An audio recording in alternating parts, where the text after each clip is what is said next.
I feel like that's the perfect start to the recording as well. Yeah. Are we started? We are.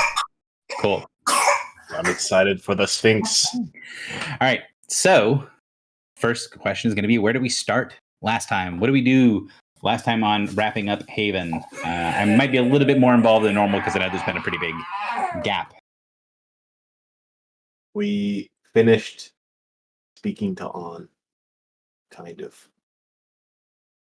Right? Or did we walk away? I thought we were on the ship. Yeah. We were done talking with on the session before that, I think. Done with her. We're done. Finished. I think we spent like an hour deciding what to do or discussing what to do, and then we went straight into resurrecting Sally. Yeah, that sounds on Is brand. that- Well, it was a yeah. month between session 67 and 68. In another month here. And Yeah, I'm another really month here. hoping that we can have less than a month between this session and next one because it's been killing me to have some of the stuff half prep for like 2 months. So my notes say that during our long rest, which I guess was the end of the last of session 67 going into 68, Griffle's helm ping that something from Guerderic attempted to access a subsystem related to our beacon. And we deduced it was Renki. And we were, I think, totally stymied by that for a really long time. If Renki Yeah. was now evil. Or if this was okay. well, Yeah, and the post-traumatic stress from Haven really took a toll. Did you guys read that Reddit post recently that was like the guys' players are afraid to open any door because like the first door of their campaign was trapped. So like every door takes them like an hour now. That's us. the campaign that ran for almost 8 years, they had an entire session almost discussing whether to open a door that they knew was not trapped and unlocked. We'll get there. It was. What did you do to them? It would take a lot of explanation to explain why it was a problem, but it was a problem and it was kind of hilarious.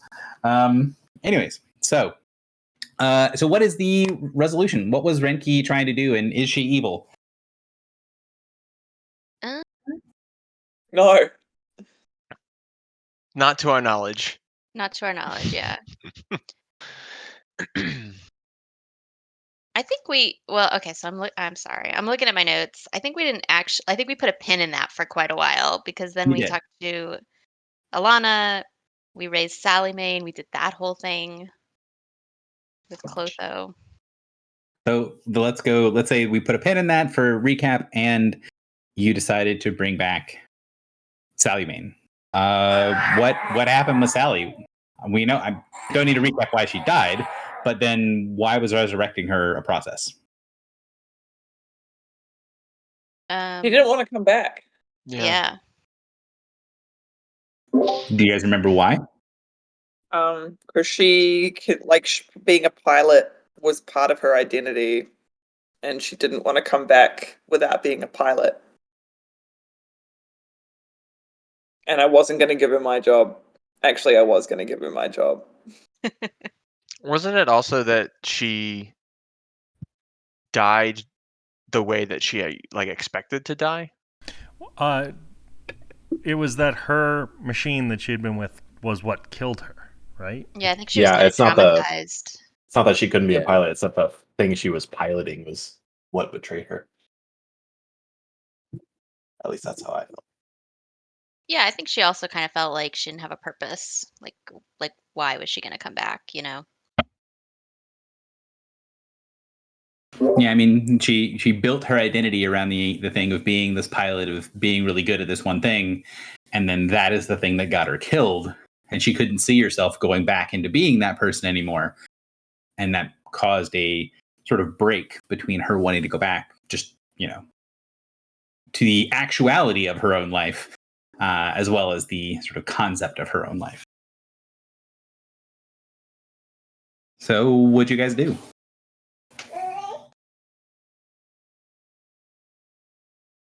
We convinced We her. offered her. Offered. That's nicer. Yeah, you say it. We offered her the chance to be like to become Clotho. Because like Clotho I previously identified Sally as one of the people who was like a possible Clotho.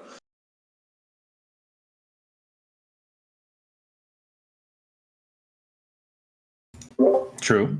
So what happens? So they're like both kind of hesitant. Like we had to do some convincing on both sides, but then they make this pact.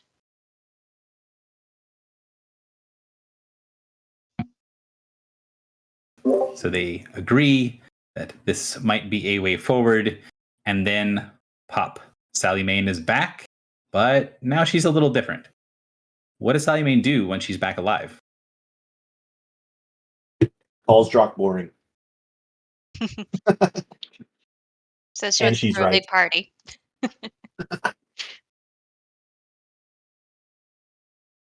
She also, I mean, there's a lot of things she does.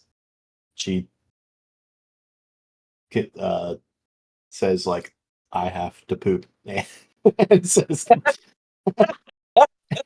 basically the has to poop is like she feels indebted to us, and she also leaves to go train Yeah, like to like Goku. figure out her new powers. And there ideally should be pretty clear that there is sort of two pieces there, right? Like she's talking to you and she's still herself, but there's someone else talking to her as well, and she has to sort of acquaint herself with her new powers. So she buggers off. Anything else from bringing back Sally that you think needs to happen in session recap before we move on to the next point?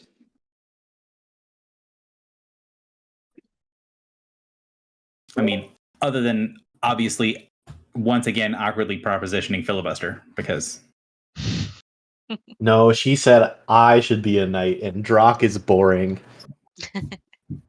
yeah, I just said that.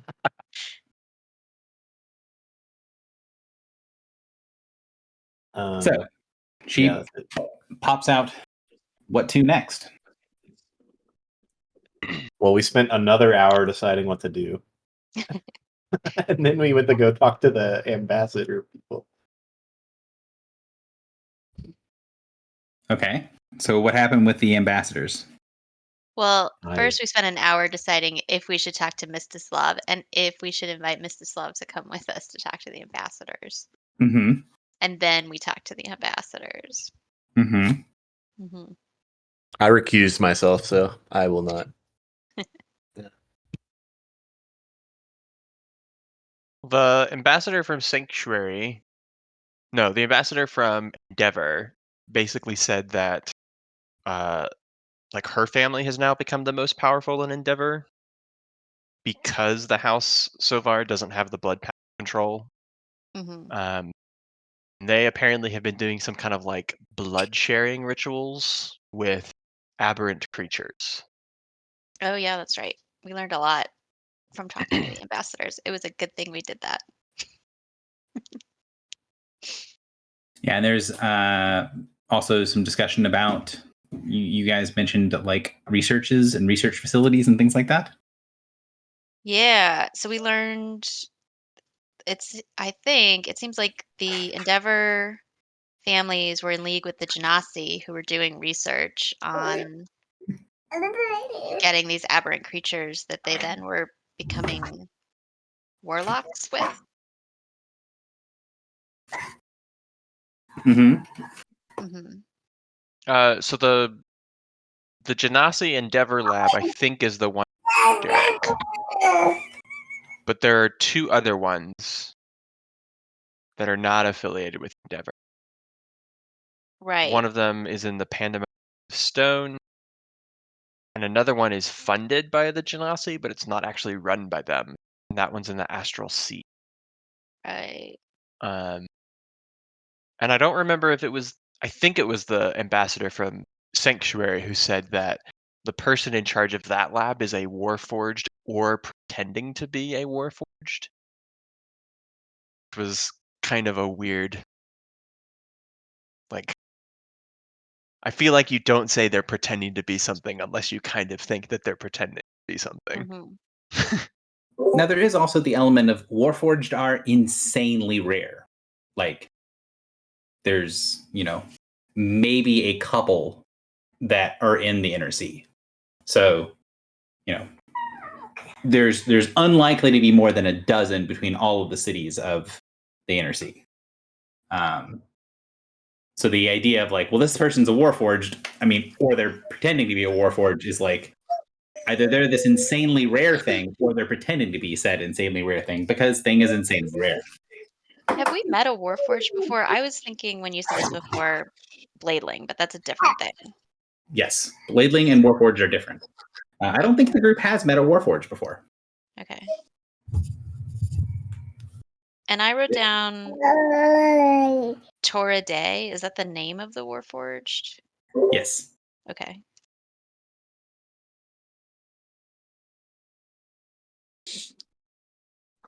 So you find out about maybe some weird ritual things that are happening, some researching that's being done, some off-planet, off-plane nonsense, and then anything else from the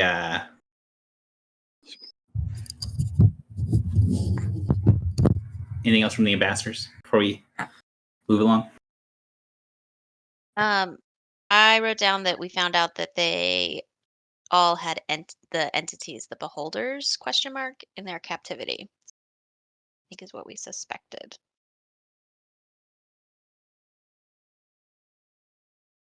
Yep. That is a belief that you guys have. Yep. Also, if this recap was happening in character, Morin would be very happy that one referred to it as the entity.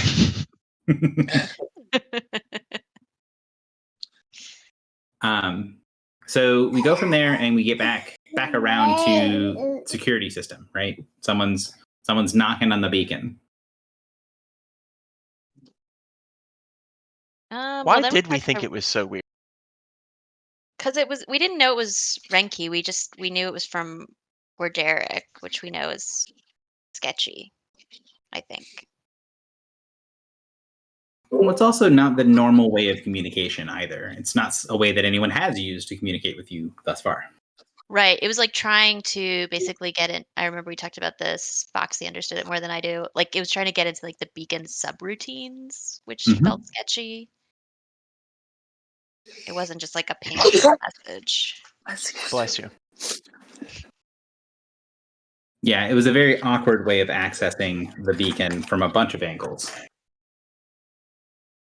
So then we actually went and talked to Rajul, which matters because what happened there is the reason that we were willing to read Renki's message. So what happens with Rajul? He basically says he calls Morin a bitch. He basically says that he's not going to turn over any control because he'd rather just starve himself to death, knowing that he'll be resurrected. And so we trick him into giving partial control Foxy.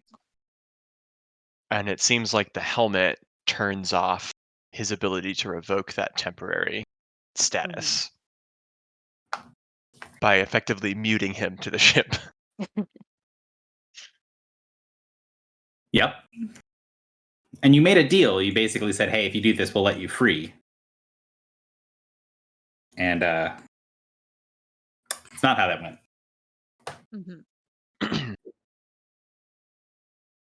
I can't believe you all betrayed this fine, upstanding citizen. We tried to bargain with him and he was a I would butthead. say we liberated the ship from him. We finished our humanitarian mission. And she doesn't believe you either.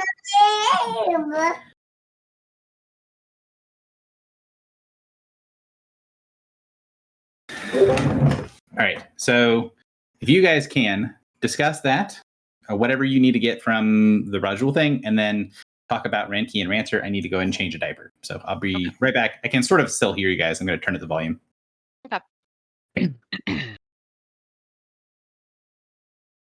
So then we got access to email. And was that how Oh. we were able to determine that it was coming from Renki? Yeah. We were able to like access the security logger. Yeah. Well, the email was separate, or like the logs, right? And then we just accessed the subsystem and figured Yeah. out. It was Renki, right? I didn't write down like the specifics, but I feel like I remember something about when we had this new security clearance, like we could get a little more detail about what was going on. Oh, didn't somebody ask what the spell signature was for the message or something? Yeah, I think that might have been it. Yeah.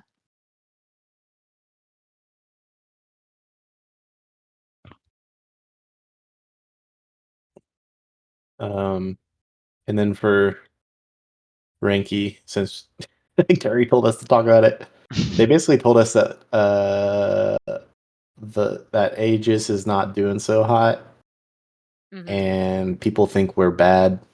We're the baddies, but also they don't think we're the baddies because we got the footage. We got the body cam footage.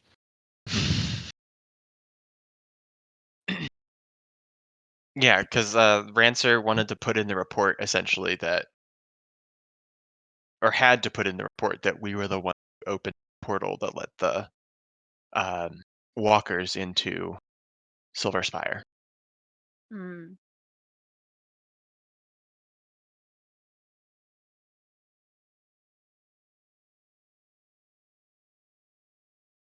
Well, they also put in the report that we were the direct cause of the Legionnaire. Is that the first The one Legion? guy who went. Oh, guy who that's went nuts. right. That was Yeah, the main thing that people were like, "Oh yeah, they fucked him up." Mm-hmm. We did two things. Yeah, but then they also saw us on tape in Haven Right. fighting the same people that are attacking them. So Mhm. it's sort of like they're all sorts of confused.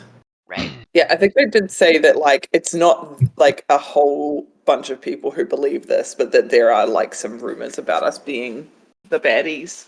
Mhm. And that like didn't they lose, like Rinky told us, like they lost basically an entire legion. And so people are quite like demoralized at the moment. Yes. The 5th Legion has almost been completely destroyed.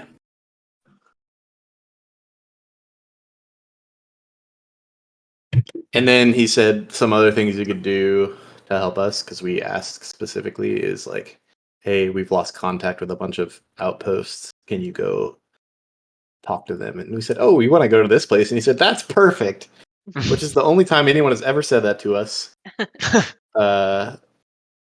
And so we did the thing that we said we were going to do for once. Mm-hmm. So you guys might have said this while I was in the other room changing the diaper, but it should have been relatively clear what Rancer's opinion was, right? Like, does Rancer think that you guys are the baddies, or does he think you guys are on the level? I do not think he does. He was just Thinks warning we're us on the level. the optics. The optics are a little sketchy. Okay, good, because that should be clear to your characters that part of the reason that he did the thing where he like stepped away and then like paused and then like stepped back into the camera to keep talking was that decision, right? Of I think they actually are on the level. I'm gonna sort of break this down for them. I thought Ranky was like, you should tell them. Yeah. Like, I mean, there is both of those things are true. Yeah. Okay. What does It on is the clear level that, mean? that Renki is Or also am in I- the corner. Is that a terminology that I should know? What? Common On the expression. level? Mm-hmm. On the level? Is Yeah. that I've never heard such an expression. Oh. Do I speak English? Some of it. It's like above board. Being Even honest keel. or speaking truthfully. There you go. YouTube listeners, that's what that means. For those of you who are learning English for the first time, English lessons with the goblin. Idioms are the hardest part. Idioms and jokes are the worst. I still All don't get jokes. So you have that conversation, you have more control, and you guys did get access to the security logs.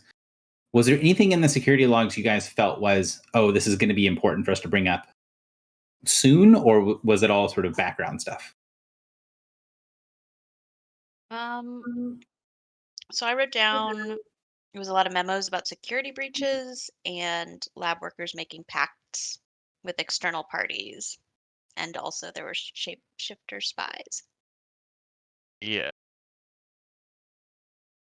Which we don't know what the shapeshifter spies are. Like, either they might be changelings, they might be the baddies. Maybe those are the same thing. Who's Maybe. to say? So from there, what next? You guys, I think, if memory serves, more or less do the thing you said you were going to do at this point. Mm-hmm. Yes, we. Is it called White Sand? White White Sands. Sand, yeah. Yeah, we plan our shift to White Sands, and we fly towards a Legion outpost, and there's nothing there supposedly, except for one ship, which we dispatch immediately. So where was that ship that you guys destroyed? At the outpost, right? Yeah, so the ship was at the outpost. What's going on at the outpost? Like, what is this outpost? Is it on White Sands? Well, it's The in White space, right? Sands is a plane, right? But we went to a specific planet, and the outpost was like a Legion dock float, like in orbit around the planet. Yes. So it's basically a space station. The Legion outpost is a space station that floats above White Sands.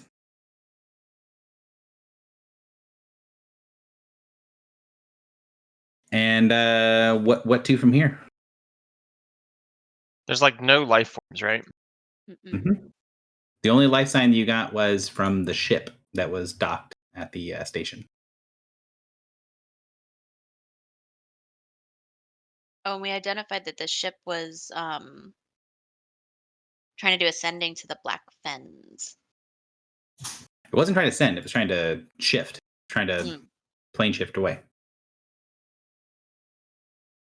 But its ability to shift was not faster than your ability to fire weapons.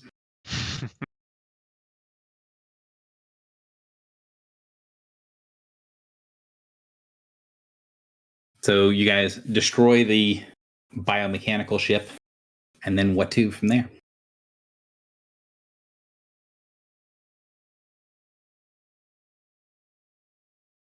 We wasn't there also a sort of, it was sending communication to the planet side, or attempting to, and Yes. we intercepted it, and we just determined that was synonymous with the location we were trying to go as well. Mm-hmm. So we said, okay, that's sketch, and then went there anyways.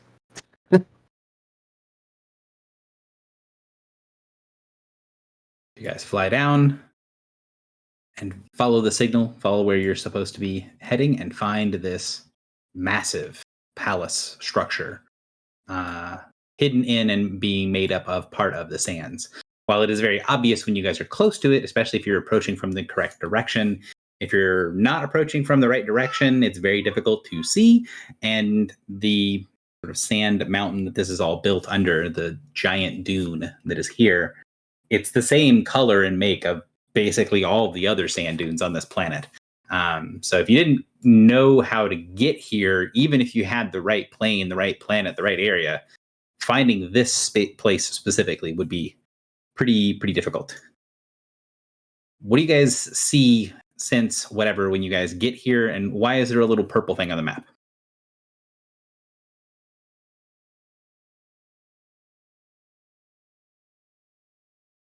I don't remember the purple thing, but we could see that there was a sphinx in there. That's what you highlighted.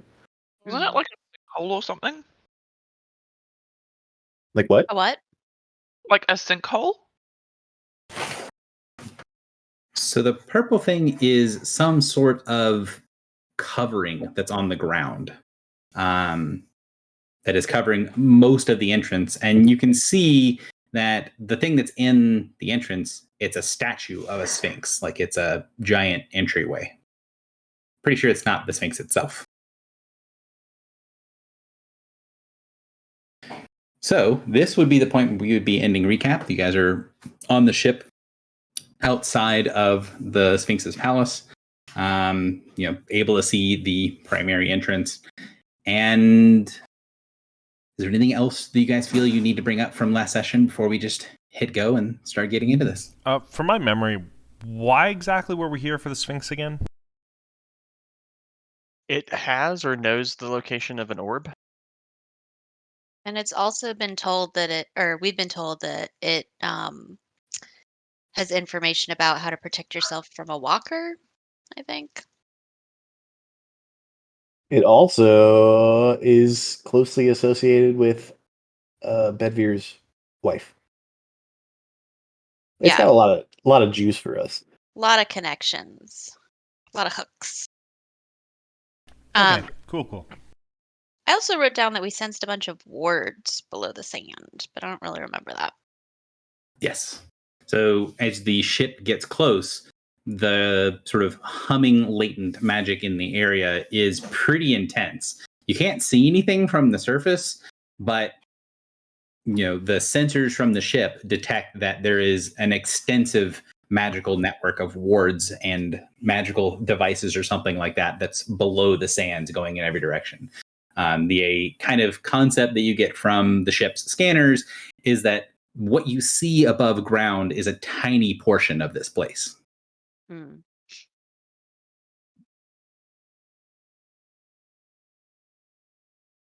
Love that for us.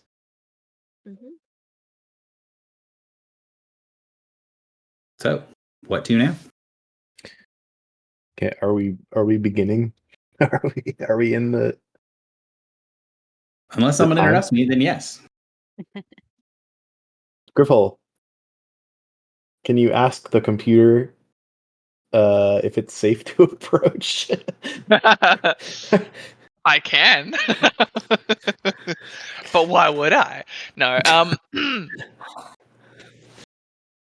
Yeah, like we're on the ship. Where are we relative to this this thing, by the way? I assume you're flying basically, a quote unquote safe distance outside of the entrance. So you're in the air, probably, 500 to 1,000 feet, something like that, looking down on this mountain. How big would our ship be relative to this picture? The hole in the front of the thing where the purple blob is and where the Sphinx statue is, your ship could pretty easily fit in there, but you couldn't fit two ships in there. Okay. Permission to land. Okay, so it's not actually like as huge as it looks. Well, keep in mind that your ship, when I say your ship could fit in there, I mean like your ship plus the bubble, the envelope around your ship of like air. Oh, okay, yeah, which is like twice the size of our ship anyway. Yeah. I mean, it makes the volume of your ship way more than twice. I think it's like 15 times as much volume. Uh-huh. So, like, if it was just your ship, you could stack maybe like 8 or 9 of them in the entrance. Mm-hmm. Like just the physical ship itself. Mm-hmm. You don't see anything that's like an obvious like dock or port or anything like that? I will ask Plucky, like, is it safe to land? You get back from the ship. There are no offensive wards that are on the surface of this location. Basically, nothing preventing you from landing. Mm-hmm. Seems it is not necessarily safe, but at the very least, Not immediately dangerous to land. Ship sensors have limited capabilities for detecting the presence and understanding of the purpose of the biomechanical filter placed upon, and then you get this sensation where the ship is sort of directing your attention, where it doesn't have a name for the front for that purple blob, but it's basically saying, we don't know what that is, so that's a question mark. We're not saying that's safe. Go. Do you want them to go?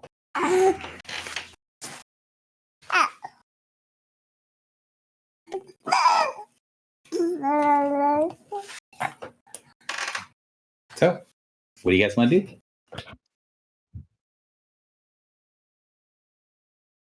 do? Foxy, roll for endurance. Why is Foxy rolling endurance? She was struck low by a coughing fit. Oh. I missed that. Sorry. I guess we're headed in. Yeah, like should we try to fly over the blob and into the building? You can. Flying into sort of the entryway of this, you can see there's quite a significant amount of damage that's been done into this room. You can see that there were like statues and figures and wall hangings, and like this was a very vibrantly well decorated place, and it's now been completely destroyed. There's bits and pieces that are sort of spread all over. The Sphinx statue itself is still basically intact, but it's covered in these glowing purple runes that look like graffiti. They don't look like they're supposed to be there, and they're written sort of haphazardly all over the statue. You can also see that going left as you go in the entrance. I'll put some thing here. That thing on the outside goes left in the entrance, and you can see where it kind of looks like bits and pieces of the wall have been like broken or torn, and there's big sort of blocks of that fleshy substance that is covering the walls and ceiling to the left. Fleshy substance. Does that mean the purple stuff? Yeah, the purple stuff. Okay. Does the graffiti remind me of when we were in where we got Triptychos? There was the door that went to where the Goblin King is. It does indeed. Yeah. Nice. Good thinking. And what was that to do again? Do we remember? That specific ritual was It like stopped a dizzying. portal. It was like dizzying portal or something. Dazing portal, maybe. I think the ritual is actually called disorienting portal, but yes. That's the one. But it did two things. It was disorienting portal, and it also seemed to obstruct sort of triggers, right? You guys found out from Merc that they were supposed to react when something happened, and so there was like a sensor effectively for summoning defenses, and the graffiti on the door more or less blinded the magical sensors so that they could do what they were going to do in the second thing.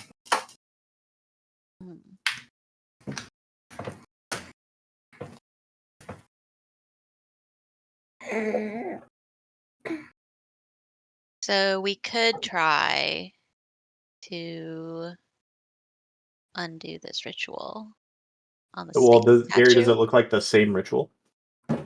It doesn't look like the same ritual. It's the same style of writing.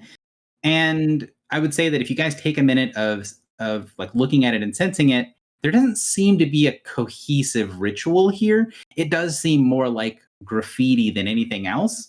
And I will say, without any sort of checks, especially with everyone here and having your ship and sensors and things like that, you can see that it is disrupting something else. So there was probably a ritual or some sort of magical effect on the statue that was destroyed by these runes, by the graffiti that happened. Would I recognize this as as deep speech? Is that Yes, there are big chunks of it that are in deep speech. There's other pieces that look sort of pictographic, and there's some pieces that look like it has either Forerunner or fake Forerunner text.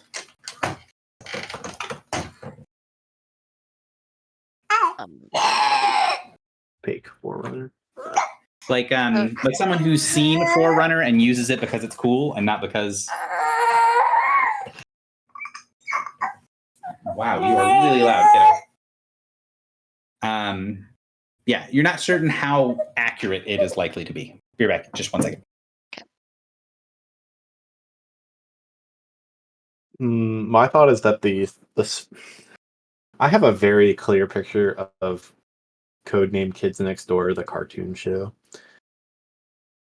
And there's one where they encounter a sphinx that asks them a question to prevent them from getting in sort of a treasure tomb. Mm-hmm. And I think that this is sort of a similar situation, but it's been bypassed through this. And so yeah, it's sort of like cheating the system. Mm-hmm. I have a compendium for deep speech, so I could do that and read this if you guys think it's worth it. Well, if it's destroyed, or we think it's destroyed and it's not repairable, probably not needed to spend our time here. If we thought we could repair it, that's a different story, but... Well, I think it's the graffiti that I'd be reading. Right, but the graffiti just destroyed something else, and do we care? Yeah, I don't know. This is going to take a little bit of time to decode it. So that is the question for you guys is, do you want to take the time to do this, or do you want to keep moving? I would think we keep moving would be my vote. I also don't think it's necessarily worth, because if we, disable what is being disabled, or you know what I'm saying. If we have to deal with the trap after getting rid of the runes, that would kind of suck. If there is in fact some sort of trap. I am still here. I'm listening. I'm going to be muting myself a little bit more than normal. So yeah, if you're moving forward, there's a left and a right. So left has all the signs of passage. It looks like you could fly the ship through left or right, but it's basically what you can see beyond that looks like as far as the ship's going to be able to go. Like you're not going to be able to take the ship much further than this sort of entrance way.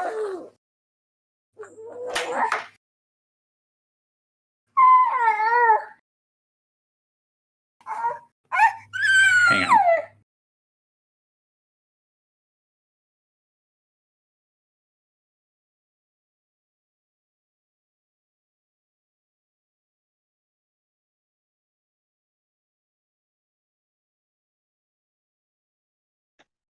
All right. So, what do you guys want to do? Is it try to stay in the ship, go left, go right, try to examine things here, get off the ship?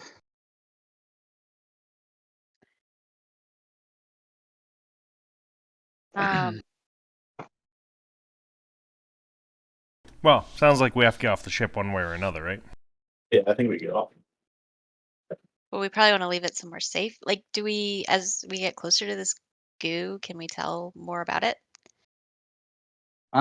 So I can tell you that just from a glance, when you get close to the stuff, it doesn't look like goo. It looks like sort of partially formed bruised flesh.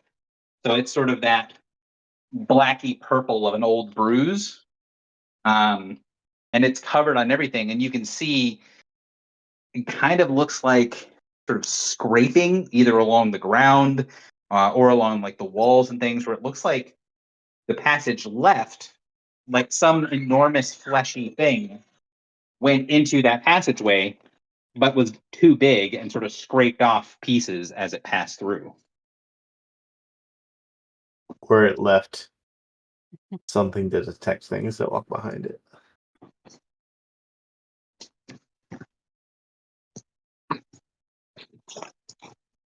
So, what do you want to do? Can Plucky analyze the goo? I'm gonna call it goo.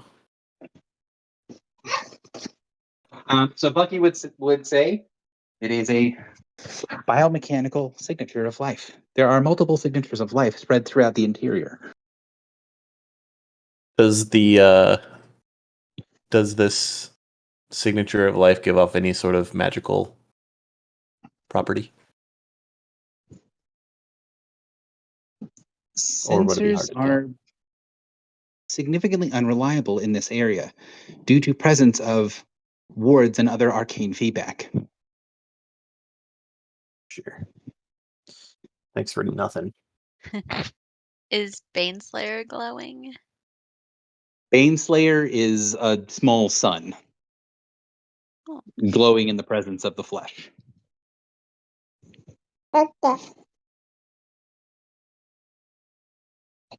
I suspect. Ooh. What if we poke the goo? With things here. Anyone what you guys object wanna to that? So I assume poke the goo means you get out, get off of the ship. I think we're And getting then- out of the ship, to be honest. I So don't know. you head down, standing in the areas that are stony. You can kind of go up to the edge of the goo and touching the flesh on the ground that's left behind, the bruised flesh. It doesn't do much of anything, but if you poke it with Baneslayer, you see even before Baneslayer touches it, the chunks of flesh start to blacken and burn, pull away. We love that.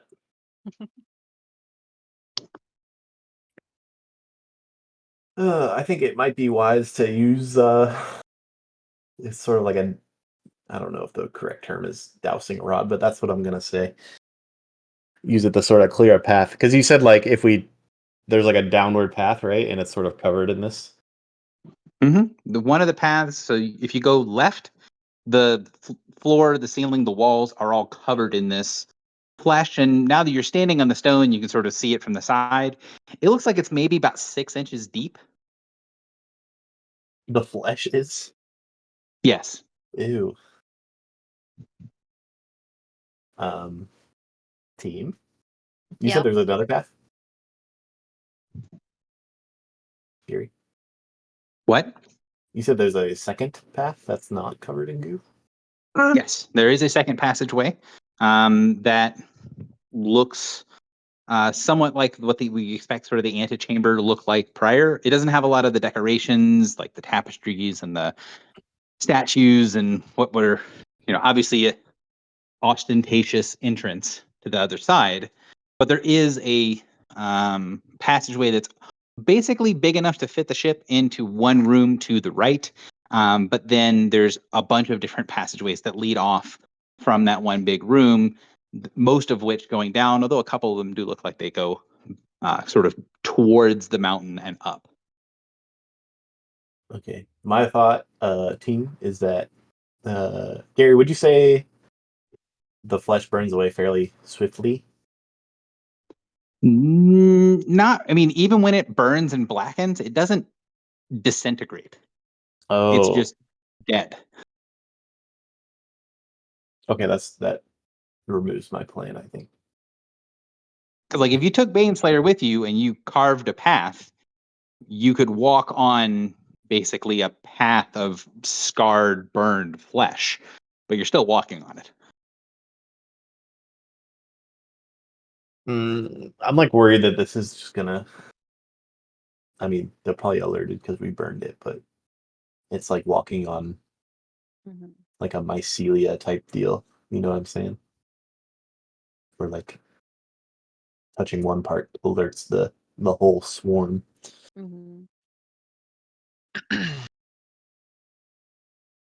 Any thoughts?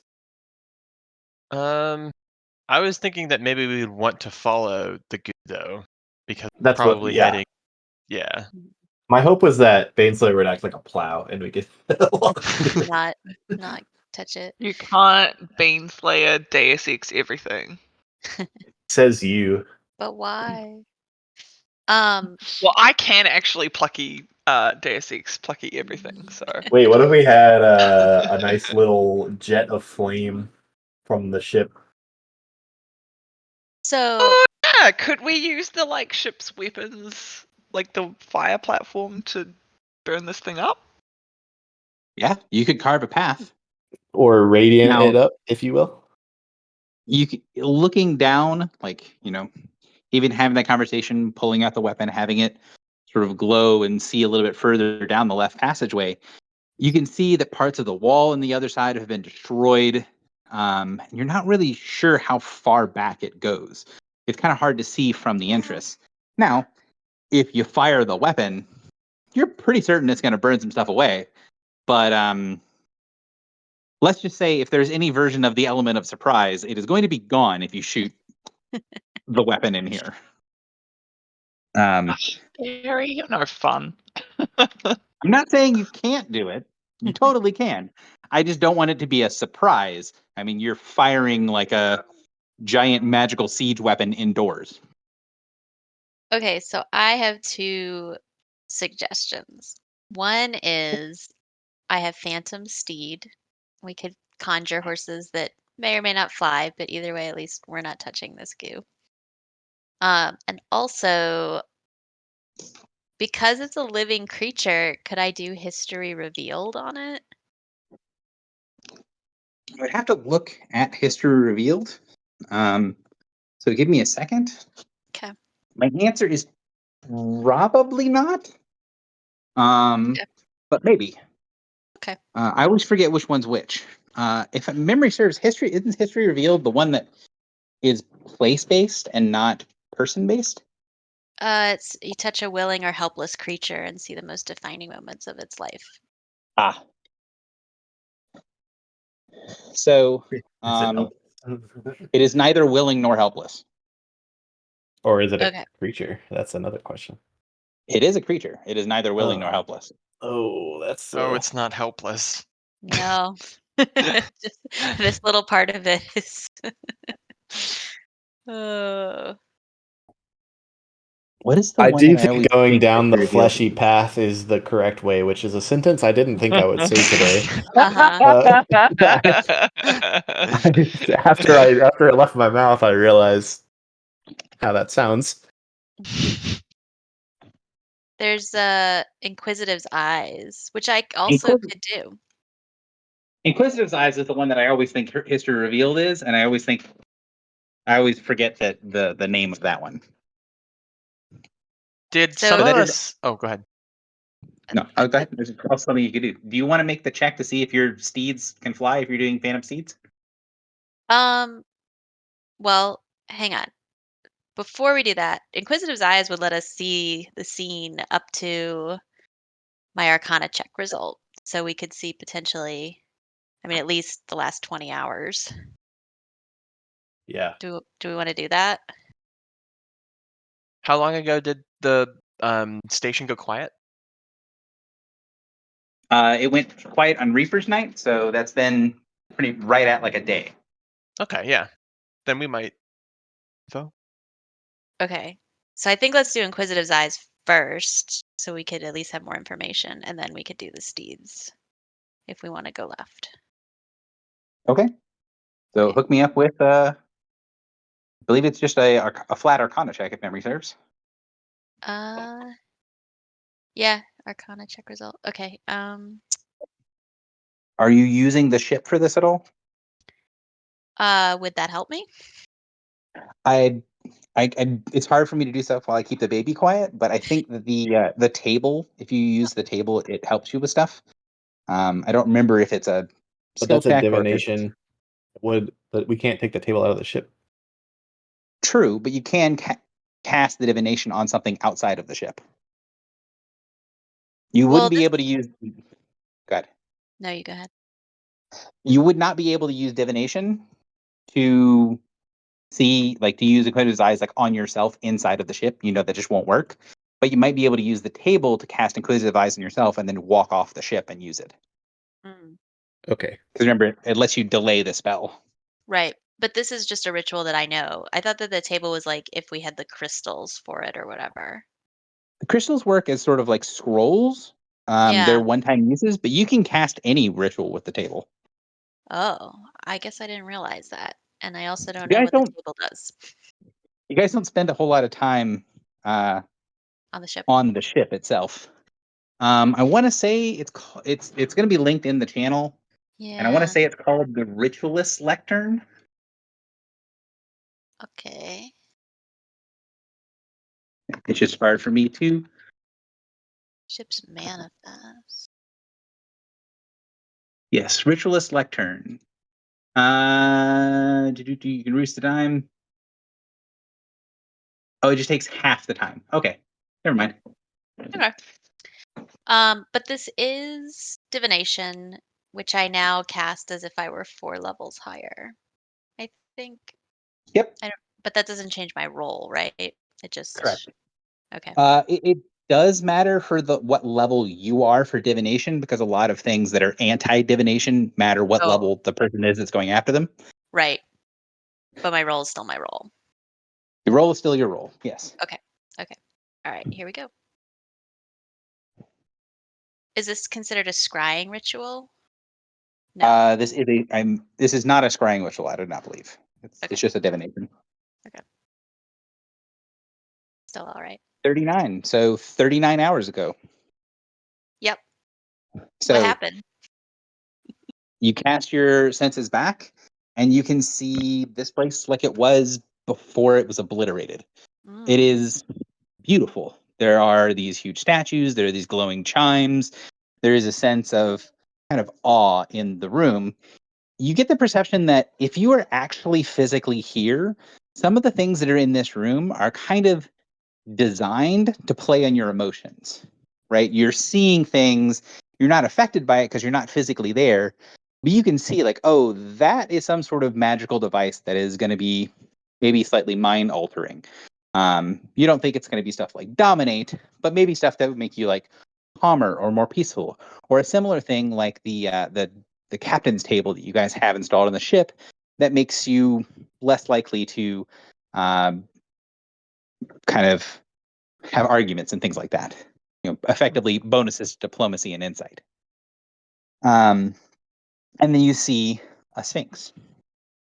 Not only the statue of the sphinx, but maybe 1/10 the size is a sphinx walking around in the entranceway.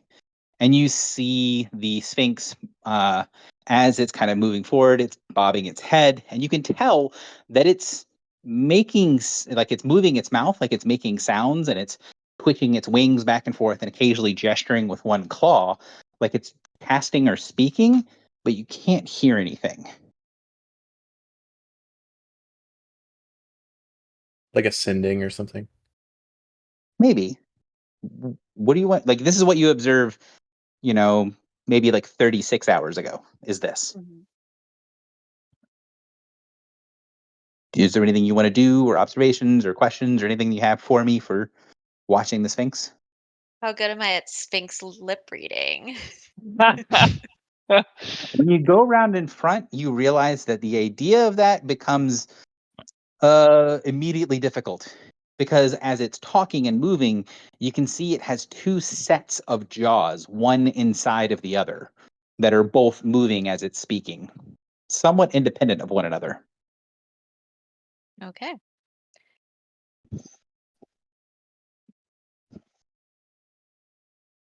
So the Sphinx does something. It's very clearly some sort of ritualized thing. You see, once it finishes, after about 30 minutes, there's a pulse of kind of golden light that comes from the statue. And then the Sphinx kind of just half walks, half flies, like it sort of. If you've seen birds that move around the ground where they're flying to move, like, maybe 5 jumps worth of space, she walks like that along the ground. And as the Sphinx makes it to the kind of edge of your perceptions where you're standing at the entranceway, you see him turn and go back down the shaft, where in the current time there's a bunch of fleshy nonsense in the way. You fast forward, nothing happens for another maybe 10 hours or so. And then at 26 hours ago, you see a blur, just a smash of something ramming into this area. And you see something enormous strike into here and then force its way down the tube. It doesn't really make a lot of sense. It kind of looks like a squid or a cuttlefish, something with a lot of tentacles and arms and eyes that makes it to the entrance, and then it just rams its way in and contorts and twists its body to sort of squelch its way inside. Although you can hear the sound of breaking and tumbling stone as it's destroying walls and doors and stuff as it's digging its way and boring its way into the mountain. Much like what you can what you saw before you started doing Inquisitive Eyes, you can see that big chunks of the creature or ship or whatever this thing is kind of tore off and were left behind. And you see it bore its way into the interior.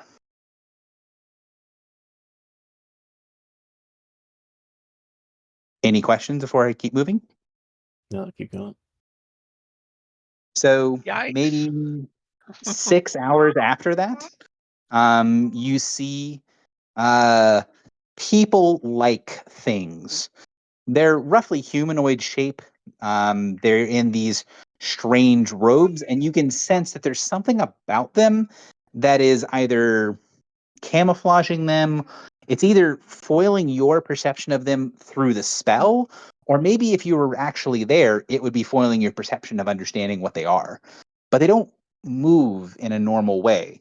They sort of skitter a few steps and then stop and move in sort of a side-winding motion. And there is this sort of lack of symmetry to the way that the creatures move. They don't have like a normal gait where every step makes sense. They sort of change and alter, sometimes becoming shorter or taller as they're moving. And you see them come and start defacing the area, making these huge gouging cuts into the statue, some of which seem to repair themselves. And then a bunch of the figures gather around the statue and start actively working to stop it from repairing itself, breaking the statue and leaving the graffiti there. The creatures then gather several objects, bits and pieces of the broken stuff in the foyer, and then disappear back down the tunnel where the bruised flesh trail leads. Keep moving forward, and that's the last you see. Which direction did they go? They went down the tunnel. The one with the tunnel? flesh.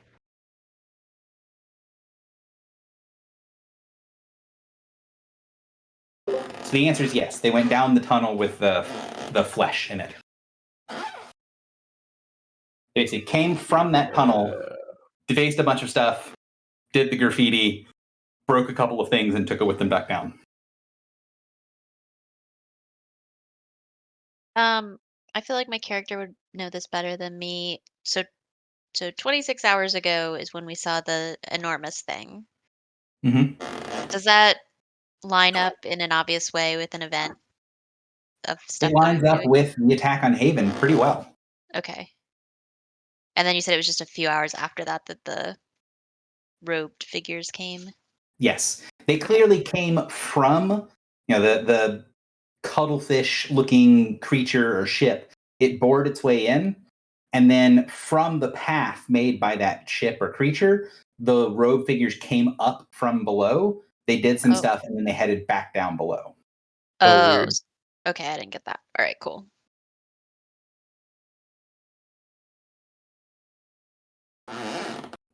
So, what to now?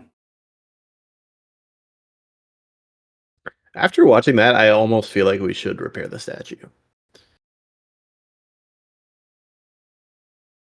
I mean, Am I the only one who feels that way? But can we? yeah. It wasn't that I didn't want to. It's that the way it was described sounded like we couldn't, so I didn't want to spend time on it. Well, Gary, it's did you one- say the markings prevented it from repairing itself, or something else they did?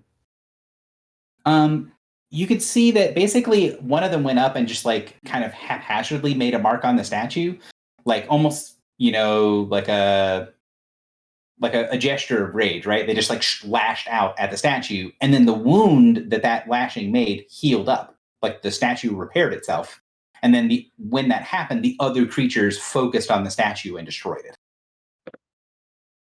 until it stopped doing that, until it stopped repairing itself. Got it. I mean, So maybe not worth it. like we have make whole as yet another ritual. If we think we can do it, we should try. Definitely. I would say that you're reasonably certain that this statue is going to count as a magic item, and make whole will not function. And make whole is also very large. Or not very large, I should say. It's very small. Yeah. Basically, what I'll say is your characters are aware that make whole would work to repair the physical statue itself, but you can tell that there was a magical effect here. This was a magic item of some kind, and make whole will not repair that part.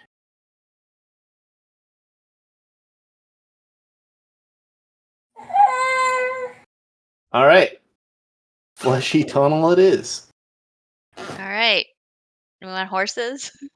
Do we think Yes. horses will help? You have to roll a 20 for them to fly. Yeah. You could help It could me. happen. Could happen. Also, what's the key skill for Phantom Steeds? Is it Arcana? Yeah. So you have at least one, possibly two other people that are able to assist in that ritual as well. Oh, I see. Yeah. And you still have to roll really well, but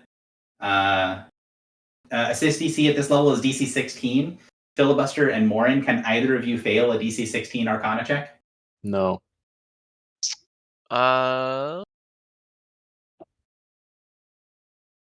Barely. It's a 5% chance. Well, let's see. Send it, brother. I don't like being asked, is it possible for you to fail? Well, if it's not possible for you to fail, then don't roll. Let's see. Anna. Believe in myself. Let's go. Easy succeed. So, one of many, your Phantom Steed Arcana check +4. Okay. Here we go.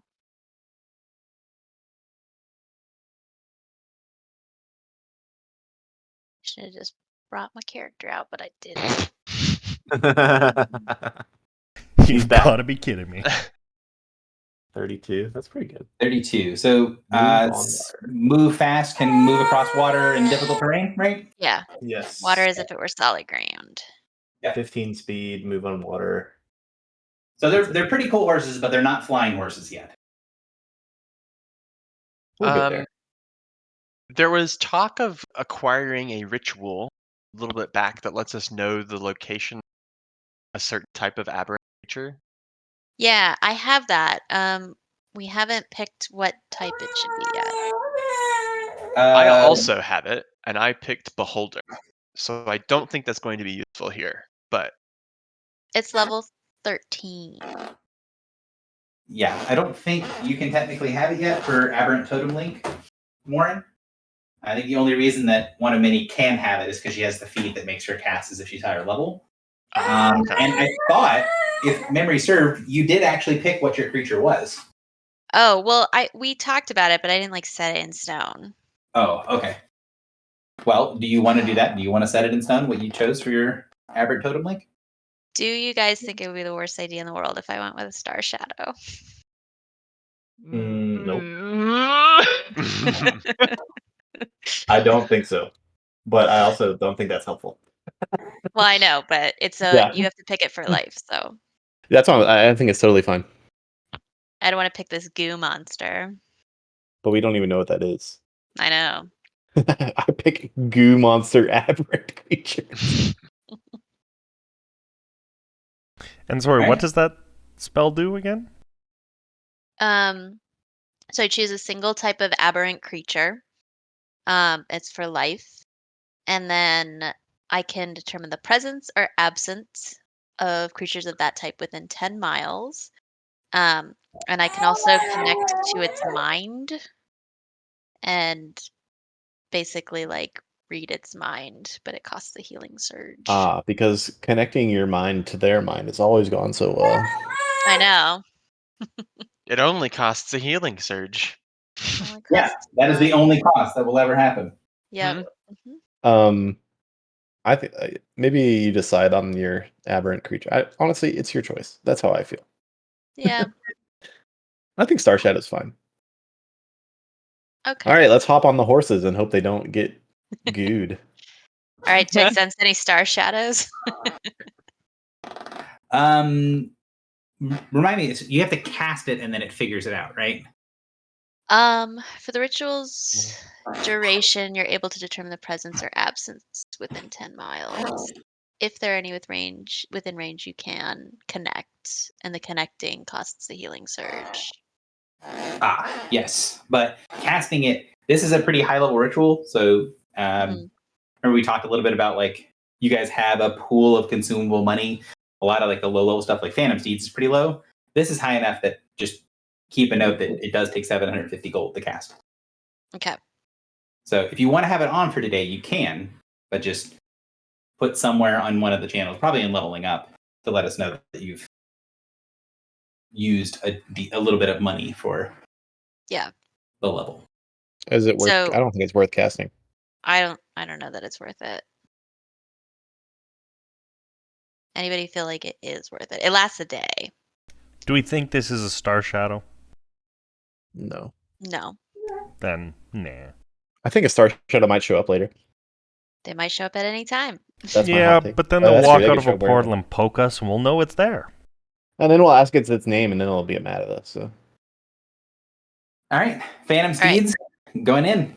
I am gonna say something I've never said before. I would like to take the lead, and can I do like a weird, like, not weird, I guess, but like, kind of burn away in front of us as we go down? Or is Baneslayer not long enough for that? I mean, you can make Baneslayer long enough to do that. It's just it burns Yeah, like a I can. small. It burns whatever you touch, and you could burn a straight line if you wanted to, but it's not going to be like you're carving a walking path. My main concern is that the horses. I'm picturing it, Gary. I was raised in a time where, what's the name of that? Quicksand seemed like a much bigger deal than it ever turned out to be, Never-ending and that's story. how I feel in this very moment.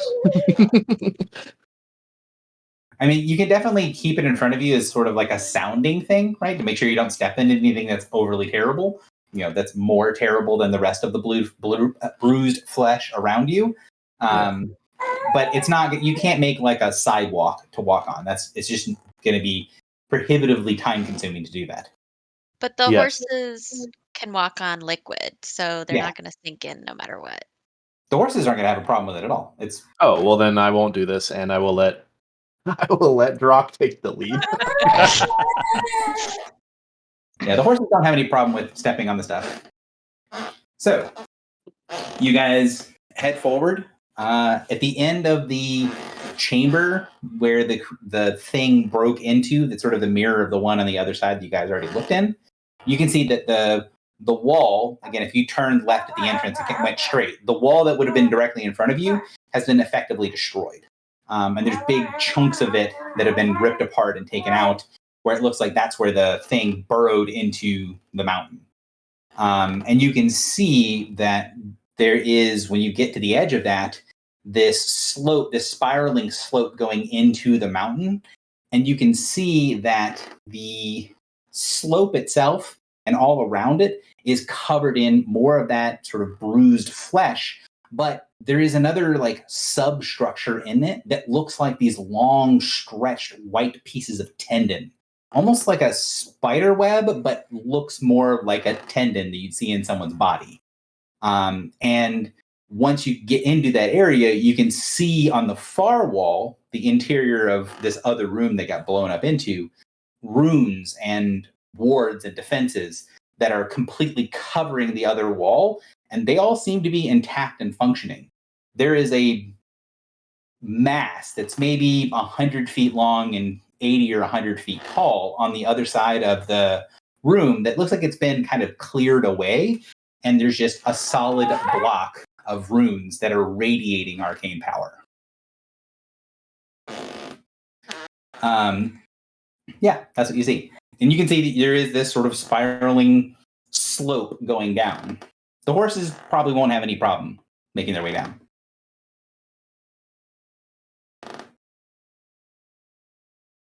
Do the horses seem like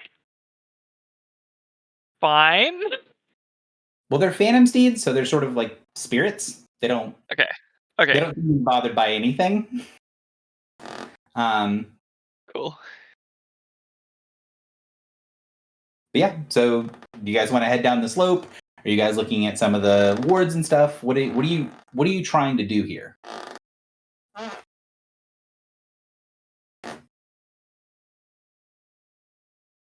I guess I would look at the runes and see if I could determine the purpose or language of any of them. So going up close, you can tell pretty immediately that this is written in some kind of supernal. You Okay. would say that you recognize maybe 3/4 of the runes on the wall. Mhm. And can you put your token on the map to make my life slightly easier with keeping the baby happy? Yeah.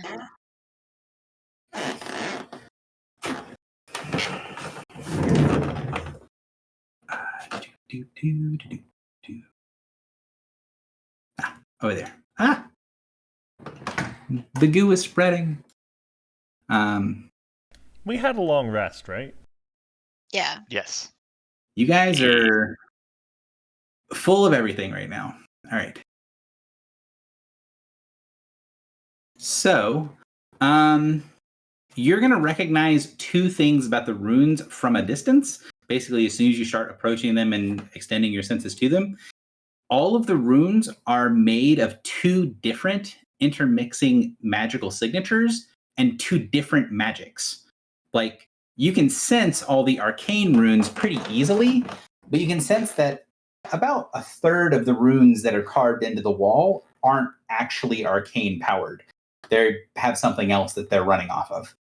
The other thing is you recognize the spell signature of one of the two parties very quickly. Aegis did most of the ritual work here. Oh.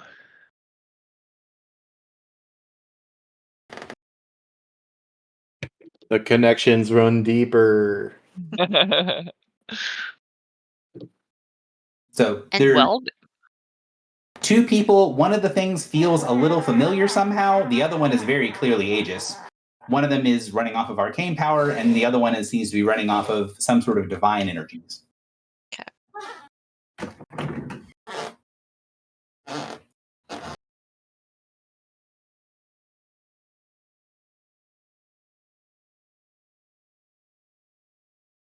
What next? What more do you want to do? What more do you want to learn? You can go up and see them. You can tell that the wards here are just varying forms of defenses, all interlinked on one another. So are they like all magic circles or Magic that kind? circles also like enhance object, so they're all enhancing this wall and feature. Although you don't really know how they're all glowing and functioning right now, because they're functioning like they're active. And if this whole place looks like this, it would take like multiple lifetimes to create, and it would take an unimaginable amount of power to keep going. You think that from your knowledge of the arcane, that doing one or two of those runes on the wall effectively would take a healing surge from you. Mhm. And the wall has several thousand on it.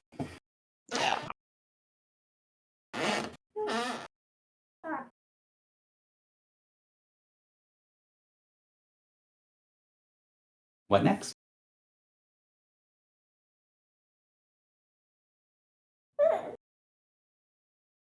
Crickets, crickets. Partner. Wait, I have a. This is a total pivot here. We were told that Io is not dead. Mm-hmm. Yeah. Yeah. Yep. Have we considered that Io is here?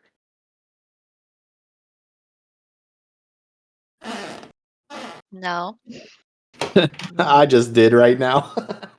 Why? I don't know. Why else would Aegis? Yeah. Are the words like against a specific type of thing or like group of things? Is anything like obviously missing from the types of things that the words are preventing?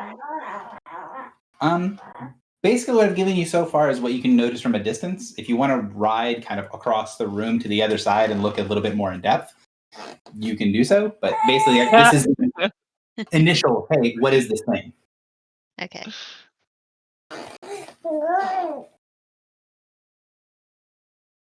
Is that what you guys choose to do?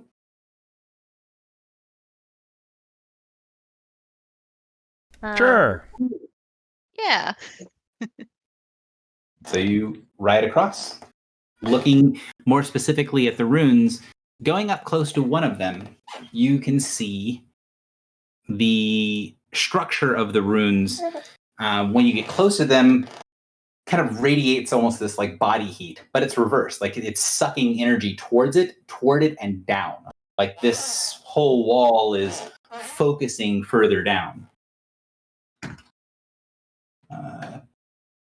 And when you get close to it, looking at one of the runes, you can see that there's no like brush stroke or chisel mark. It's in the stone wall, maybe half an inch deep. But when you get close to it, it doesn't look like it kind of looks like it's been printed on the wall more than anything else. And as you get closer, you can see that each of the runes isn't actually a solid object. Each rune has within it dozens and dozens of other smaller interlocked runes.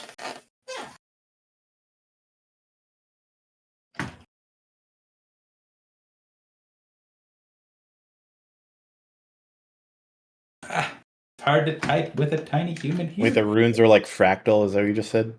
Yeah. Yes. That's messed up. So, 43 versus your will, one of many. Okay. Oh.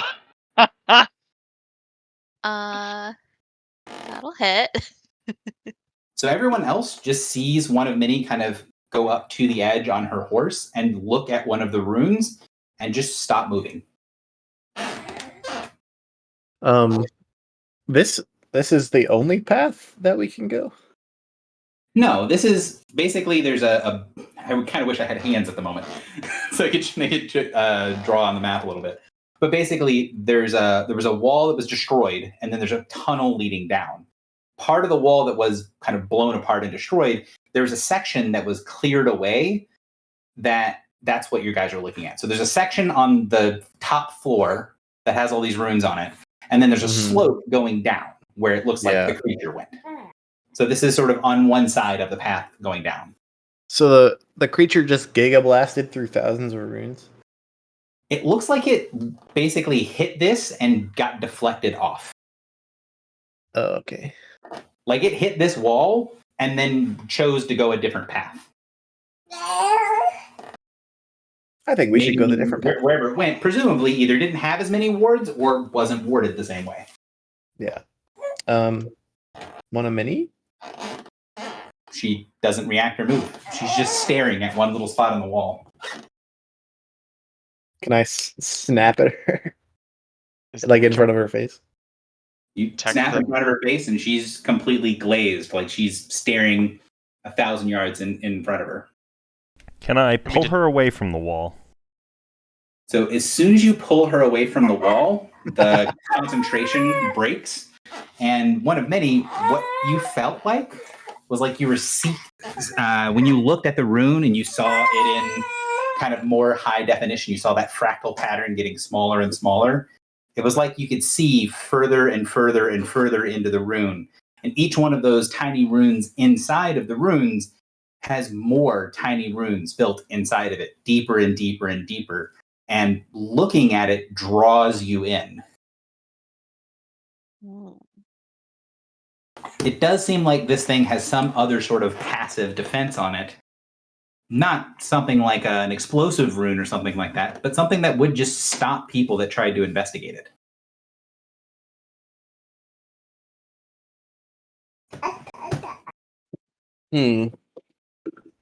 Let's not. Yeah.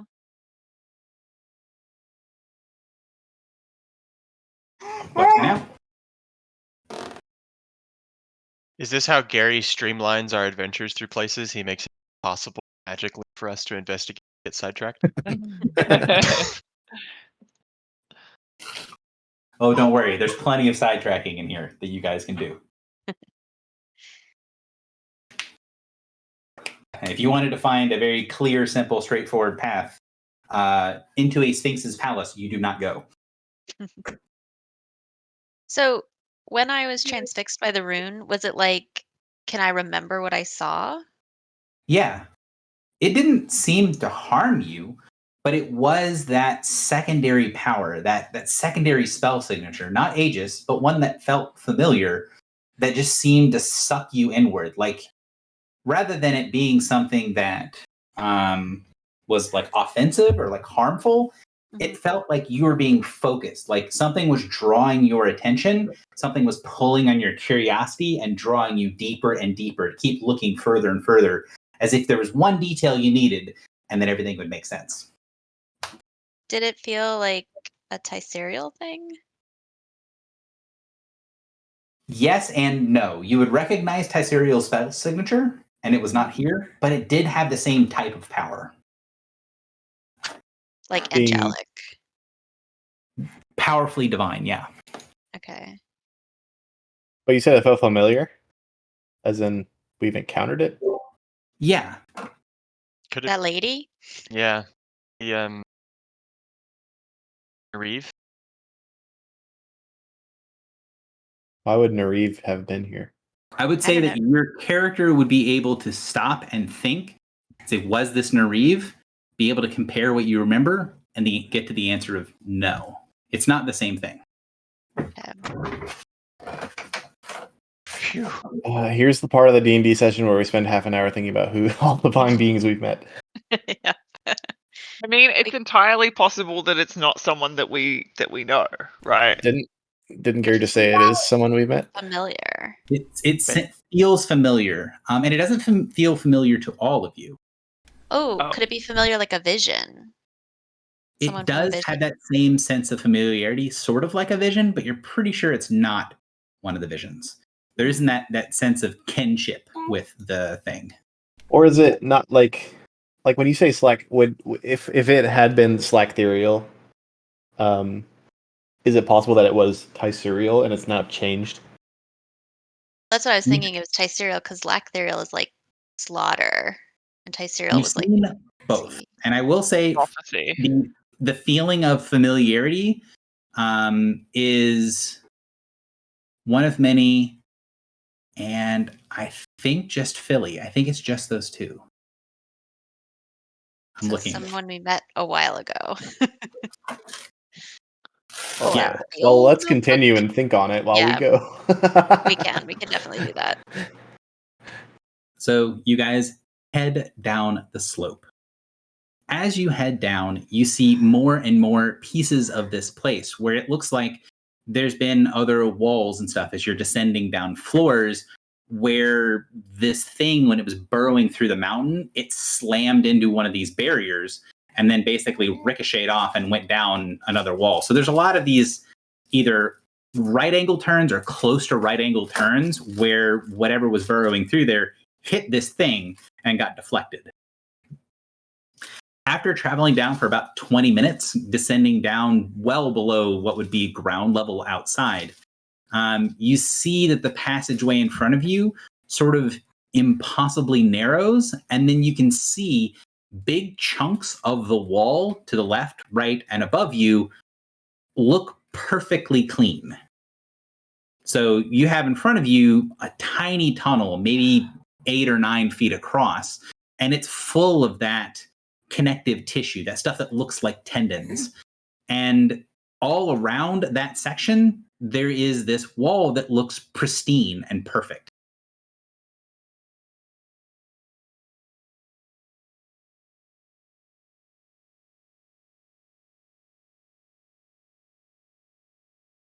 What do you want to do? Like no goo.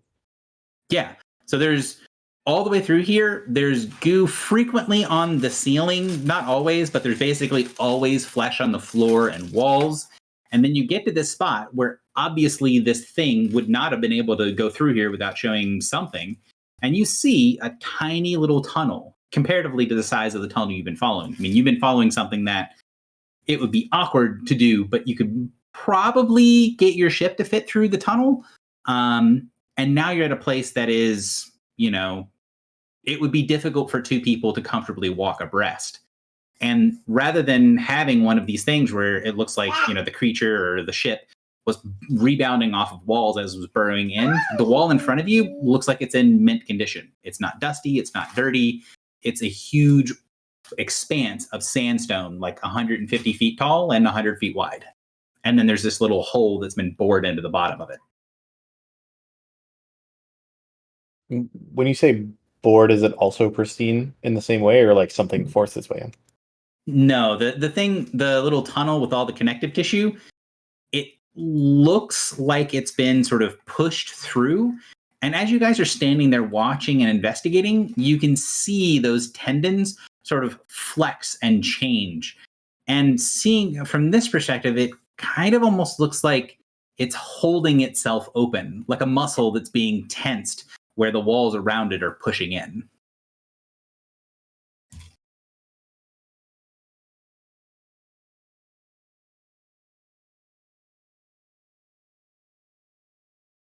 What do you want to do?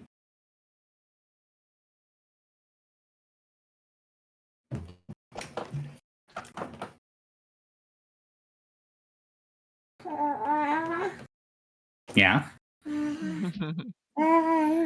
So, Morin, what is Morin doing when he sees this?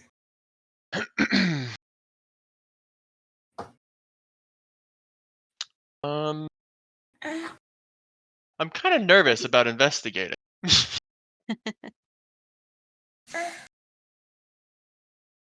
Yeah.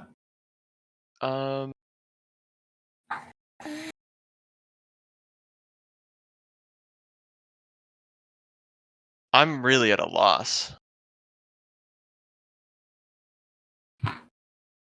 So It's way above our pay grade at this point.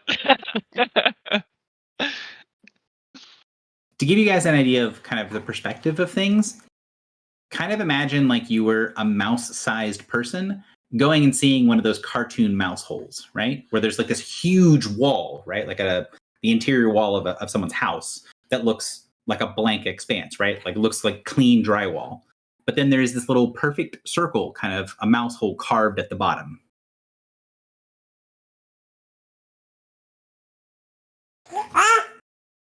Yeah. I will say that, Filibuster, you know that you are the only two that recognize it, but also more people could potentially, but they can't sense. Like, you have to be trained in either Arcana or Religion in order to know that this is a thing. And there are people in the group that do not have those trainings. Got it.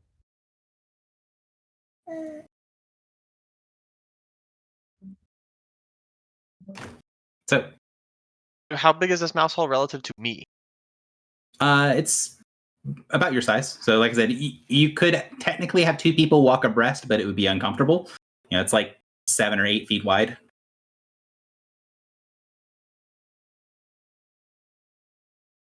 And again, it's the sides look like it's sort of ribbed with this tendon or muscle that flexes occasionally. Again, kind of like something is either breathing or flexing as it's under pressure.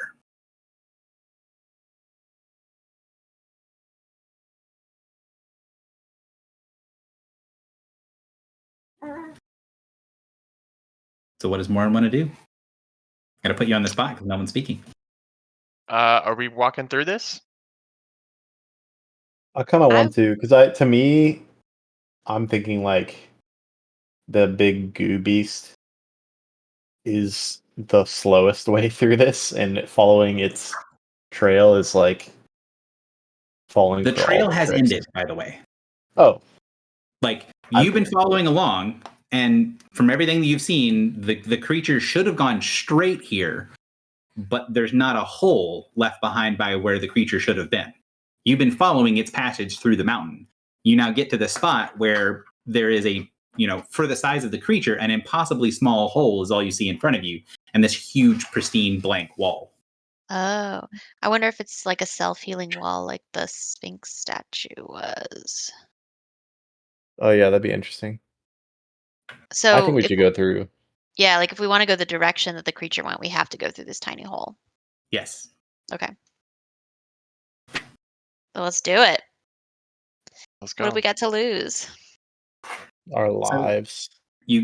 As you go through to where the entrance is, there is cool air blowing from behind you into this, and there is an exchange of heat as there is this sort of very warm, almost like breathy air coming through, and you can see the sides and walls that are all right around this little entrance are coated in white grainy stuff that, as you get closer, it looks like it's coated in salt.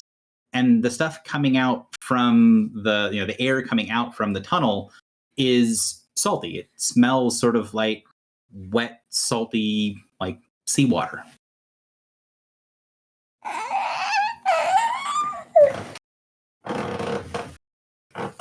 And it's warmer in the tunnel than outside. Yes, significantly warmer.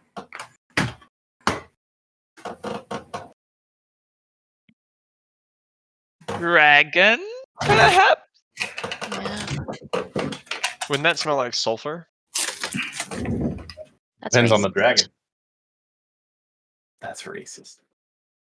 It smells like sort of hot, humid, salty air. That's what it feels like.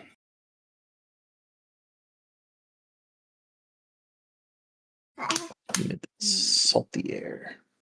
So you guys head in, and you can see that after about 15 feet, that weird sort of flexing motion that the walls are doing stops, and there is a chasm. So where you enter in ahead of time, as your light goes ahead of you, this tunnel that you're in stops being a tunnel and starts being a bridge. And it does go out to the top of this sort of fleshy open expanse over this massive pit going down. The walls on the side look like they're slick, and if they're not covered in salt, maybe they're made out of salt or something like that. It does look like it's salty. Let me pull you guys over because I thought I pulled you and I did not. The squares on it. Ewy. So I'm going to, whoop, that's a black box. That's not super helpful. Let's make it green. Oh no, a battle map. Oh no. All right. So this is where you guys are coming in. Okay. The room is dimly lit by this kind of blue-green, sea green light. And it does look like ahead of you is a sheath over some sort of organism that goes up. So if you look on the map here, kind of the bridge is open on the top, and then it goes out, and there's this like membrane like top piece here. And then what you're actually seeing over here is the top of something that's going down. So Like this is a crater. The circle in the middle is like craterous. Yeah, the blue thing is a crater going down where the sort of warm, salty air is coming up from. And then there is this circular sort of thing in front of you that is covered by this membrane, kind of looks like a giant cell. And then there is these tendons and things that are reaching down below. But then, what would be up for you guys, you see the body of this thing going up. So this section in the middle here, is kind of like a roof, but there's a cross section of connective tissue. So walking You can walk on the part that's, or if you really wanted to, you could walk on the part that's in that middle circle, but walking on the bits around it wouldn't work because it's connected to what's above. Does that make sense? No. No. Okay. So basically, basically, my imaginer is broke today. I'm having a hard time visualizing stuff. Is So the- this like an archway over here? yes. So the blue thing is a cross section. Yeah. So going towards you on the map, there is a thing up there. Yep. The And that's blue what's thing- inside of it. Yes, and that's inside of it. And so there is a bunch of stuff that goes up that column, and that is an open space in the middle of this sort of like the top part of the middle of an hourglass shape, right? It's coming in from the sides. So it's like we're walking into a cell. Yes, and that the cell kind of living extends upward. Yes, like a tube. Right. That makes sense. So You're walking into the cross section of a cylinder. yeah. Yeah. And so how far up and down can we see that it goes? Down, you don't see much more than maybe 30 or 40 feet, and then there's just connective tissue connecting it to the walls. And when you look over the side, you can see that, you can sort of see it on the map over here on the side. There's this sort of sea green light. Why is this changed to black? This sort of sea green light that's down here. And you can see there is some sort of light that's coming down from the below. And there is the sound of very faint, like rushing water, kind of like hearing the shore from the distance. And then the body of whatever this thing is goes up as far as you can see. So it's like a giant worm in this tunnel. Is this the same creature whose flesh we've been walking on? It does seem to be the same color and gives you the same feeling of the stuff that you've been walking on or around, but it doesn't have the shape of the creature that you saw before. But you don't know if that's important or not. Like It it's could be growing. metamorphosizing. Yeah.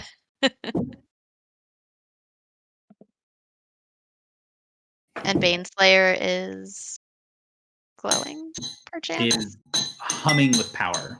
It doesn't have that sense of must kill that it tends to around some aberrant things, but there is this sense of wariness on the weapon of to be ready and alert.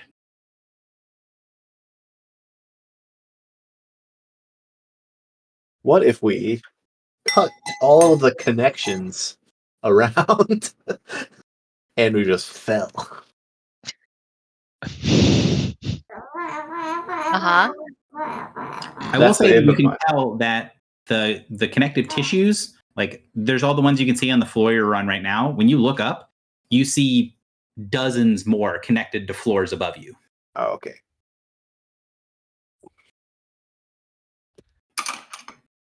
I mean, this is a clear battle map, so we have to walk forward. Yeah. So this is like where's my little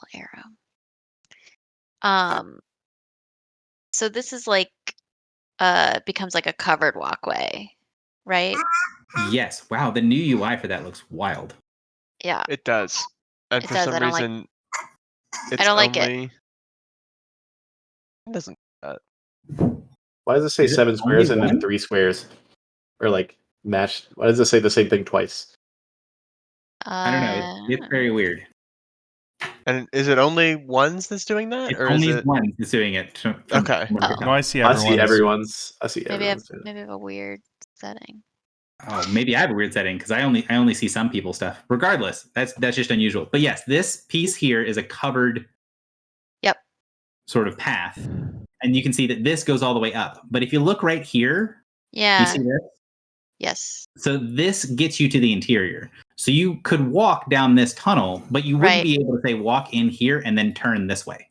Right? Because this section over here is solid all the way up. So only in here is like a open, like an atrium in the middle of the. Yes, there's like an atrium in the middle. Okay. Does it look like the tunnels on the other sides go out? Yes. Okay. And what is this metal thing? Hi. You're not sure. Looks like Okay. some sort of metal platform in the center. Let's go look at it. I bet it's Yeah. a 3-ring ritual thing. You don't think it's going to be a pupil that opens up? Or are we standing inside of a beholder? Yeah. I sure hope so. Yeah. Then we can stab in the eye and then fall down. You can stab in the eye and find out who else is an agent of the adversary. Oh no, it's me. As you walk across We the were bridge, the adversary all along. players are always their own greatest enemy. So as you guys walk along, you're going to sense a couple of things. First, as you step out onto the bridge that's no longer covered, that sense of airflow goes from being like a small sense of airflow to being almost like you're in a wind tunnel. What's below you is kind of roaring sound, like there's a waterfall or a raging river or something below you. And the entire area in here is filled with this sort of warm, salty air. I mean, it seems like you're in, the middle of the day on a beach next to a jungle or something like that. And the sense that there is this upwelling from below you is sort of impossible to ignore. And you see from the perspective of now being out on the walkway that the kind of layers of salt that are around the edge of the chasm, they're coating layers upon layers of runes. Every wall going down is runes. You can see the same glyphs that are in Supernal and in this room, also in Draconic, that are going further and further down. And you can see that the light that sort of gets passed around, it's not green light, it's golden light. It's just getting filtered through this salt and mist and stuff that's sort of changing it to look a little different. I don't have the map with the river on it. The planar map. Yeah? Does the river flow through White Sands? No. Okay. I didn't know how That would be literal the cool. river would be. So that's Oh, the yeah. first thing you noticed. One is that. The second thing you're going to notice is that one of many and Drock, the feeling of a psychic presence is palpable on the bridge. And when you look forward, that membrane wall in front of you, for everyone else, it looks open, but both Drock and one can sense that there's the edge of something at that membrane wall. Like the wall is, yes, a physical barrier to some people, but there's like I guess you'd say like in mechanical terms, like the edge of an orb that is right at the edge of that opening. One I'll relay that to the loves party. membrane walls I do. and talking to them and torturing them. I feel like this is going to be an evil membrane wall. Well, I think will the say other that, one yes, may it not have does. necessarily been a good membrane wall either. I guess It that's does true. feel like that, by the way. Like the That- ship. Like the wall from the ship long ago. From like session 3. Session 1.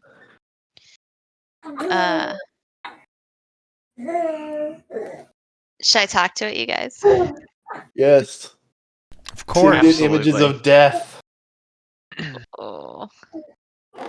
What could go wrong? Can I connect with it psionically? Well, your character would know that they have to go up and touch it in order to connect with it. Touch it.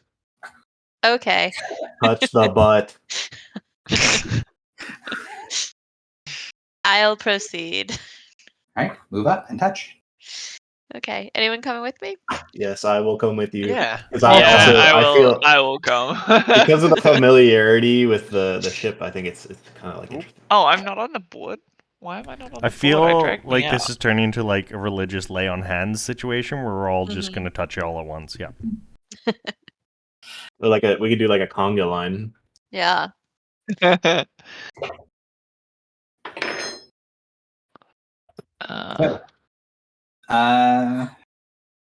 By default, it is either Arcana or Diplomacy in order to connect with the wall. I'll go Arcana.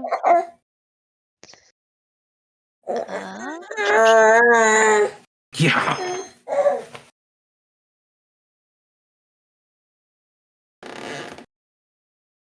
So you touch the wall, you send your senses out to it, and you were kind of, you can remember what it feels like to touch the membrane inside of the world ship. There was a certain level of sort of naiveness, naivete with the wall. Like it had very limited perceptions. It didn't really understand a lot of things that was going on. The psychic presence of that wall was really muted and small. This thing is nothing like that. The presence here is a powerful, palpable psionic force that seems like it is deeply concentrating on something else. And your attempt doesn't even get its attention, doesn't even break its concentration. It is focusing heavily on something, and that is not you.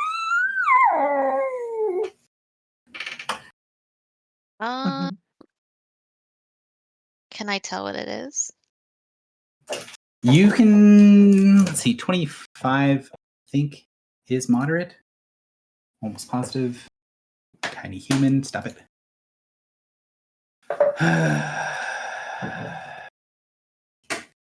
Wait, what? Oh, that's not what I meant to push. Do you want the DCs? Oh, this one. I need That's the what I DCs, want. but not for your level. Oh, okay. It is moderate. So the 25 will get you that the whatever it is focusing on is above you. Maybe like 150 feet, something like that. Like several floors above you in the structure seems to be where the focus of whatever's happening is. Would you say that as we walked down this sloping path, we walked down about 150 feet? You walked way further down than that. Like you guys are, maybe half a mile into the mountain. Yeah, but like down, like just vertically. Yeah. Vertically, okay. You guys are like half a mile down. Okay. You guys have gone, using supernaturally fast and steady horses down a 45% incline for half an hour to get where you are. Okay. So I dare you to ask its name. I don't know that it'll talk to me, will it? It sounds like it's ignoring me. Yeah, you did not establish any sort of connection with whatever that thing is. No. But you said there is a invisible aura in front of us? Like it looks open, but not? Yeah, so you can't sense it, but where the membrane is also the edge of something that feels like it's an aura, or maybe, the edge of telepathy range or something like that. There's a psionic presence in the air that stops right ahead of you. Can I try to suss out what it is without entering the area of effect?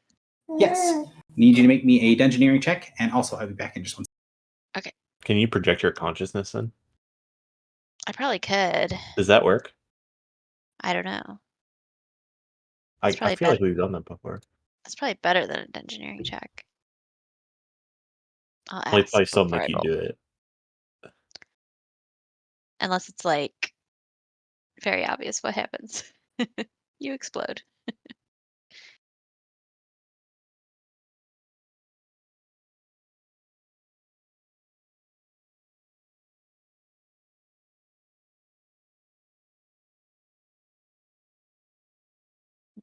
You explode. Sorry, Rachel called. She's on the way home. Yes, I need a dungeoneering check from you. So Philly had the idea, could I do projected consciousness?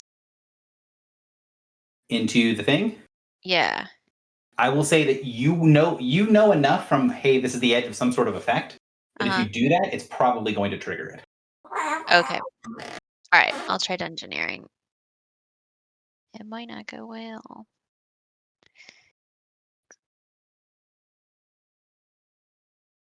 Too easy, bro. 25. So there is something here, and when you look in and you kind of examine the edges of the membrane, you can see a bunch of little cones of things built into the walls.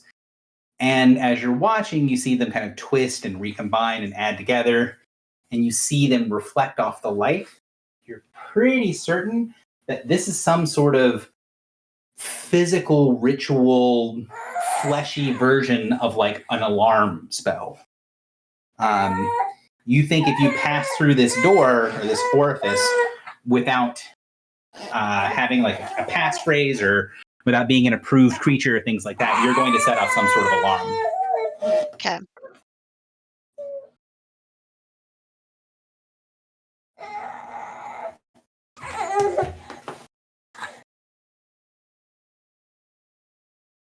I'll relay that to the party. The trigger just anyone walking through it?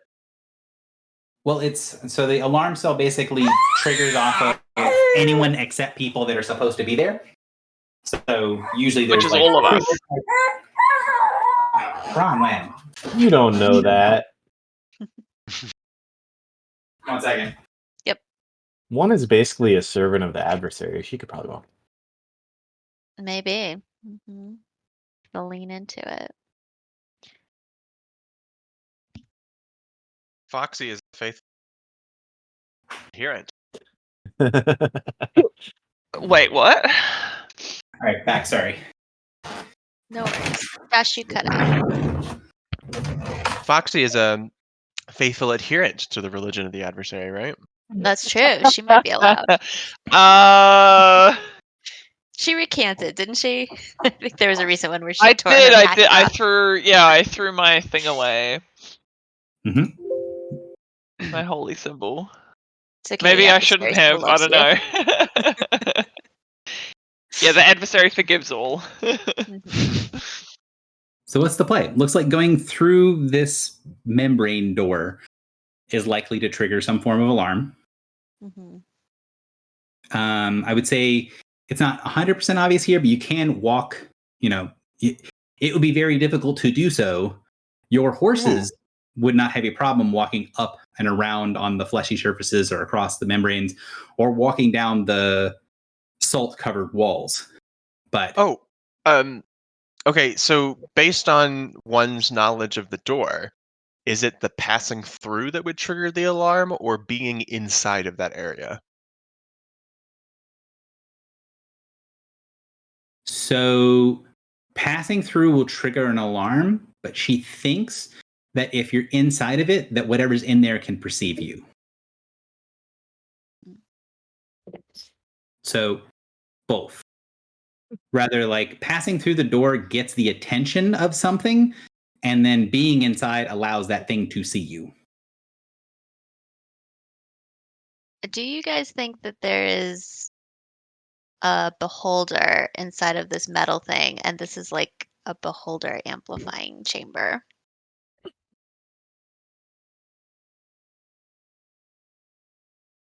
If I didn't before. Beholder amplifying chamber? Yeah, like a resonating something. Like the reverse of the containment we had it in before? Yeah. Being this close to the membrane, you can sense that there's pretty powerful psionic workings happening inside of this thing. Either this creature or this ship or whatever it is psionic, or there's a lot of psionic use happening inside.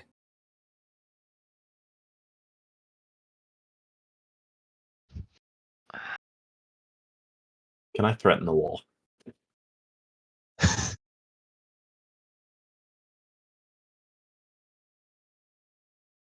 Wait, so Gary, you said our horses, they could just walk on the blue part? Like they could just walk on vertical walls? The wall isn't vertical. It's not super easy to see, but it's a cone shape going down, right? It narrows as it goes, and the wall is covered in several feet layers of hardened salt. So it would be difficult to walk down. But let me double check. I think Phantom Seeds have the thing where the mid rank, which is what you got. Move Yeah, on so- water as if it were solid ground. Yeah. The one so above you it ignore is ignore difficult difficult terrain, and you ignore sort of the parts of the wall that would go liquid as you're walking on them. So with because you got 30 to 39, right? Yeah. The horses would be able to walk down this semi-liquid wall. But could it go up 150 feet? You could, yeah. Because that's where you said it seemed like the thing was focusing, right? Yeah, whatever's concentrating is happening about 150 feet up. And then down, there is a golden lit sea. Yep. And some sort of sound like a bunch of roaring currents or water. Like it sounds like deep below you, maybe, maybe 1,000 feet below you, there's like a river or a waterfall or an ocean or something. Mm-hmm. But it's too far to see with any clarity because you're basically at the bottom of the structure, and then below the structure there is this sort of salty mix. Again, think of like the spray from a waterfall. Mm-hmm. What were we and it's specifically- not just glowing at the bottom. All of the walls are glowing, but the salt is preventing most of the glow from being shown in the middle. So like here, runes. Runes, runes, runes. Over here, more runes. Here, also runes.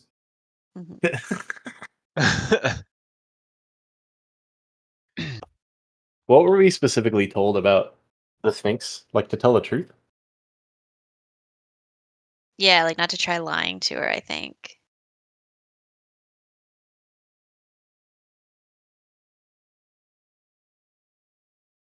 I'm so confused right now. I think we should go down. All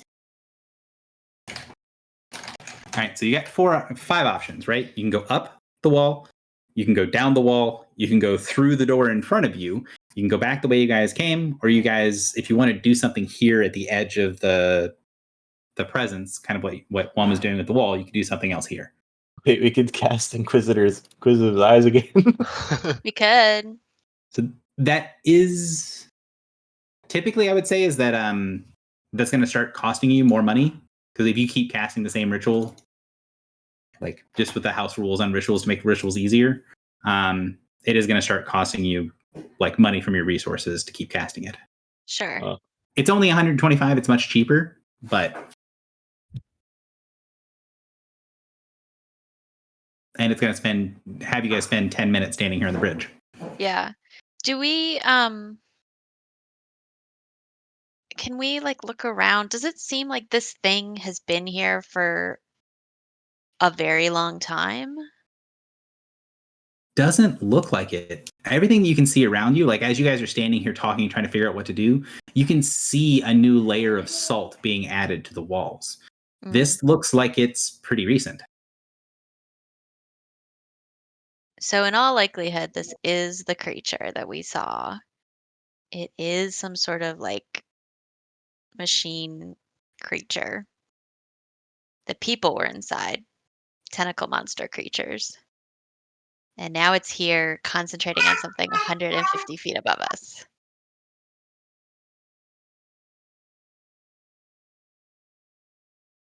Yep, and there's something happening below you as well. Yeah. I guess I think up or down, but I don't know.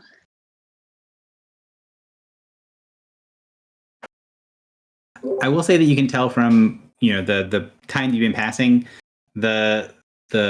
following the passageway of the creature or the ship or whatever you were following, it was kind of boring itself in a slope heading not quite straight down, but heading down. So probably if this is the ship or this is the creature, whatever's below you is likely where it would still be trying to get to. Okay. So if you're following the creature in order to get to it, then maybe it would be, hey, go to where the creature's concentrating above you. If you're trying to follow the creature to go where it's going, then where it's going is still down. Okay. When I sensed that it was like concentrating above me, did it feel like it was I don't know if this is a good question, but like, did it feel like it was concentrating, like it was like a battle of wills, or like trying to puzzle something? Like, was there a flavor to the way it was concentrating? It was very formalized concentration. The thing that you would expect of someone who was doing, or something that was doing like a ritual or some sort of task that was monotonous, but you have to pay attention to. Okay. Sort of like an intense but fairly delicate concentration. Okay.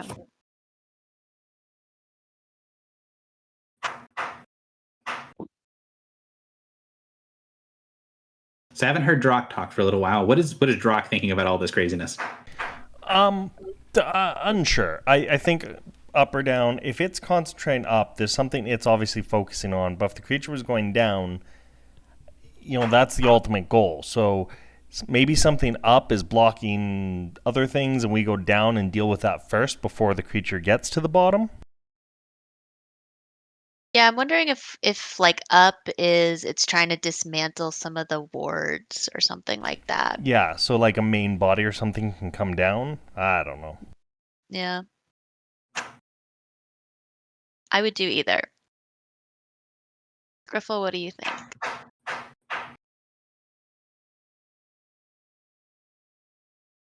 Foxy, you thinking going up I or was going down? muted. I think. I don't know. Up.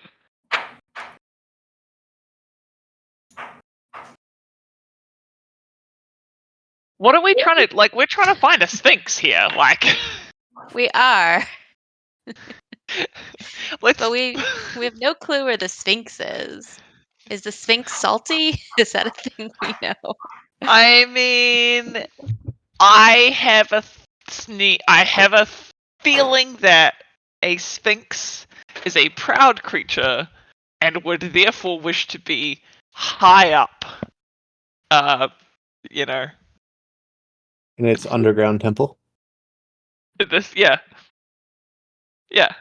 That's don't. Have you got a better idea?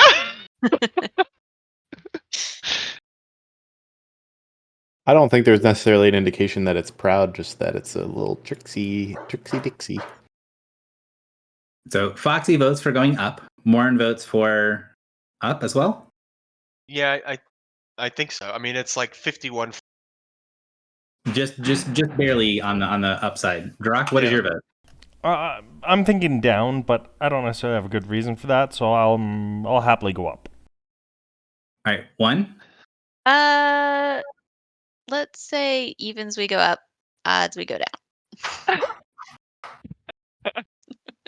Evens we go up. All right. And Phil, do you have any strong opinions either way?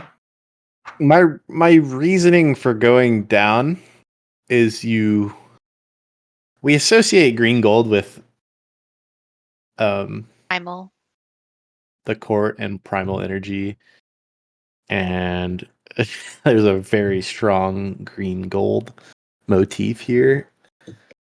And if we know that this aberrant creature is going down, theoretically, then my thought was to also go down to see what's up. Gotta go down to get up. Get up, get down. So it sounds like the vote is actually to go up. What? No. Yeah, you overruled my dude. I mean, whatever. I'm I not mean, saying, I I'm don't not really saying care. the overall vote is go up. Yeah. That is the for the voting thing, but no one felt super strongly about it. So if Phil feels strongly about going down, then technically more people said up than down, but we only have one person who feels very strongly. We have no indication of where the Sphinx is, and going up doesn't necessarily, it could be concentrating on the agents, the little people walking around, that's searching around. For all we know, we don't know that there's a Sphinx up. It's pure guess. Whereas the green gold motif, at least to Filibuster, is that's some shit. Okay. Right. Or we could do last sight vision. Or we could do last sight vision, but I don't know.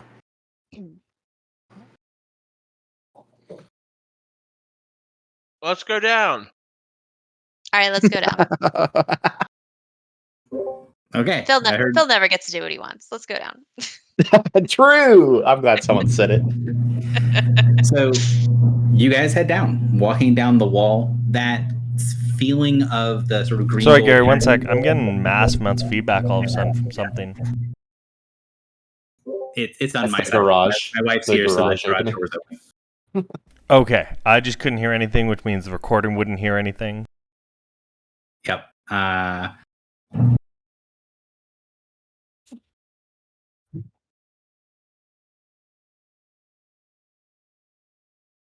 How dare she both open and close the garage door? Right?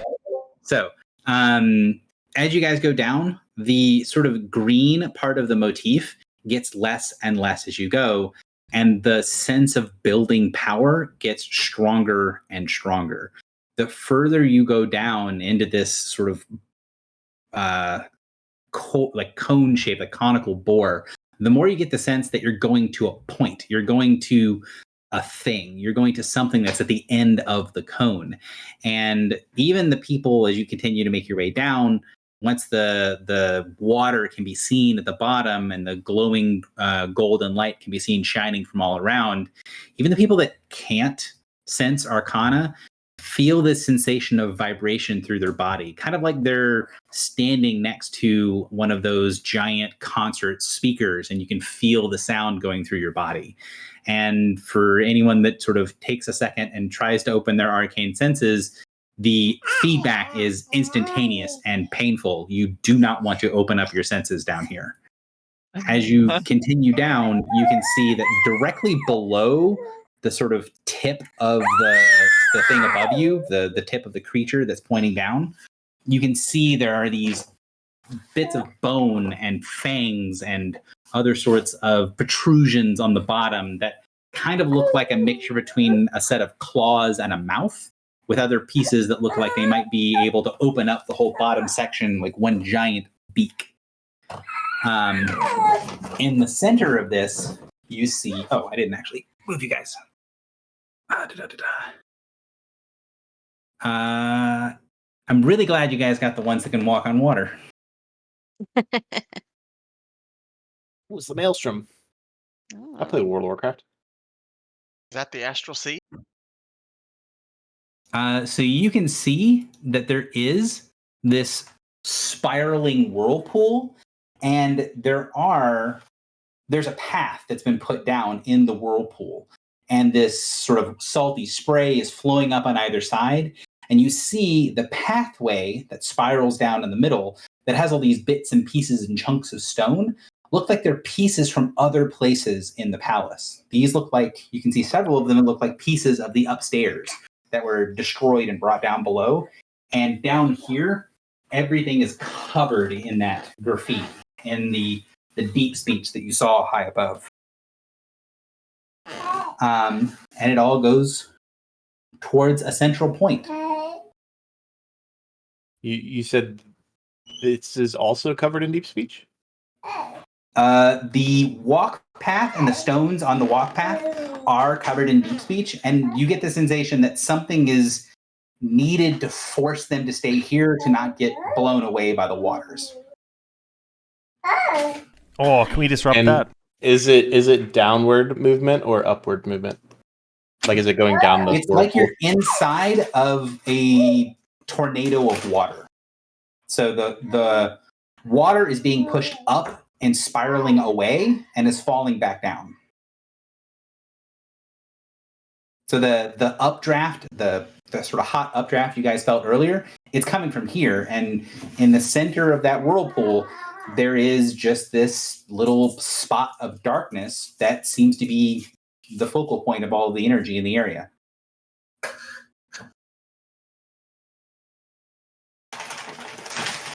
Does this strike anyone like a portal? Yeah.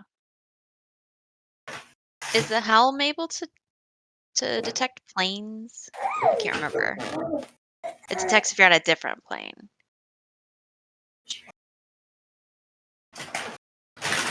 But when we stood on the edge of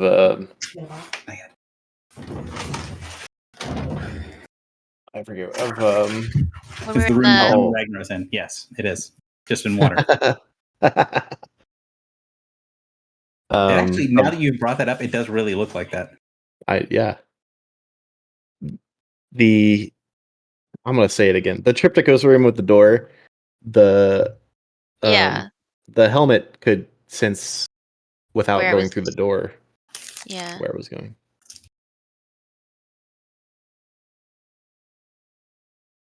Foxy. Foxy, is that what you want to do? Yeah. Oh, sorry. Could you?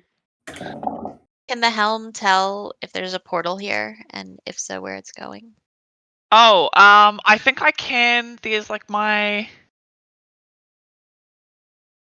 think I have like a bonus, Gary, don't I? To where is it? The Crystal Helm.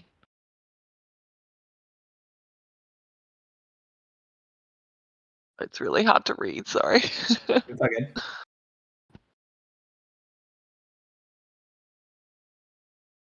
So it does help you in knowing what plane you are on, and you can use it and the ship to help identify portals. You can't really sense the ship from where you are.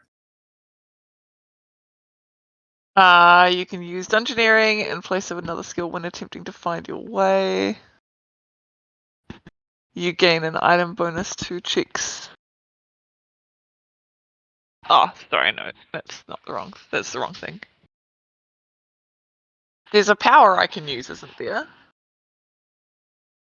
To my knowledge, it's just a Dungeoneering check with a bonus from your helm.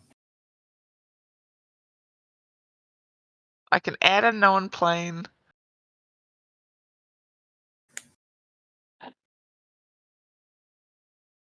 So you know you're on a plane in the astral sea. And if you want to do a Dungeoneering check, you can try to examine that thing in the middle.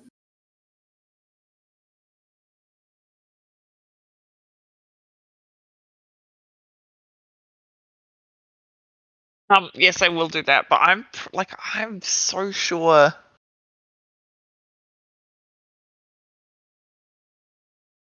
Oh, it's a streetwise check for me to know, for me and allies to know about planes?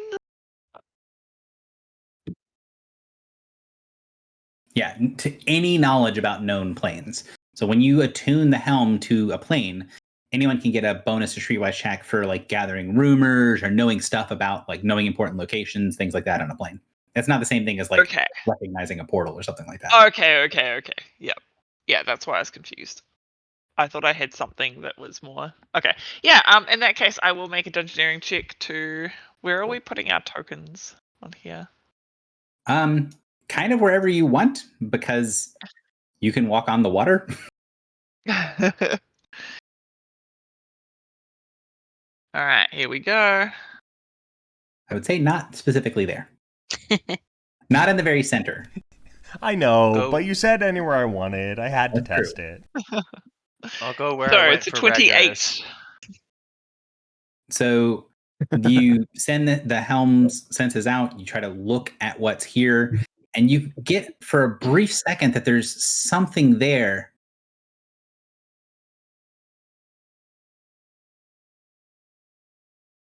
No, child, you will harm yourself.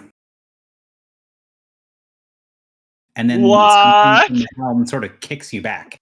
Like you tried to see what was in front of you, and something spoke back at you through the helm, and you get the sensation of the helm like turning off. And when you kind of get the slap back from the helm, you feel the case around your head slip back over your head like a hat that's falling off.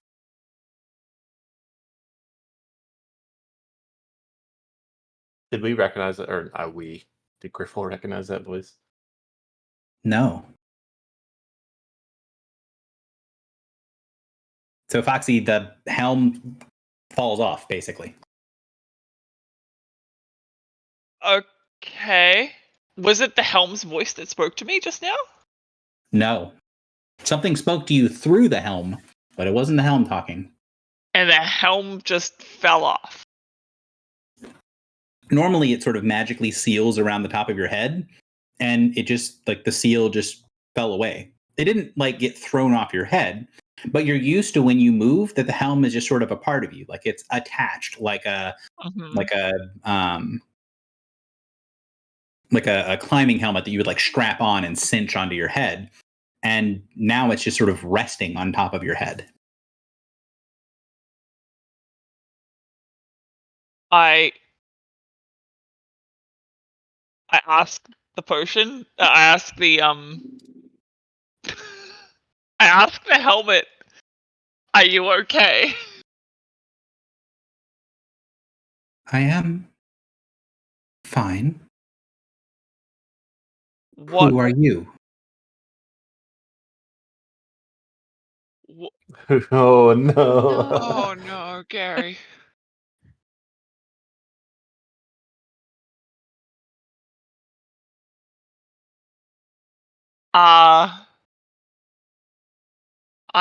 I'm your companion. You chose me. Do you not remember? Yes, I know. You were Griffle. You were Chain Breaker. The who? You get this sensation like there's this wandering train of thought through the helm where it recognizes you one moment and then doesn't the next.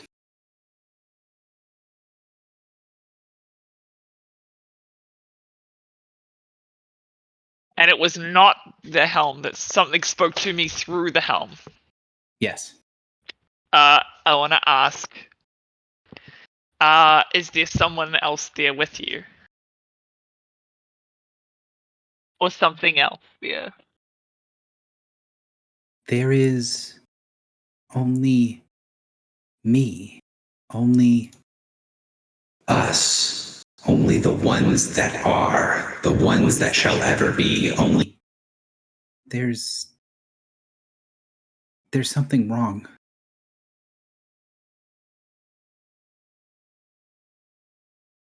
You've never really You guys felt just see Griffle kind of having a little bit of a freak out.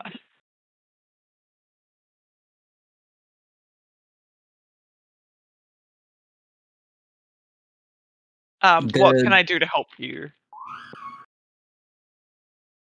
There is a choice. A choice you've already made. A choice you will make. An end and a beginning. This will be as it once was. There is no backwards, no forwards, no end, no beginning. We are what we are and will be once again. The helm sort of tightens on your head and switches back.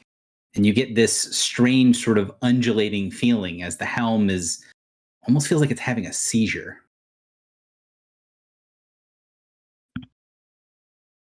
Oh god. I don't know what to do. You guys can see physically the helm on Griffle's head is growing larger and then getting smaller. It doesn't seem to be hurting her physically, but it is really weird to look at.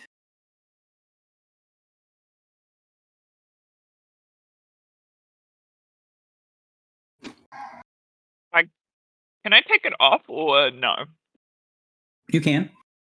Okay. So you pull the helm off of your head, and then it sort of darkens. The sort of strange opalescent light that sometimes is in the helm when you're using it.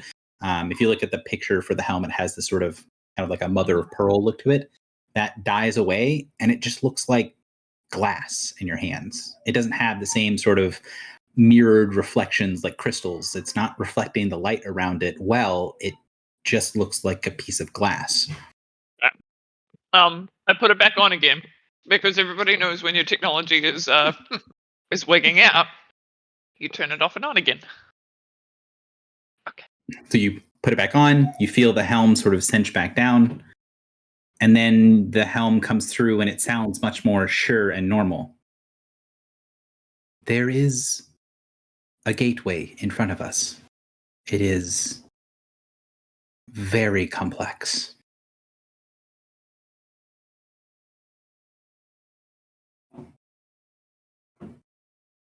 Are you feeling okay? I am feeling whole for the first time in a long time.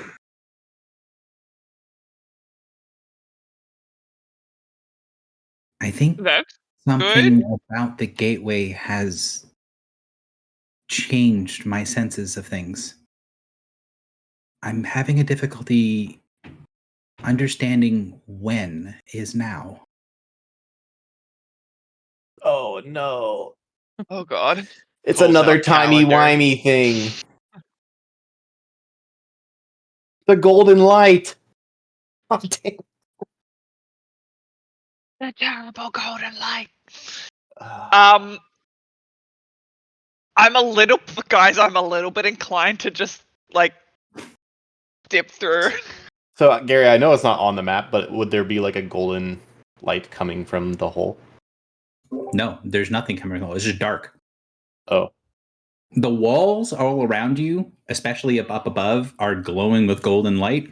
And around you, you can see that there is golden light, but it's very muted down here because there's quite a lot of water. Like the water that's swirling around you looks like it's pretty deep and it's very fast moving. So there is light coming from down there, but it's like light being shined on the floor of like whitewater. Like you can tell that there is kind of something down there, but it's basically completely obscured by the water. So the light seems to be emanating from the walls. The walls and down here, the floor. Floor. Okay. But you can see that whatever's in the middle here is just darkness and doesn't seem to have any light coming from it at all. Okay. Does my orb seem to be reacting to what's happening with Griffle's helm? It's not. Okay.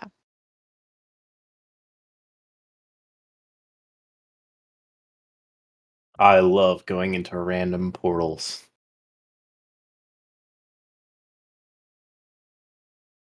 I mean, a disembodied voice told I'm us to like not to. I mean, yeah, but like, when have we ever listened to that? You know?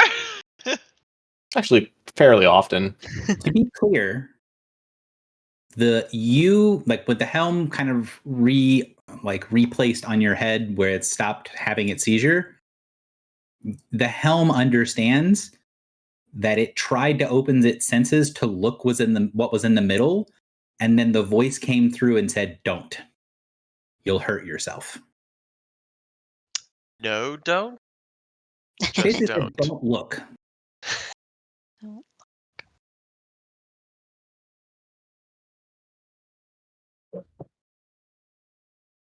Would you say more? I said, was it a no, don't, or was it just don't? Don't, you will hurt yourself. We've been to no don't. That's not that scary. So what is one of many doing while you're kind of seeing everyone do this? You were messing with the orb. It doesn't seem to be doing anything. Yeah. Like, do I get any, I guess, psionic senses from what's going on with Griffle? Like, can I tell that things have changed? Can I? Doesn't seem like there's any more psionic that it would normally be around Griffle, although it is difficult to tell down here because the floor is covered in powerful psionic rituals and the walls are radiating arcane and divine energy everywhere. Mhm. It feels like the magical equivalent of standing inside of a nuclear reactor and trying to see if something is hot. Right. And then if I look up, this is the scary mouth of the creature. What's above you on the bottom of the thing that, from your perspective, is hanging from the ceiling is a mouth. Yeah. Okay. Does it seem like the mouth punched this hole, or does it seem like this hole was there the whole time? It does look like this area has been sort of chewed pretty heavily. Okay, so like the path that we see on the map, it's not like this was set up as kind of like a space set up around this whirlpool aesthetically. Yeah, so to give you an idea of kind of what seems to have happened here is whatever was here looks like it was here beforehand. And then there's some force that's pushing all of this salt water away from this location, throwing it up and away. And the pathway that you're standing on looks like it's been built very recently into the floor to allow people to walk along it to get to the center. And or people or something to walk along it to get to the center. And those runes and the things that are written on the pathway are the only thing keeping it intact and not being destroyed by the whirlpool. So specifically, the goal was to get to the center. Yeah, it looks like something From got to the center and then made a pathway to get back to the center more easily. Bro, I want to go in the hole. I want to do Inquisitive's eyes. Or just jump in the hole. I like to quote Austin Powers. I like to live life dangerously. Do you want to try to do an Inquisitive's eyes here? I mean, only if no. everybody else is cool with it. I think you So, might die. I'm good with it. Yeah. No. I also think You think I might die? Yes, yes because that involves, quote, opening your senses. to the arcane. That's true. But jumping in the portal should be fine. Yeah. Like we should all just jump it, guys. Just jump in the portal. All right. This one doesn't seem as Morin is scary here as the for other one. jumping. Jumping. Drock. It's a leap of faith. I mean, Is everybody like? every Listen, video game... wait. I would like to say the whole point of the Morin's creeping closer. I would like to say the whole point of the Sphinx is to be true to yourselves, and every time we see a hole, we don't jump into it. But at this one time, we got to be true to ourselves. Every game I've ever seen with a hole like this, you jump in and there's a secret. That's all I'm saying. And the secret is you get to make new characters. And that's okay. Secrets are secrets. You think Gary would do that to us? You think Gary would just kill us like immediately? Listen, I think if the bad Now we're getting guys, I think if the bad guys want to get to the portal, we also want to get to the portal. But what if we go through the portal and it takes us to the Black Fens where the Star Shadows live? Why would they and- have? They can already get there. I don't know. Maybe it's a certain part. So The Grippa was helm having her moment. Morin, what are you doing? Like one is trying to examine from the outside. So my thing, I consider the possibility that maybe it goes to like the Black Fens or where the Star Shadows are, but we have previously investigated portals that lead there, and we haven't had this kind of feedback. That's true. So Oh, it's what if probably this is... less dangerous than the Black Fens by that logic. I have an idea. I have an idea of where it goes, you guys. Ooh, let's hear it. What if it goes to where grandmother is? Because that would be complicated. You know, that's actually like the best theory I've heard this thus far. Like That's like sick. Yeah. I mean, Why we know would- the adversary is trying to get to her, Mm-hmm. and we know she exists outside of time and space. I will say a we thing do. that I've constantly forgotten to update here, partially because it just juggling baby and stuff.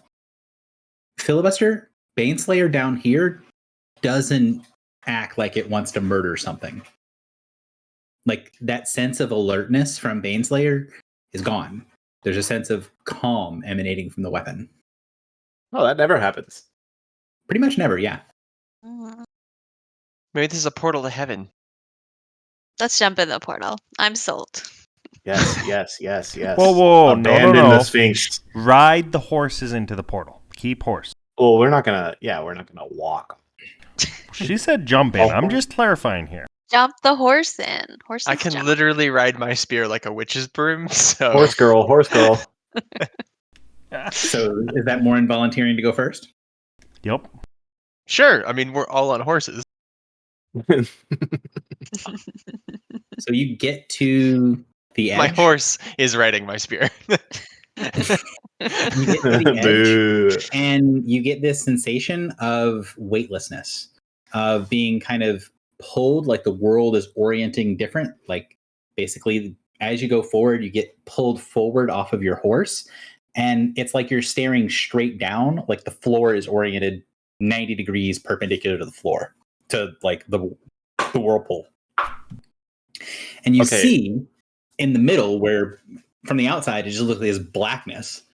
When you go in there, everyone else can tell the horse gets just sort of disintegrated and fails and falls apart. You can see the ritual just basically shred at the edge. This was literally Filibuster's fear with the quicksand. And then as you look down, you see on the bottom of this massive whirlpool, and you can feel the arcane energies of what feels like a mile of wards above you is all focused on this one spot, on this one key point. All of the energy flows through this entire palace to this singular place. And instead of there being a ward here or something like that, instead there's a stone. It looks like a big flat stone, something you'd find at the bottom of any river. And on the stone, there is a simple wooden plaque, about 9 inches long, about a half an inch thick, about 4 inches tall, with 3 letters and brackets printed on it. He's It got looks like this. Your character, I don't think speaks this language, but you've seen it as you've walked through the entire facility. It's supernal. And you're kind of floating above it, perpendicular to it, looking down, and you can see all the energy goes into here, into this plain, dark wooden plaque. Please. Oh my god. It says, what is your name?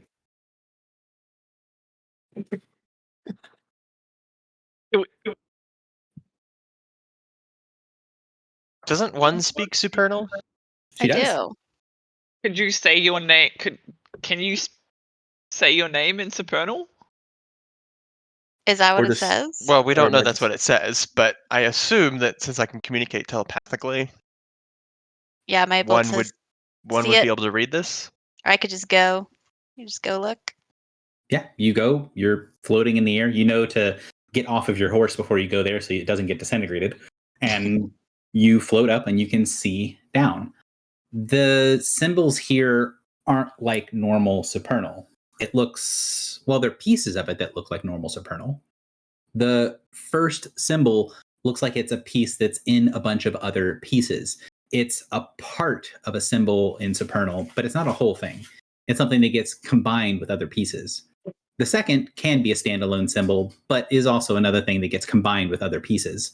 And the third symbol is a standalone, is a piece that generally only is shown by itself. But this isn't a modern usage of supernal at all. And I will make a check for you real quick.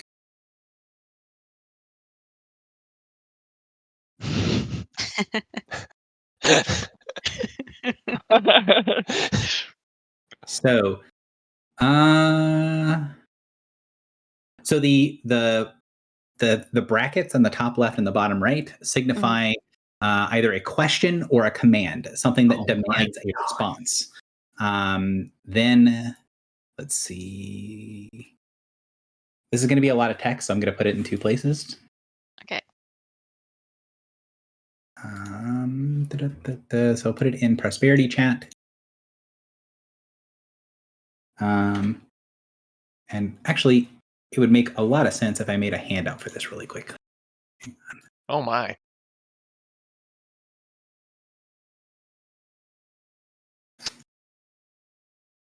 All right. So, Drock, if you can, on your side on the screen, if you can open up the mysterious note handout, I just make it a quick blank one. He So you can have it just on the said screen. BRB, so you'll likely have to find I him. heard him as I was walking away though, so. Okay. Yeah, just put it on the Alrighty. screen and make it, size it so that people can read it.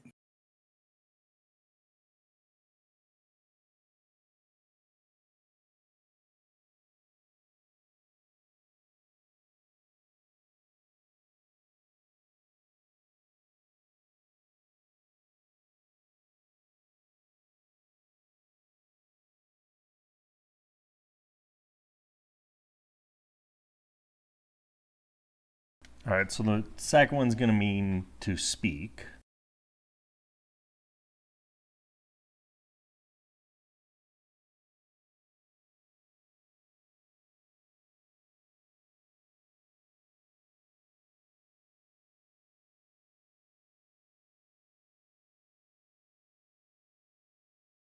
So either speak. I'm thinking the first one's family.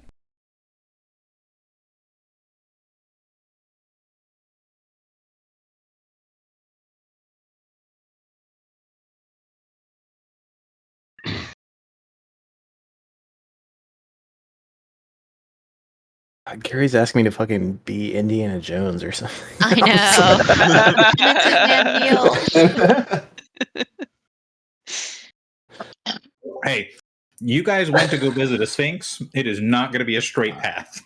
Very common symbol, but used for parts of many things. Gary, I'm just going to throw out there, I have my dice of auspicious fortune, and I would use every single good one to make this easier if I could.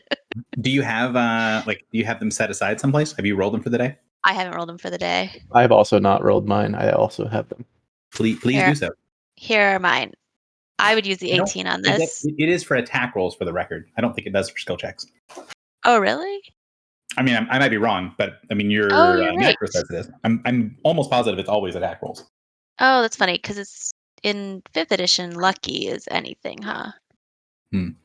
I wasn't thinking about that. Now, the dice are also very good because you can use them for attack rolls. Like if you want to AOE and there's one of your allies is in the way, you can you can make sure that the ally is missed by the attack. So right. And also being able to guarantee that you're going to crit one of those rolls, like Philly just did, is pretty handy. Oh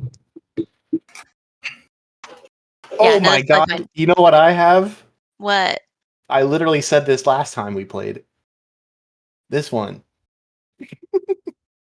It seems way good.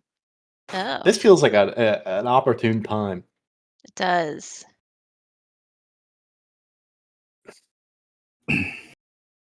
So I think we've talked about this before, but just to double check, the ruling for stuff like Good Omens is the idea is that it is for one round of a skill challenge or one basically go round in a scene. I'll be honest, this feels appropriate, and I would like to use it. Yeah, sounds good. I have a question. What? So the second paragraph, it says that the twisting indicates a modifier of the third symbol, meaning that it references the following word or concept. So the second one references the third one? Okay, and then in the third paragraph, it says, given that symbol 2 already has reference markers, it seems that this is being used to reference the first symbol. Yeah. Correct. So basically 2 points at 3, 3 points at 1. 1 does not point at anything. Okay. 2 points at 3, 3 points at 1. And so this is going to be what you guys get for baseline from one person knowing a version of this language and having, I'll let you guys know, a pretty damn good check for the knowledge check.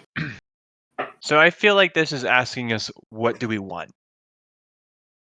No, I think we have to speak something, a passphrase, essentially. And I'm thinking... Are you sure it's not unique to each person? Wait, didn't you say the brackets? What are the brackets? They're like an imperative. They're telling you to do something. Isn't that what you said, Gary? Yeah, so in Supernal, it's something that demands a response. It can be a question. It can be a command. There's no written difference between go do this and will you do this. They're written the same way in Supernal. But it's not asking us, like, what is your name? Like, we wouldn't infer that from the brackets. I mean, that is a question, so that could be a thing. Okay. And the idea of family or birthplace. Like, what is your birth family name? But the second one is what's throwing me off.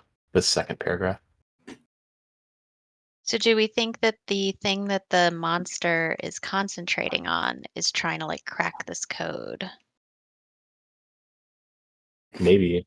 My main reason for immediately saying it's asking you your name, and maybe this would be unknown to when this was created, but what better defense than saying speak your name to aberrant creatures? True. The things that cannot literally identify Have a themselves. name. Yeah. But is it your name or the family name?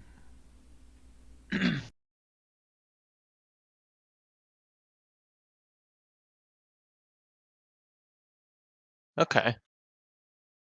Well, I'll just say the following in primordial 3 times and see what happens.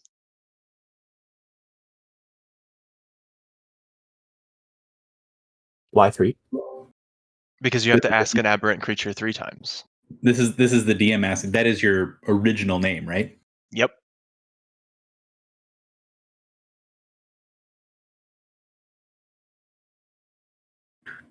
So you say it, and as you start to say your name, there is this pressure that builds. You get this sensation of all of those miles and miles of wards behind you are slowly coming to life. There's an orientation, like the sensation that you would get if you walked into a room and everyone stopped what they were doing and stared at you. This sort of, not necessarily surprise, but an acute form of attention that feels like it's something you can kind of feel in your bones. And by the time you get to the end of the first time you say your name, you feel like you're out of breath, like you've run a mile. This sensation around you of energy focusing on you feels like it's drawing closer, like it's pressing on you. And there is this sort of painful sense of pressure all around you. And you, as you're kind of floating here, you can feel this sense of kind of like a bow being drawn, or a crossbow bolt being locked. Do you keep saying your name? Yes. So the second repetition, it gets worse. It gets more painful. Give me an endurance check. Yeah.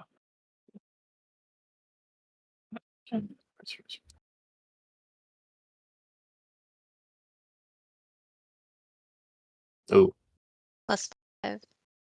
I did the +5. Oh Ooh. no. yeah, he rolled 2. You feel this pressure on your body, this kind of crunching sensation, and you feel something's being pushed out and through you. Like something behind you is pressing down so hard that it's causing your whole body to crack. You first lose a healing surge. And then as it's kind of pushing through you, everyone else can see around you this sort of network of golden light, these cracks opening up all over your body that start to bleed faintly.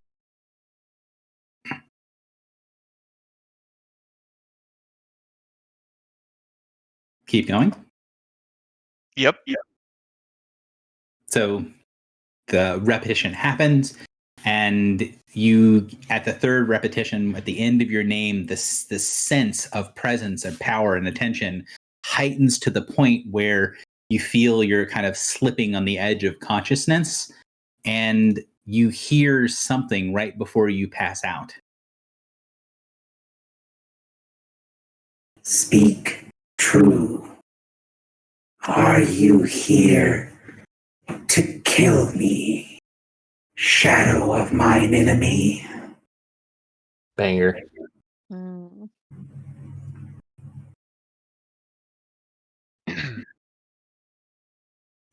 You don't feel like you're connected to your body anymore. There's this sort of falling sensation as you're drifting into unconsciousness. How does Morin respond? Let's see.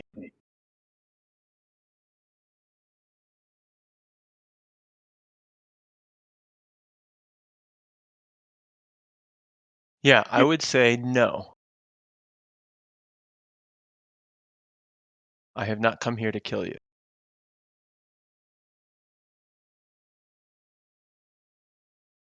Bound you are, by word and soon by deed. Power you leave, knowledge you seek, hope you bring. Welcome, child of death. Banger alert. Banger alert. You guys see his body just crack like a statue and break apart. Most of his body vanishes, but for a second, there is this incredible shadow that fills the area where Morin once was, and then it dissipates like a shadow before a strong light. I cast a moment- Unspeakable Bond. The damage is transferred to Druck. It doesn't do any damage, but there is a moment where you see something fall. The only thing that's left of where Morin once was. His body is gone, his clothing, equipment, everything, except one thing. From where Morin was floating, there is now, very slowly falling towards the water, a bone white rod. I'll reach out and grab it. You've got it in your hand. I think we may have to give those up.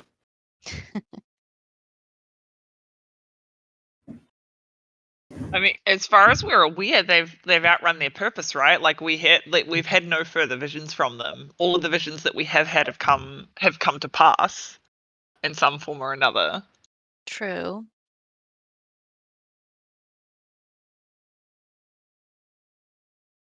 So, you guys see Morin vanish. What do you want to do? Hold hands and do it together. Yeah, I want to follow. Yup. Don't split the party. I mean, if the same thing happens to you all, we will all be split. So, one by one, as you go, when you speak your name, it's not as painful of an experience as what Morin had. There is definitely a sense of pressure, and for some of you, there is a sense that you need to leave something behind.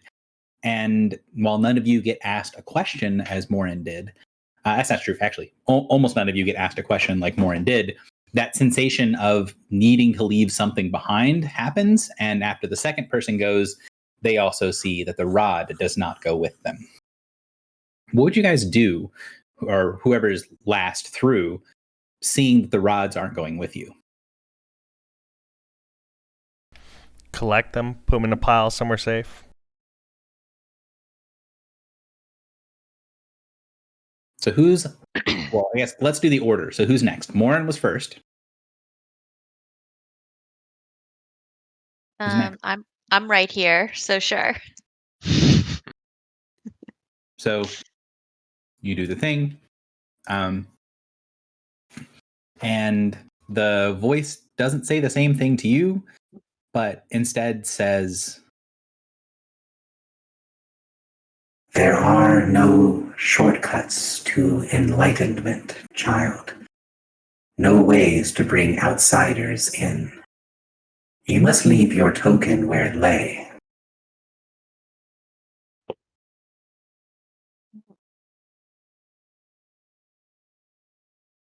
you feel that in your backpack there's something that's vibrating when you're trying to do the repetitions of your name.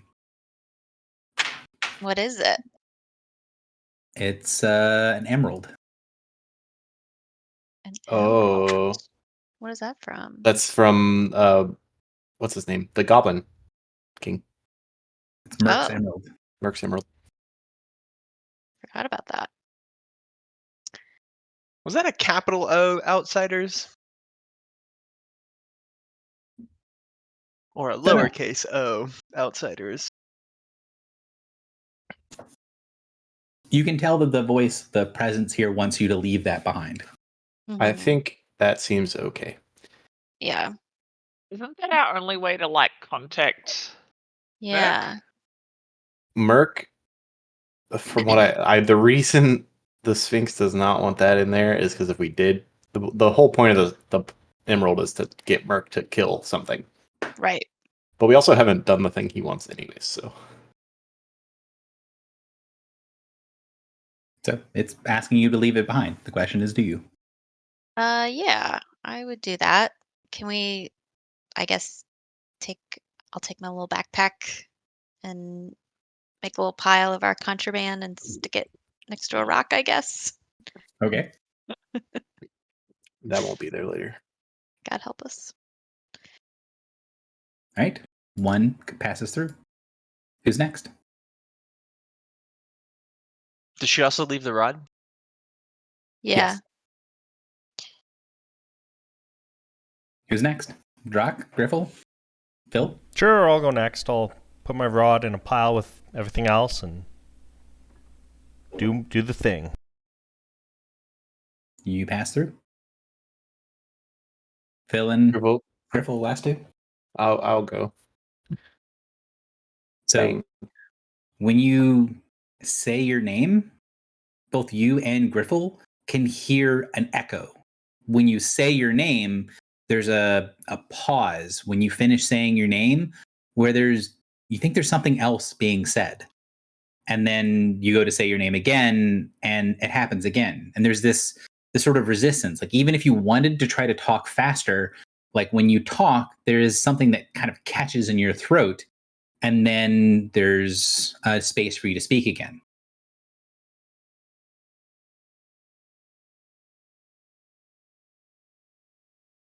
What?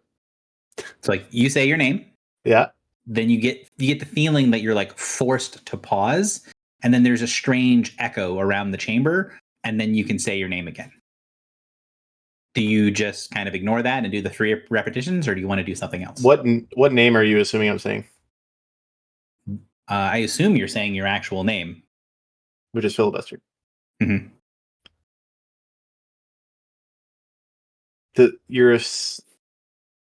The forced pause. Gary.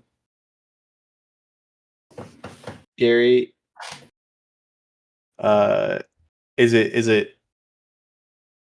How do I phrase this? But you said there's also like an echo. Yeah. The echo is like something is saying it with me. Like something is saying something right after you get done speaking.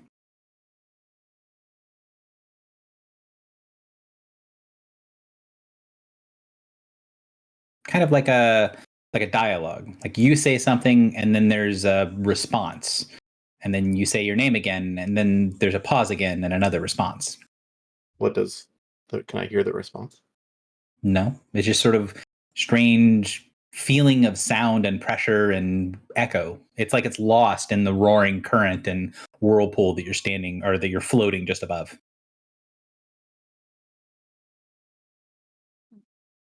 Maybe Baneslayer saying its name.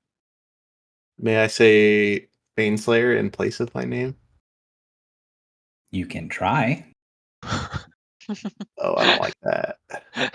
The question is, do you want to change a repetition of your name? You can feel the power building just like on the others. Oh. Well, that's fine. I don't think I would notice. I mean, I would notice, but you know. Okay, so it happens, the power builds, you do pass through, but there is this sort of odd cadence to the way that you have to do it. And last but not least is Griffle. Okay. I will approach and I will just be like, "God help me." and I will say, "Griffle stare 3 times." So it builds, and then on the second repetition, you get that sensation of something pressing through you. And then that feeling like someone has taken like a pole or something like a log, and so that they're shoving it and grinding it through your back. But then after a moment of resistance, you feel it gives way and you feel warmth flooding through your body. You feel calm, at peace. And then in the third repetition of the name, you appear with the others. Oh my god, guys, we did it.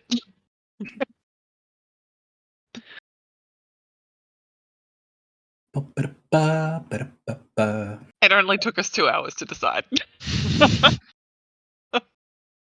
I I thought it was a decent chance you guys would make it through here today, but I thought there was a pretty decent chance you wouldn't go this way. Gary, you So- just didn't know how much of a genius I am I at reading. I honestly did not expect the Phantom Steed thing. As soon as you said, I was like, oh, that's gonna make it way easier to get down there if they want to go down. How many skill checks do we bypass? It would have been very difficult to go down a semi-liquid, nearly sheer sheet of salt onto a massive whirlpool. What if we used one's disc as a sled? There would still be checks, but it would be more interesting when you failed.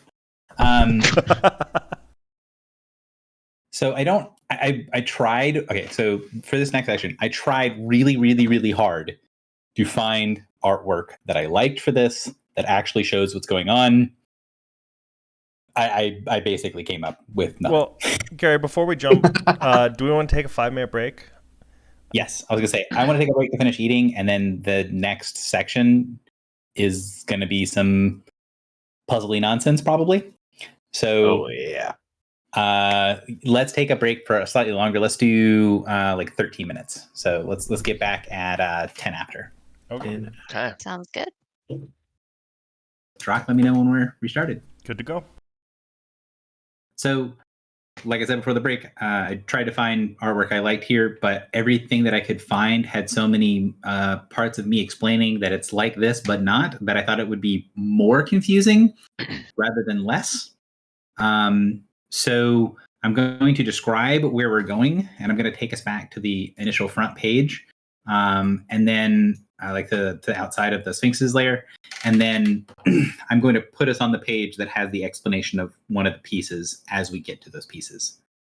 So you guys appear and kind of in like a little entrance chamber, and you can see that there is a blank wall behind you that has like a blank spot on that wall. Like the whole wall is covered in like burn marks. And in the middle of the wall, there's a little spot that is perfectly clean and is not burned, that is the right size and shape for that plaque that you guys read on the way in. And around you, there's an area that you guys could comfortably all fit in this room, but not by a ton. It's like a foyer, like an entry chamber. And then it opens up into another room beyond. And you can see that there is a doorway on the far side that is very ornate, and it's covered with this iconography that is very clearly a depiction of the statue from outside. Right, so this isn't another statue, but it is a depiction that looks like it's a carving on these massive stone doors of the Sphinx statue that is presumably way, way above you guys right now. In the middle of that room, there is what looks to be kind of like a fountain, although there's no parts of it that are actually sending up water. So it's like a fountain, but there's no sprays coming from it. And the edge of the fountain has a little lip on it. Here, I'll move you guys over to this for describing the fountain.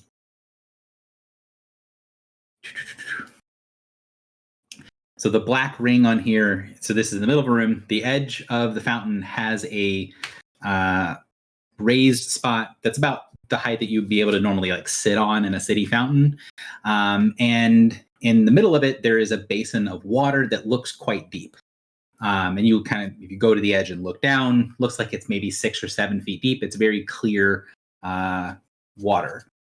Around the edge of the part that you would like normally sit on for the fountain, there are 3 indentations that are these little orange circles.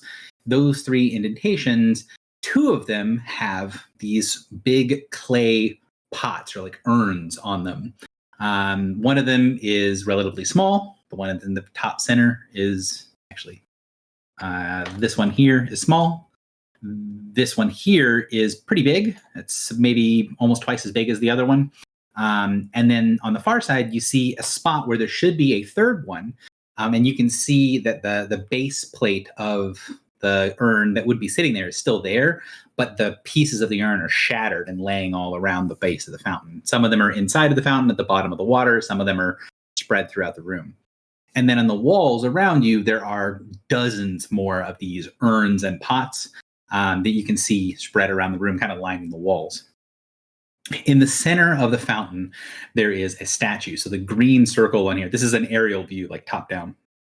The green circle is a statue, and it's a statue of a woman who has her head thrown back, and she has her arms that are kind of up to her side and beside her.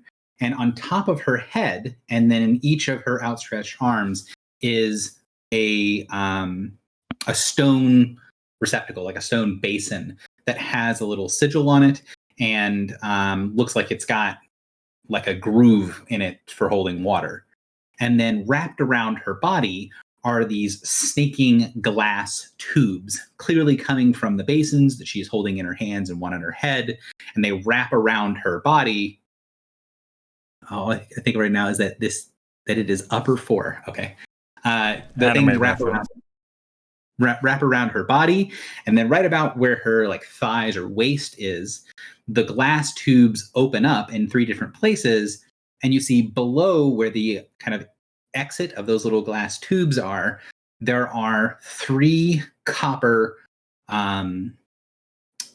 tubes that are cut at a very sharp angle. So this little red thing on the corner here, this is what the tube looks like. And there is a piece that goes through each of them like this, where they're sort of balanced, pointing up at about a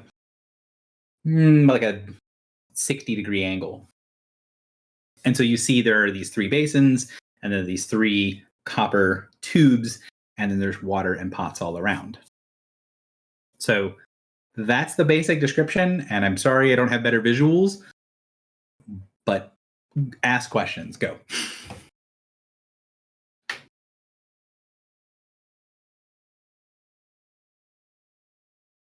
Does it look like water is supposed to be running through this?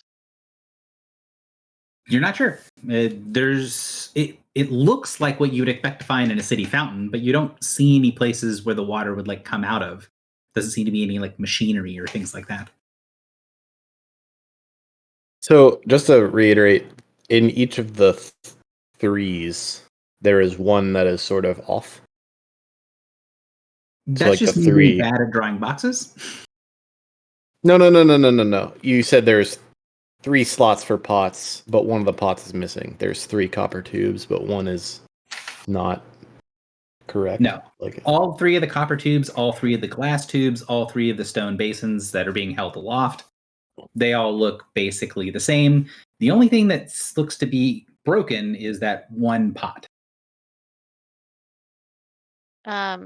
Is that broken pot proportionally bigger than the middle-sized pot, or the same size, or a third thing? So going over and checking the pieces, it looks like pot, and I'm going to put numbers on here to make my life a little easier, or letters. That is hopefully on the right thing. So ideally, you guys can see the SML or SML. So it's a small pot, a medium pot, and a large pot, and the medium one is the one that appears to be broken. Okay. Are there any other pots, because you said there are a bunch around the room, that are the size that I would expect the medium pot to be? So you can take a minute and walk around and sort of compare the base, because like the bottom of it, the circle at the bottom of the pot is still intact, to the other pots. And pretty quickly you're able to realize that the other ones in the room are all the size of either the small pot or the large pot. Can I cast Make Whole? You can try to, yeah. So you go to cast Make Whole, and you see the pieces sort of stitch themselves together. And then you get about 70% of the way to there, and you see that there are big chunks of the pot missing. And then it sort of shakes for a second and then fizzles and falls apart.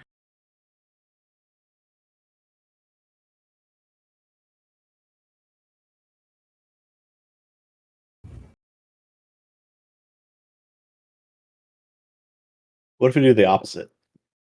Break all the other ones. Oh And god. break the other ones. What if we just took the other two off? Their basins or whatever. Do we recognize the woman in the statue? Doesn't look like anything that you're familiar with. The proportions of the person look a little off for being like a human or humanoid race. She looks like she's built like super stocky and sturdy, kind of like a dwarf, but there's a certain feeling of size to the statue that it's about the size, maybe slightly or like half again is bigger than a human, but there is something about her features that make you think that she's actually much bigger than what the statue is. Is it Gwendolyn? Is that her name? That's one of them. No, Or the Gwen is mom. Gwendolyn the dead one? Yeah, the dead daughter. What's the name of the wife? Did he ever say? Black bitch. You've seen what Gwendolyn looks like because there's the embossment on her sarcophagus. Yes. It's not her. Does it look like it could be a blood relative of her? There is definitely some similarity that you can see here. Yes. Okay. The woman that is depicted in the statue is probably a giantess. It looked Do like we have a medium creature here? I think I'm medium. How about you stand on the little thing? Hang on. Forgot an important part. Oh. So when you guys get here, There's a sign that says "Do not stand on this." no. So when you guys all get here, everyone kind of feels a little woozy, like you've just sort of like been thrown through something. Morin is laying limp on the ground, kind of flopping around. So before we get to this room, this needs to happen first. Morin is like laying on the ground and is like jerking and moving, but doesn't seem to be functioning. Like doesn't seem to be very much in control of his body. Morin, something is wrong. Morin, you feel like behind. like there's basically like someone who's like maybe repeatedly punching you in the chest or abdomen, that there is this strange like sensation in your head, like something is trying to press down on you. You feel this sort of burning sensation in your chest. And as you try to like move your arms and legs, you feel weak, like there's no power in your ability to move. Oh my god, get a new patron, bro. Yeah, I was gonna ask, does this feel like something I would imagine would happen if you broke a pact with your patron? You're not sure. So you guys see Morin laying there trying to figure out what's going on. And as you're watching Morin, his face is turning red. Oh my god, are you coming alive? Oh no. His why face would that doesn't be a turn bad red, right? Red is not a normal. He's normally gray, right? Yeah. So it feels wrong, but does it feel familiar? You're not sure. Let me see. Have you ever been alive before? You remember what it's like to be alive. So you're having this moment of like the thudding thing. You think that might be, it feels too loud and too powerful to be your heartbeat, but you also haven't felt your heartbeat in a long time. So maybe that's that, but you're not really sure why the world is growing dark, why your legs and arms don't seem to work, and why your chest is on fire. Breathe, man. Remember to breathe. Oh, he's got to breathe. So someone says that, Morin goes and takes the first breath, which feels awesome. Feels awesome. Yeah, because he was suffocating to death. Oh my god! So all we had to do I was love tell. this. You guys are like all we messing had around to with do was pottery, and I'm remind him. Like he just forgot or something. Is it like that SpongeBob episode where he forgets his own name? It's more along the lines of like he hasn't needed to take a breath in like a couple of years. Oh, of course, because you don't need to breathe. Hey, I feel like we need to retcon the entire underwater temple scene. True. Yeah. Everyone in this Discord is now aware that they're breathing. They're not breathing. You hear that, YouTube audience?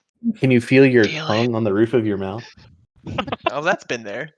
Uh, So, yes, Morin, you are alive.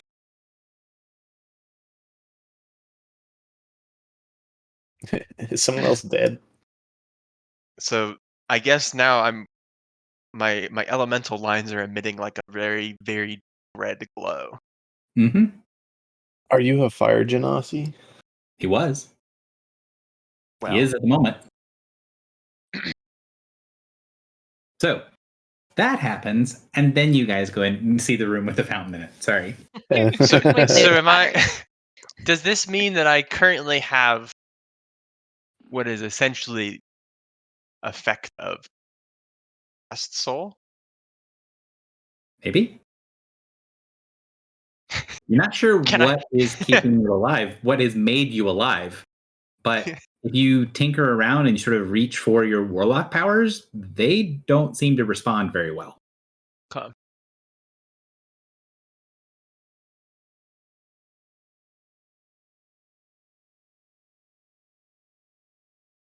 So, there is this fountain.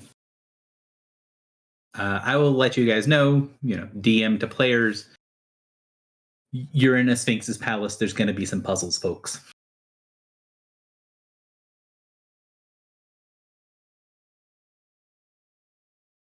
So what do? I like the train of thought we were on. Rebuild the pot. That didn't work. So something. Well, I with was sizes. thinking small, medium, large creature. You put the medium creature on the pot. Yeah. Spot. We have a large. We don't have a large creature. Okay. I am a large medium creature. Oh, let's try that then. Wait, is that real? I'm a bug well, I mean, no, but Oh, Yeah, she has Probably- the oversized trait. yeah. I mean, it's worth a shot. All right. I'll stand on the small spot. Okay. I will Someone kind else of needs- half crawl, half walk my way over on my atrophy muscles. I will stand on the Lorg spot. So, does this feel like my body? It might. It's been a very long time since you've been strictly speaking alive and not at least partially animated by dark magic. You don't feel weaker than you normally do. You feel more unfamiliar. Like your entire body is asleep and you're having to sort of shake it awake. And moving on it isn't like you're moving on legs that are atrophied or feet that are atrophied. It's more like you're moving, trying to like wake up your body and sending like rushes of tingles through your whole body as you're trying to wake it up. I hate that. It's very uncomfortable.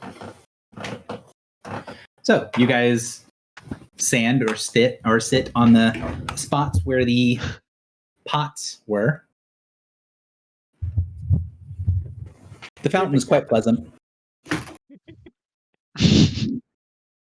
This sucks. Do the are the glass Worst ride ever. The fountain starts to spin. It's like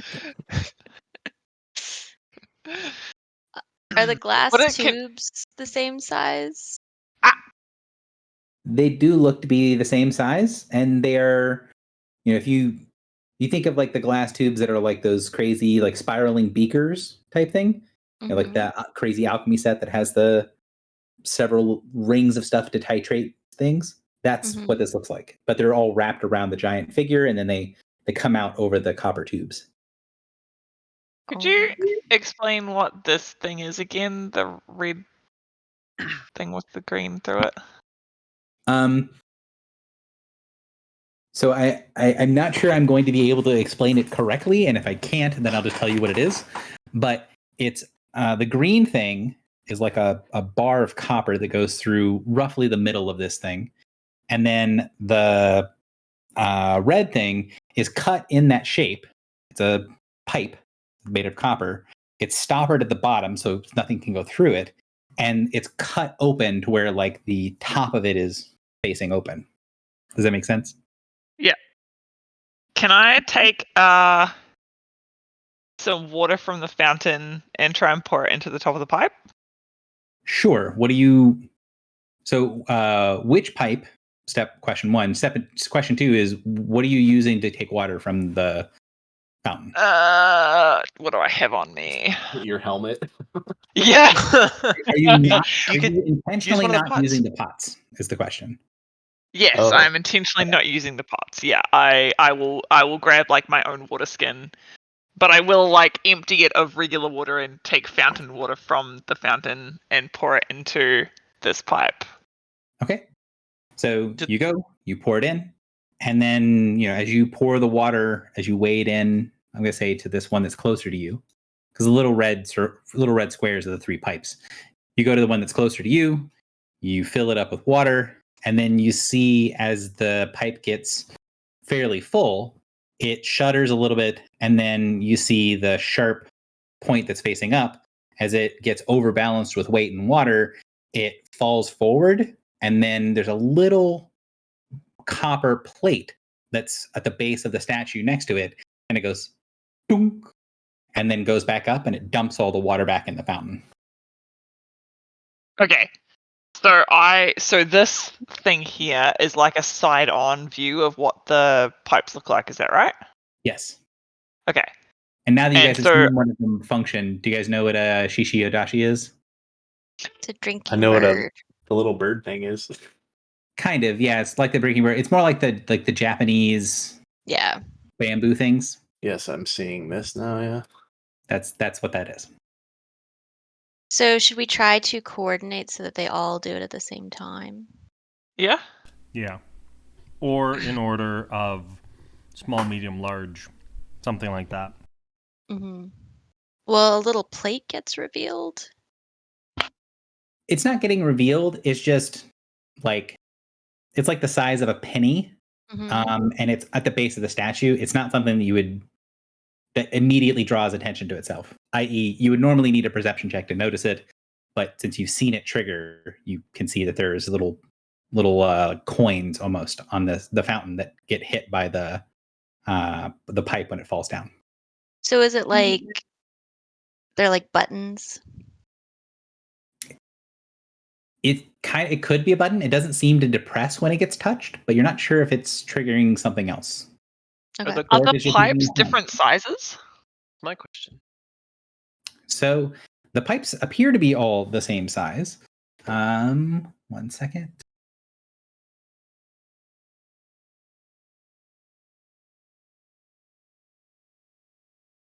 Griffle, actually, while at a first glance the pipes do all appear to be the same size, what you notice is while they are all the same length and width, the thickness of the pipe is different in each of the 3 pipes. The walls on one of the pipes is very thick, making the place where the water goes in the inside relatively small. And then there's one in the middle, and there's one that's relatively thin, allowing there to be much more volume of water in the same space. So there is the one that I'm next to the one that's relatively thin? The one that you're next to is the one that is relatively thin. Yes. Okay. And the one that's nearest Philly is the one that has really thick walls? So thick walls, thin walls, medium walls. Okay. That's what I thought. So for mine, we need a larger volume of water. So we wouldn't just be able to pour like 3 cups of water into each of these Mhm. simultaneously because they would still trigger at different times. And I get the feeling that we're supposed to trigger them all at the same time. But if they all just need to be full, we could use a large vase for the medium one. Yeah. Well, does all the but the water vases need to? are missing, Does all right? the water need to be in the fountain at the end? So 2 different things are asked there. One, the pots, the vases, whatever you want to call them, the urns that are around, the small and the large one, they're there. The medium one's there. It's just broken and it's missing pieces. And there's a whole bunch of small and large ones around the edge of the room as well. So you have effectively as many of the small ones and as many of the large ones as you need or would want to use. And the water is quite deep. There are little pieces of stone that are kind of lattice worked out from the edge to where you can step on them and actually be in the middle of the fountain. But I mean, if you actually wanted to go deeper in the fountain's like 8 feet deep. Oh. So you also Could we just more or less use have make hole on the pot? It didn't work. Make Oh, hole. it didn't work. Sorry. So Right. Yeah, we did try, didn't we? Sorry. So Gary, what happens if we just all fill up the pipes at the same time? Don't know. Worth a try. What are you filling it with? Do it. 2 large pots and a small pot. Okay. So who's first on this plan of who's grabbing the large pot? Griffle. Griffle. So Griffle, you grab a large pot, fill up the large pot.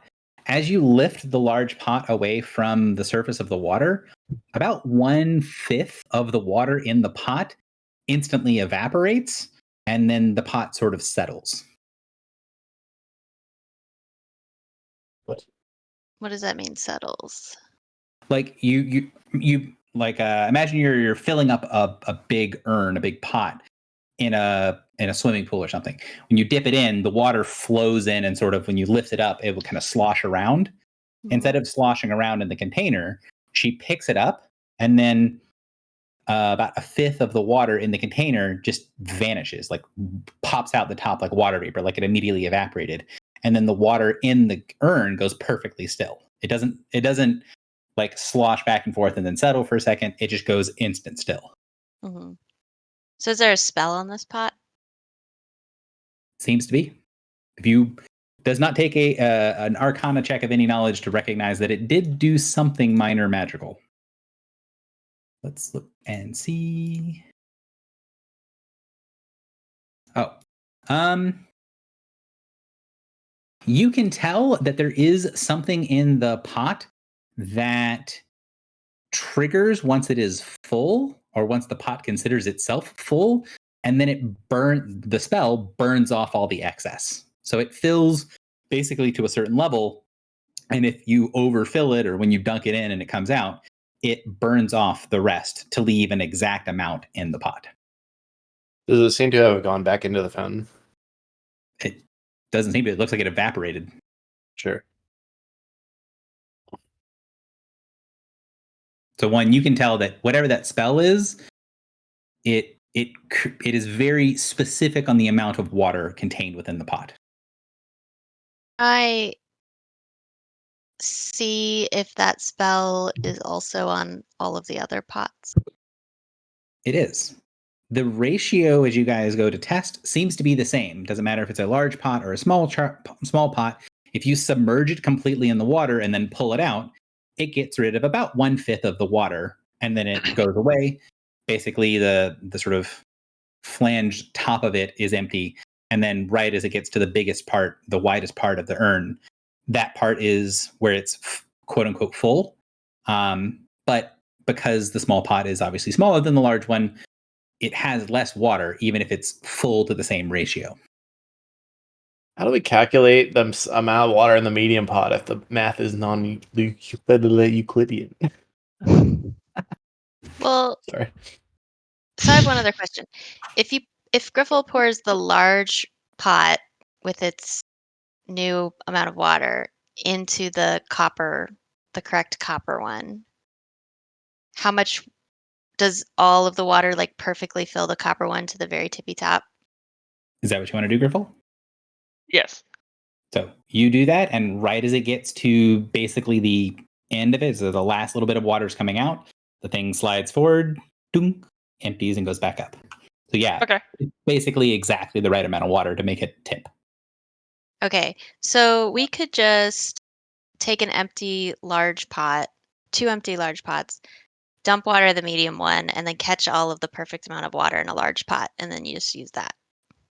Wait, what? There is no medium one. I know, but if it's gonna, if the right amount of water is gonna like perfectly fill up the medium copper tube, we could just fill up the copper tube using a bigger pot and then just catch the perfect amount of water in an empty pot without needing the medium pot. I understand. Oh, do you Oh, mean you're use two saying- large pots and just pour Yeah. them at the same rate? I'm saying like do a little experiment where we take a full big pot, put as much water as we can into the medium copper tube, and then as that water spills out, catch it in another large pot. Oh, so that it's the perfect amount of water. Yeah, that's a great idea. Thank God we have a math teacher. Holy shit. If there's a cabbage and a goat in the next room, So, I'll recuse myself. so you fill up the medium one, and you get another large pot. You now have a large pot full of water, a large pot that is about 3/4 the way full, and then a small pot that is full.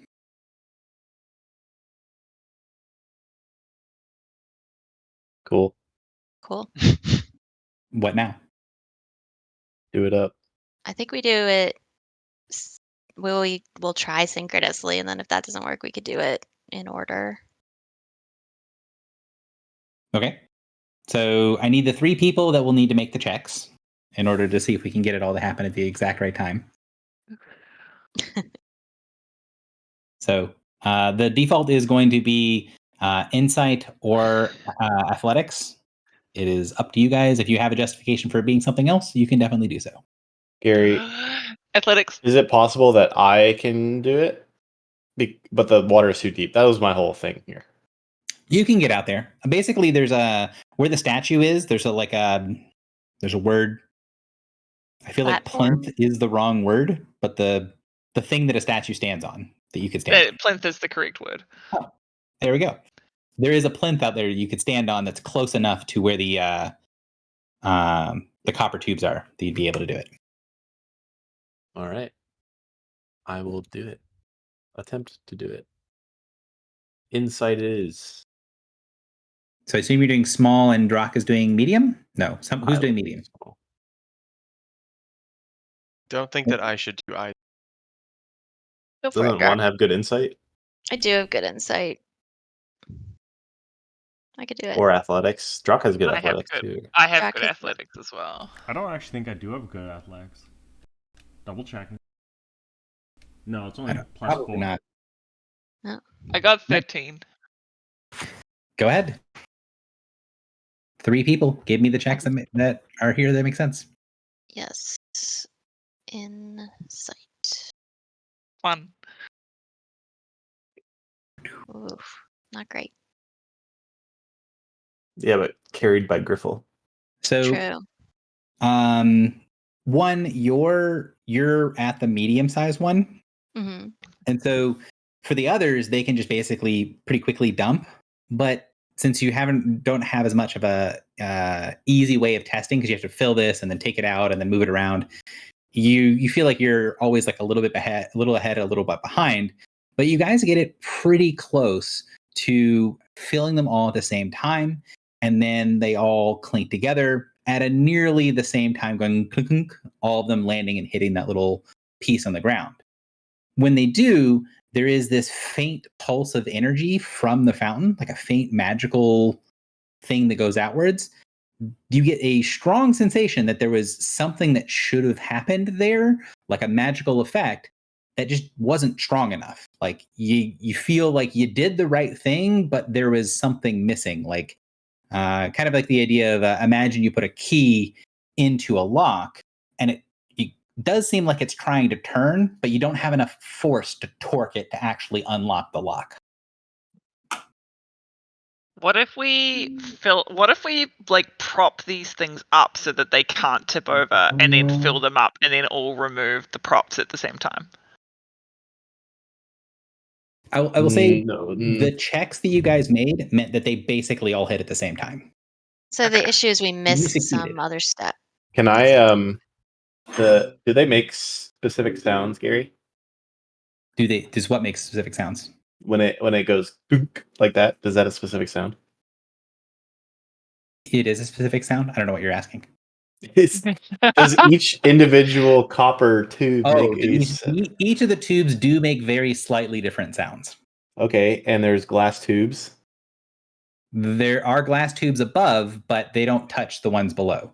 Basically, the sort of spiraling glass tubes that go from the stone things above around the statue, and then where they come out at the bottom, there's a gap between the bottom of the glass tube and the top of these copper pieces. That's fine. I don't need them to touch necessarily. Is there anything distinct about each of the glass tubes? Other than one of them is above each of the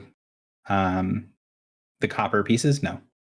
Oh, or were we supposed to put the I'm water in thinking- the basins? Like they have to go through the glass?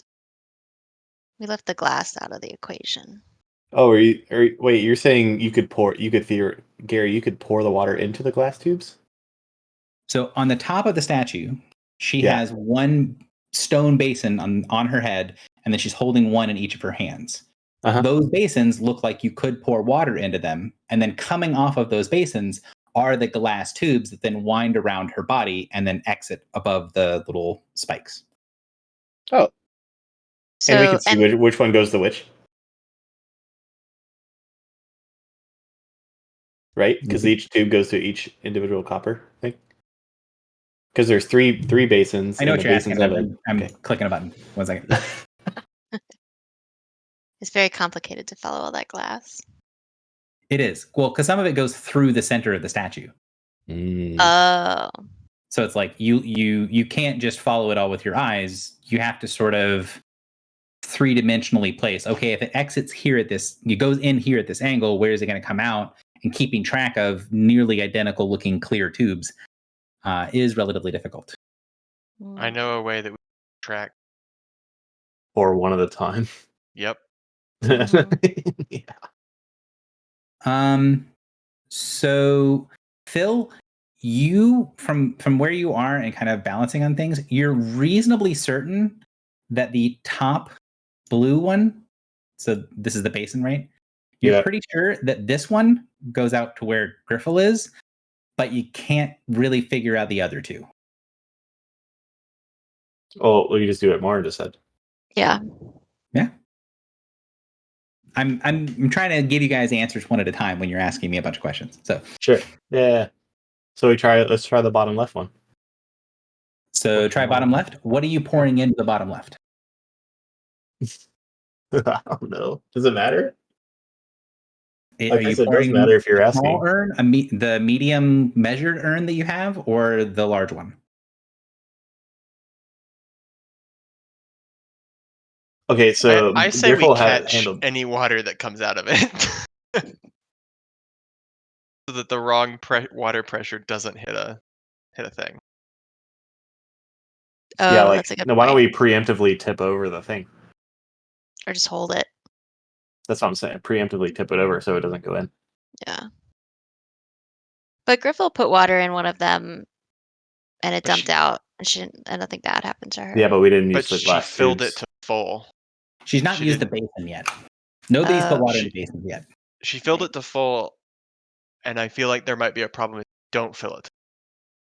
Gotcha. Why don't we do? Well, then just use Yeah, a large, and it will. but you need an exact amount. I think we should just avoid pouring the water in. Okay. Although if we put it in too little, it won't tip over, right? Right. Jesus Christ! Zane just finished filling it, so Large basin. Large case. copper. Copper. I'm gonna put better labels on these to make it easier on you guys. All right, so we're gonna S to LB1 and see what happens, and determine the LC3 or 2 or 1, and then we'll pair the S with the proper LB to the LC. yep. We could use Wizard's Escape, and you could go in one of the basins, Morin. Turn him into liquid. Alternatively, we could Visions of the Past. Inquisitive's eyes. Last time somebody uses. Journey to the I mean, Past. Is it not reasonable to assume they're all across from the ones they need? Yeah. I mean, it's 50-50. Like, do you think it's going to kill us if we get it wrong the first time? Famous last words. Hmm. What could it do? Kill us? So is that the plan? The people in our party who have previously lost their lives are far more flippant with them now. Uh-huh. Oh, here's something. So I have minor creation. Can I minor create like a spool of copper wire and push it through? Why don't you minor Um, creation a medium-sized pot? Sure. Because I won't have the spell on it.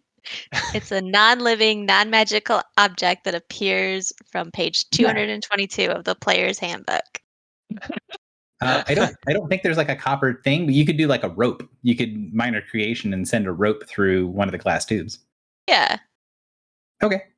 Okay. So if you do that, you'll Yeah. be able to get the other pieces. And you guys were correct that They are across. they are across. Oh. Okay.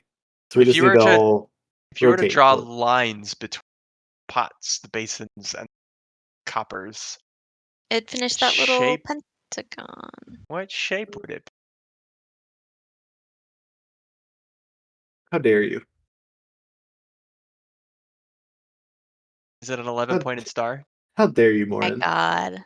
Because that would... No, 9-pointed star. Is that true? What if you did it between all points possible? Yeah. Well, there's 6 in the middle. I'm just waiting for the screen to change to a different background.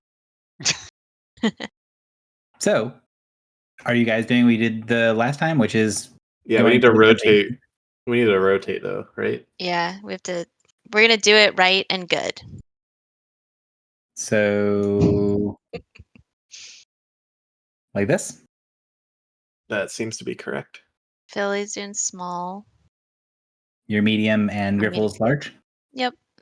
All right. Same thing. Athletics, insight. Athletics and insight are default. No. Oh goodness. You should have saved your +5 thing. We're gonna drown in this fountain, you guys. Look at this guy. He's drawing the 11-pointed star. Oh, thank goodness. Carry the All team right. again. So, one of many has the medium size one. Mm-hmm. Yes. Okay. So again, that whole thing of pouring it when it's not matched up, it sloshes around a container a little bit harder to time quite as well. And another thing that makes it complicated is that there seems to be something in the basin where there's a very slight delay. The basin fills and then it empties. So it gets full before any water comes out the other side. It's not like an open chute. So you have to fill it for a second, and then after a moment, it actually sends it out the other end. So that delay makes it to where yours, since it sloshes forward, is actually a little before everything else. And when the water goes through the glass, you see runes and supernal light up around the glass. The ones going through the large basin are covered with runes of frost that kind of cover the outside with frost and lower the temperature of the room. The ones on the small basin, the ones going through the small chute, they basically turn bright orange and there's heat radiating off of them. And then the one through the medium sends this radiant golden light. When all three of them make it to the end, the golden light gets there a little bit first. And as the piece kind of comes very slightly out of sync, it sends a little wash of painful radiant energy around. And when they go clink, they go ding, ding, ding. They go just slightly off. And you sense that same sensation of a pulse of energy spring from the fountain, ripple through the floor, and rebound off of the ceiling. And then you hear a like an ancient set of hinges moving, and then the grinding of stone on stone as the door on the far side opens. Everybody is going to take a small amount of radiant damage. Love that. Oh, thank God I'm not undead. This guy just said, Of course, and he crits us. 6 points of radiant damage. see, it wouldn't have killed us. Is Drock resistant to radiant? No. No. I feel like I should be. For the record, Maybe the other time that I've run this puzzle, the group took over 150 points of damage out of the fountain.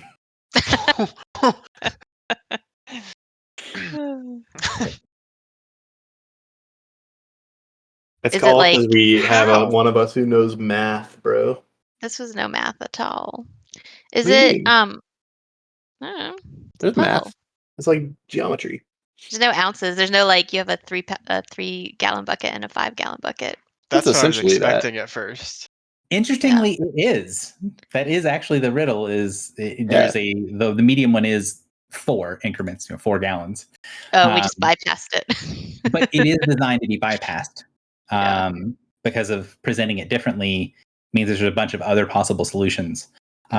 What's really funny is the other group came to the same conclusion you did after about 30 minutes of hurting themselves on it and then decided it was impossible. Like doing it the way that you guys did it wouldn't work. Oh. So they got to the right solution and then backtrack and then took like 60 more damage from the. Oh no. Is it like a D6 for every time you trigger it wrong or something? It's 1, 2, or 3d6 depending on how much you fail by. So the door opens and you see a long hallway. At the end of the long hallway, you see there is an open area and there's a lot of bright white light in that open area. And you can hear crackling and the smell of ozone of some sort of electricity.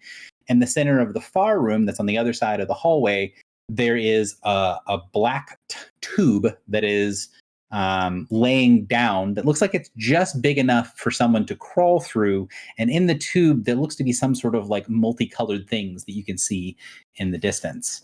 And then there's this sort of dusty stone hallway between you guys and that room. I'm gonna need a re-description. Do any of the stones on the floor look like pressure plates? That is a good question. So you guys go forward, looking on the ground. You can see nothing looks like it's a pressure plate or anything like that. The tiles on the floor just look like they're sort of dusty and old. And you can see as you're kind of looking around in the hallway before you get to the room that's covered with white and has like electricity and stuff in it, that there is something on the wall that are these little squares with pieces in them. And there's some sort of writing on the wall next to each of the sets of squares. I think we have at least one person in the group that knows a Relonic language. You mean Elvish? I know at least one person knows Elvish, right? I do.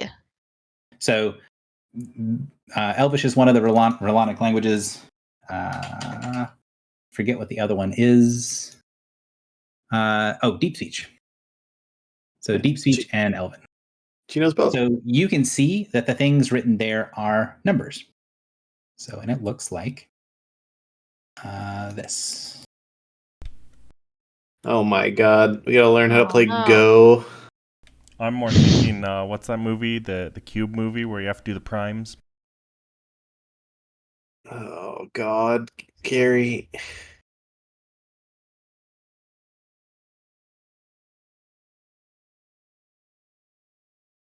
What the fuck? So don't necessarily worry about putting yourselves on this map, but this is what you see on one of the walls. And then as you go forward, you see there is crackling lightning and there's a long, thick tube going down the center. And in the tube, there are these, what look to be multicolored floating, like hanging lanterns that have different colors on them. And then at the top of each of the lanterns, there is a set of strings with stones that look similar to the stones that are depicted on the wall in the hallway that are hanging in a cluster of 9 stones all together.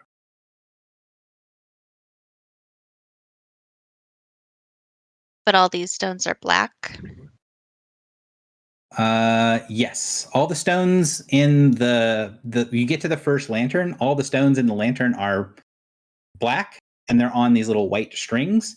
And then the sides of the lantern are multicolored, where you've got one side is green, one side is yellow, one side's red, and one side's brown. And do these squares represent the lanterns? Like on this board? You're not sure. There are 3 things on the wall, and looking down the tube, there are 3 sets of lanterns. No. I mean, like, what are these things representing that like that we're seeing on the board here? Don't know. That's just on the wall. I'm going to pull you over to another map. so this whole thing, like everything that we're seeing, this is on the wall. Yeah, this whole thing here, all of this is on the wall. And I'm going to pull you to a different map in just a second. This is a sort of graphical depiction of what the lanterns look like. I actually have these physical in person. I was sort of hoping you guys would go to the Sphinx while you guys were here in town so I could hand you the lantern puzzle. But yeah, so, and if you look at this, there's, it's not working there. So this is the box in the middle is like the center of the lantern. And then these are the sides of the lantern. This cluster of black beads is suspended above the lanterns. So you've got like a lantern piece that's green, yellow, red, brown. And then you have a second piece below that that is green, yellow, red, brown as well. They're slightly offset. And where did the beads figure into the lanterns? So the beads are, so you have the lantern, and then on top of the lantern, there's a cluster of wires. And then these beads are in that cluster of wires at the top of the lantern. Are they attached to the wires? Yes, they're attached to the wires. And they're sort of like hanging down like abacus style sort of thing, right? Like a sort of like a you know, when you go to turn on like a ceiling fan, how there's the little, how the piece is hanging down from the ceiling fan with a little piece in the end for you to grab and pull the thing. Kind of like that, but they're all clustered together at the top. Okay. And are there two? So there's 2 lanterns with 9 things above them, and then the other side has 2 lanterns with 9 things above them as well? Sort of. So there's a long tube, and there's 3 sets of lanterns, 3 sets of 2 lanterns. The one in the middle has all of the pieces that are all placed in, like, they're all attached to the walls. Like the strings at the top aren't connected in a little bundle. And you see that through that section, there's no arcing lightning. Through the near side of the tube and the far side of the tube, where there are 2 other sets of lanterns, you can see the lightning is passing straight through the tube and out the other side. I.e., the one in the middle. Hang on, is the tube the thing that we need to go through? I think I'm getting confused by some of the terminology here. Gotcha. Which is still why is the tube when you say tube, do you mean like the tunnel that we are standing in that we need to get through? Okay, so there's 2 pieces, and I'm going to try to use the same terminology every time. So the hallway that has the pieces on the wall. So the dusty hallway that has this stuff written on it. That is first. At the end of this hallway, there is a big white room. In that white room on the walls, there are sigils and glyphs that are shooting lightning, basically filling the entire interior with lightning. In the very center of that room, leading from where you guys are to what looks to be a room on the far side, there is a tube that extends across. Think like the tubes in like the play places at like fast food restaurants, right? Like the kids' play things.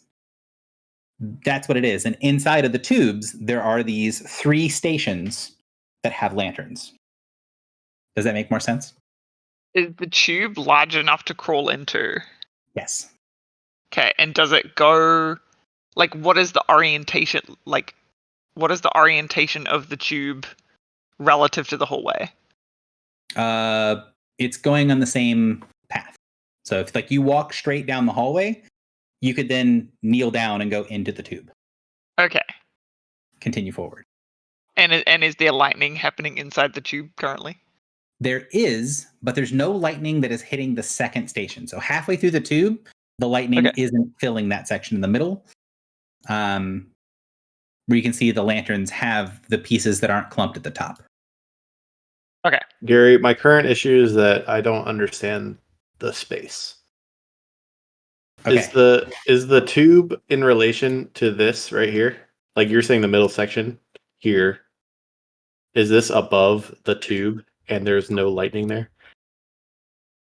Let's get back to this. I don't understand the physical space. So the brown screen with the squares and stuff, that's on the wall where we are currently, on the wall of the passageway. The tube is like a different part.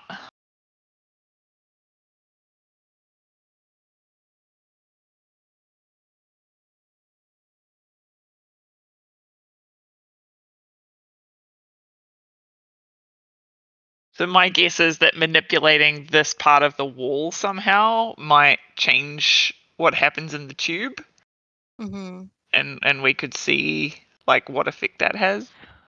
It also seems like the middle lantern in the tube is working. Correct. Yeah. Yeah, so we want to That's the pattern clue. after that. Mm-hmm. Yeah. Okay. So I'm hoping, again, this is, I tend to do things as an aerial view. I'm hoping this helps. So you guys are on the Sphinx. Yep. Yeah, the fountain map. Okay. So this room back here, this is where the fountain is. Yeah. You go from that room, this is the hallway. And then on one wall of the hallway, there is that text. So that brown. Is that the 780? This helps. This helps a lot, actually. This is really helpful. Thank you. That's the wall. This is the wall with the numbers on it. Yes. If you keep going straight, there's a gigantic room that all on the walls, all here, floor, ceiling, walls, everything, lightning runes that are zapping their way through this area. Yep. Now, in the middle of the room, there is a tube. There's like a little tunnel. Again, imagine those things at like a McDonald's, right? This is the safety tube. This is the safety tube. Yeah. And at the front and back of the safety tube, there are basically at 3 points, there's sets of lanterns that are there that have the four colors that I showed you. Uh-huh. The one in the middle does seem to be blocking the lightning. It's not passing through the tube in the center.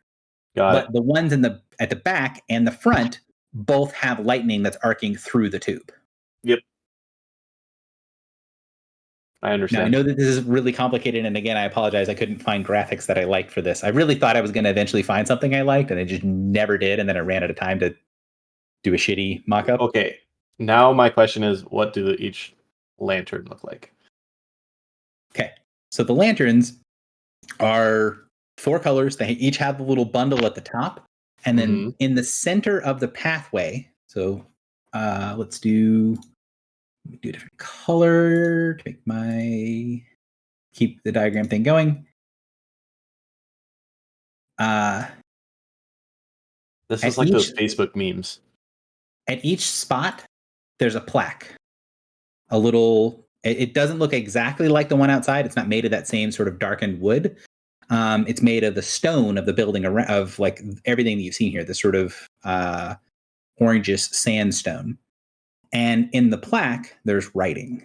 And when you go to look at it, the writing sort of twists in your head, and you get the strong impression that the writing would be legible no matter what. As long as you had a language that you knew, that you'd be able to understand what the writing said. Yep.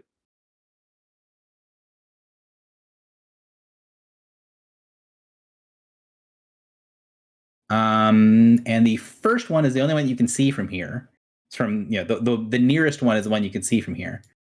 It says this, if I can get it to select.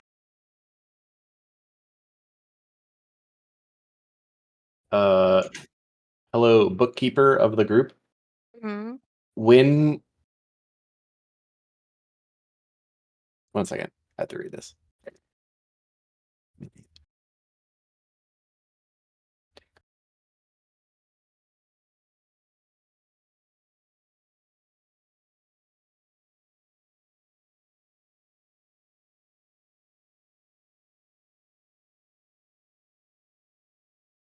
Cool.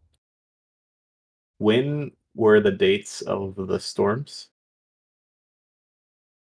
Do we recall? That's a Josh question. He's a date guy. But I love 1300 dates. something 1334. or 11 something. 1134. This is in the conversation with Script. Yeah, So so long ago. All of those lines have 7 syllables.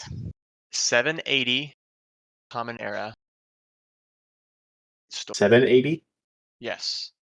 Well, that's one. Okay. 1177, most recent. 1177. Yes. And 930. What was the last one? 931.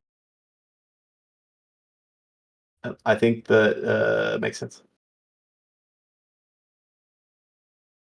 I think that aligns with what I'm seeing. Does it? Yep. In what way?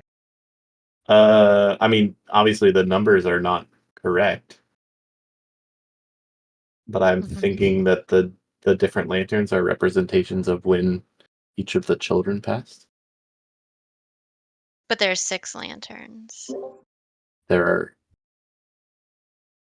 There's are 2 that are 6 lanterns. There's 2 that are working, and then there are 2 sets of 2 that aren't working. Yeah, there are a total of 6 lanterns in the tunnel or the tube. Yes. I think is this like a worksheet basically for us to manipulate the lanterns? Is that the idea? Well, you should be able to move the pieces. Yeah. So if you are going to actually try to, if you as the character is going to attempt to move the pieces, you have to let me know. Right. I have this here for the players to better visualize this because I have the physical lanterns that if we were at a table, I would just hand you the lantern so you can see what it looks like. This is as close as I've been able to get to be able to show you what something 3D looks like. Now, these clusters of stones that I have above here, they're actually like this. Okay. Does that make sense? So they're in Floating the center of the lantern. Yeah. But you said the lanterns are stacked. But you said they were like above the lanterns, right? Yeah. So like this one here is the second second row, like the bottom part of the lantern, and then this is the top part of the lantern. So think of the lantern is 2 6-sided die sitting on top of each other. Mm-hmm. The top and the bottom are open, and then the top has the cluster of pieces. Oh, and then the sides okay. are these colors. So these are like folded out, right? So like you're folding out a box. Right. But this is a folded out box with no lid and no base because it's hollow in the middle. And they're on top of each other, and then the stones are on top of the lanterns. Yes. Okay. Can you make a representation of what the ones that are working look like currently? I think that is beyond my ability, but I will do my best. Okay, are you implying that I should not actually try to solve this puzzle?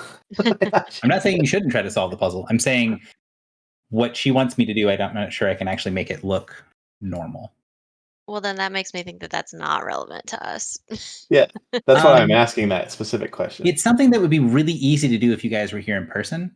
It's something that I'm not sure I can make show here. Yeah. But I'm going to do my best. So this is like a cross view. Oh, baby. This is fucked up. So this is as close as I think I'm going to be able to get. Although it just looks like a dude in a box. But so here's the 2 pieces of lantern, right? This is a side view. This is the top piece, and then this is the bottom piece.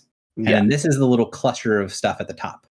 And what it looks like, someone has taken a stone, pulled it down into the lantern, and then touched it, affixed it to one of the sides. Right. And it sticks similar to the representation on the brown wall, like within one of the boxes. Mm-hmm. the representations on the brown wall kind of look like what they would be if you looked side on at a panel with a piece stuck in the middle. Okay.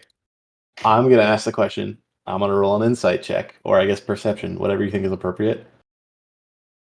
Based on this, what I see on the wall, can I infer a number on the lanterns that are correct?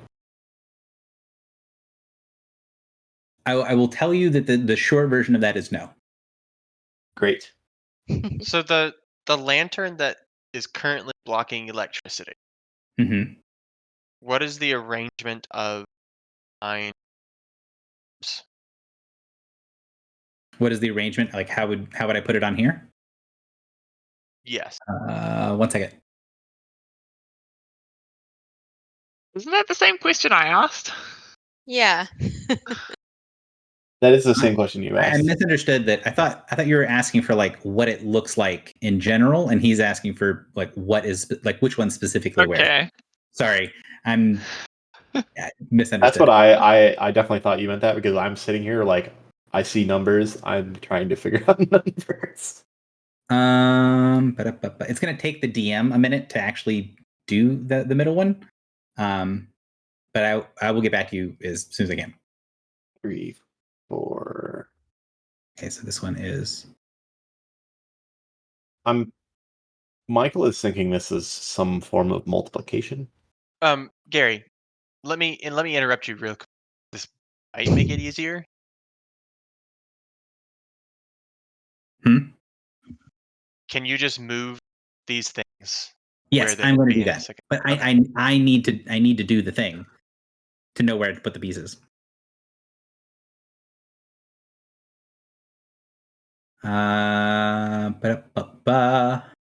Wait, how do we move the pieces without getting shocked? That's not a question you actually have to answer. We let Morin do it with his staff from range. Okay. I have a spear. So Spear. the middle one is hang on. Select tool. So the middle one is this, this.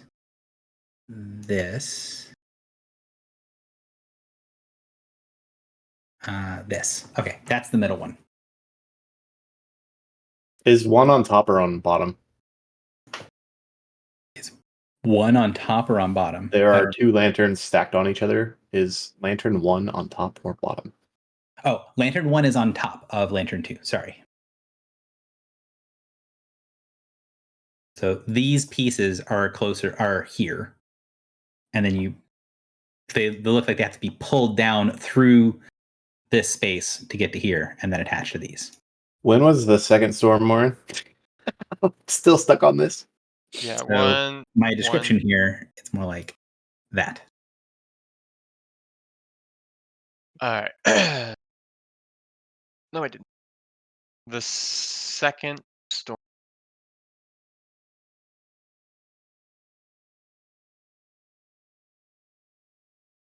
The second most recent storm. Yes. 9:30 court. 9:31. Say it again. 9:31 court era. Oh, that is important. But I mean, So could it be like a different base number system? Because like I'm looking at the 7. Could be like if it were binary, it'd be like 1 + 2 + 4 is 7. I was also thinking binary, but it's like slightly off. It's not, yeah, like I mean, I don't think that'll be base 2, but like, is there a number system that, like looking at what Gary has set up for 80, can you deduce a number system where that would be 80?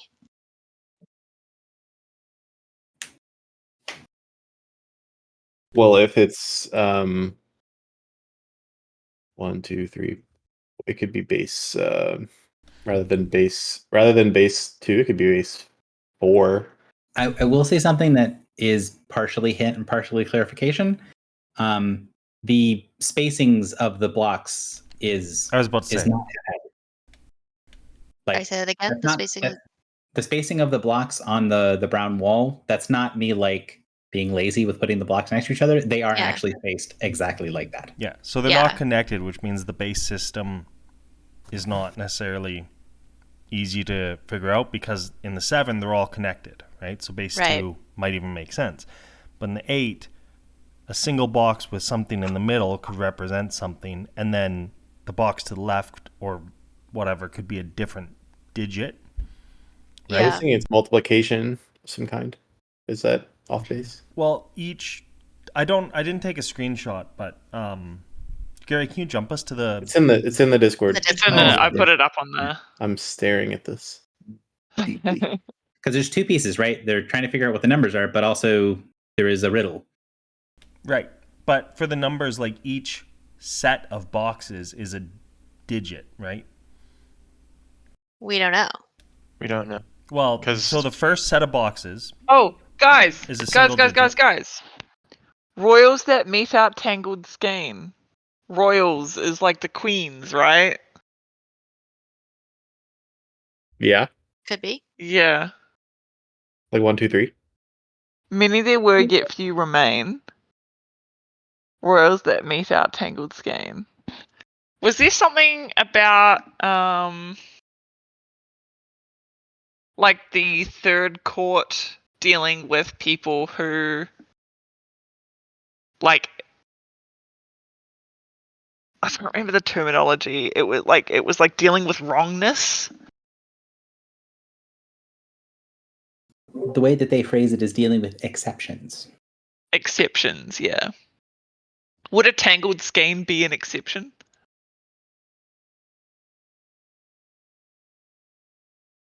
Not as it has been phrased to you before. Okay.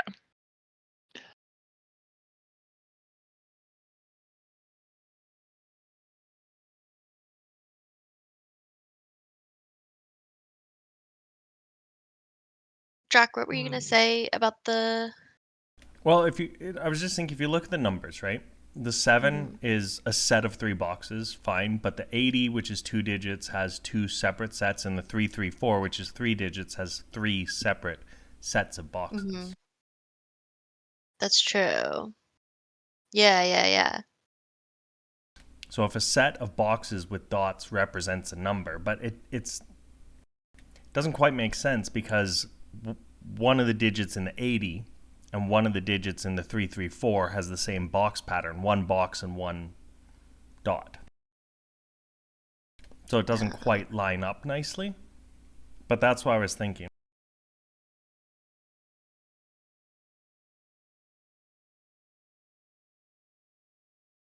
I'm thinking that the instructions are in the riddle, and if we can figure out the riddle, then Yeah. and I think it's probably going to be related to.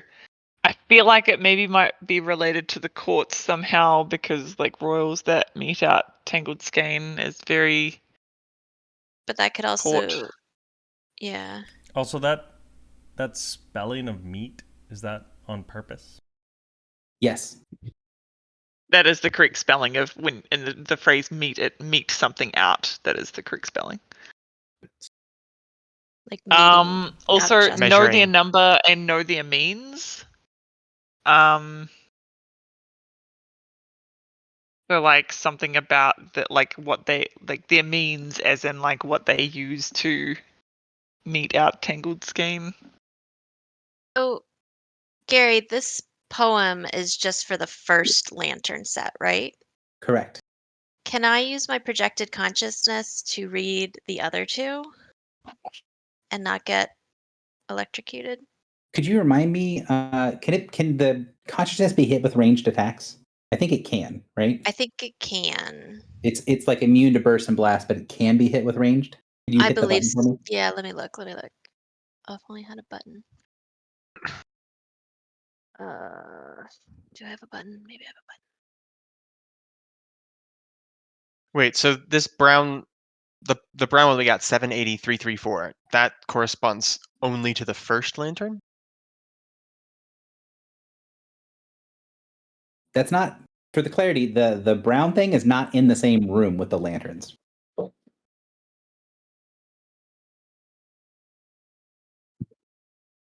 Like that That depiction I is think on it's the wall before you get to the room. I think the brown thing's like a guide.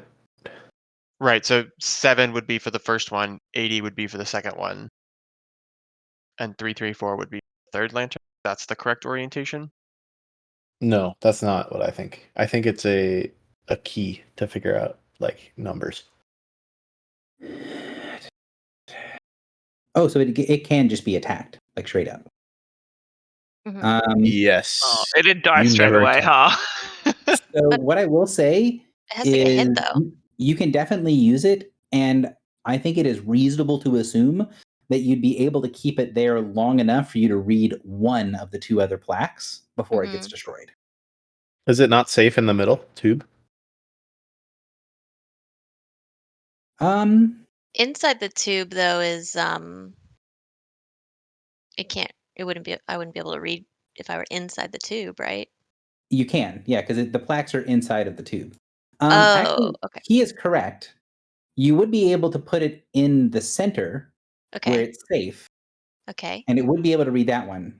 And then you could send it out into the lightning for the last one, but it's probably going to hit you before you can actually do it. Okay.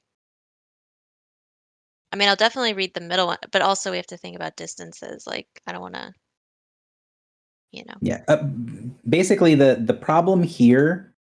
Are you guys on the right map? Yeah. Yes. So the problem here is that the distance between where you're standing, where it's safe, and where you need to be get this plaque, Hmm. is that either you are going to have to go into the lightning, or your companion is going to have to go past its maximum range, or its companion's going to have to go into the lightning.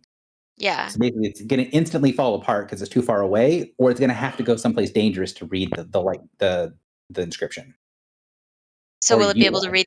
Will it be able to read the middle one though? Yes, can read So the middle one safely. let's do I the middle one. was not thinking about that correctly. So the middle one, when you go to read it, like the words try to form and they don't work, and you can see big chunks of the plaque are burned away. You've seen stuff that looks like this type of burn before. Yeah. There's forbiddances on the center plaque. Like the whole thing. Yeah. Like good chunks of the plaque have been burned away, like what you saw in Celestia. Bastards.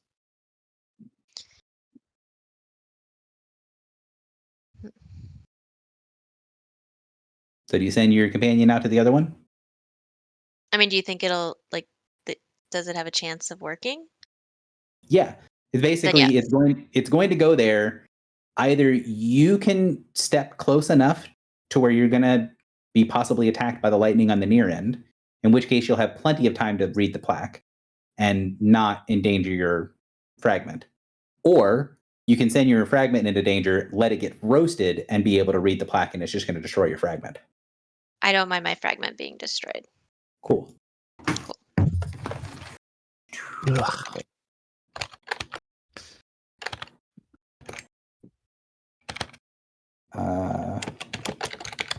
So, does a 38 hit your reflex? I assume so. I think we can assume yes. What the fuck? Oh, you rolled a 19. Okay. So, oh my god. Your fragment takes 90 points of lightning damage as it's destroyed. Okay.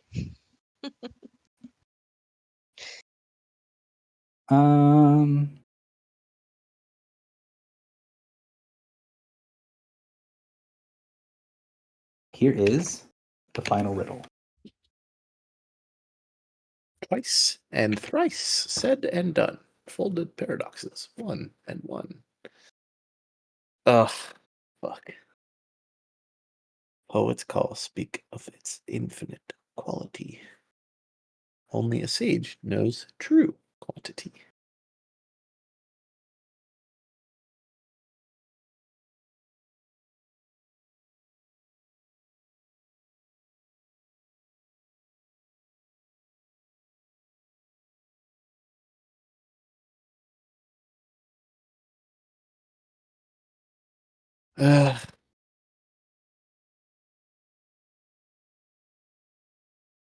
So we have a riddle for the first. We solved the second riddle can't. Say it Unsolved again. third. We have Cutting out. So we have a riddle for a first broken lantern. Yep. We have a second working lantern with a riddle that has been forbiddenced. Yep. And we have an third riddle for another broken lantern. Mhm. Okay.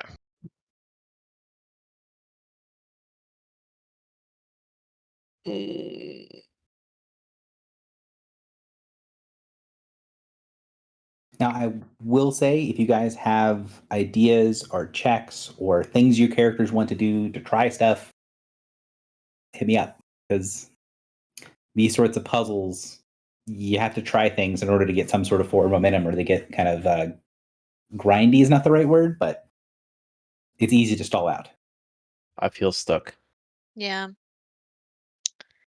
Is my How- character smarter than me? Definitely. What does she know?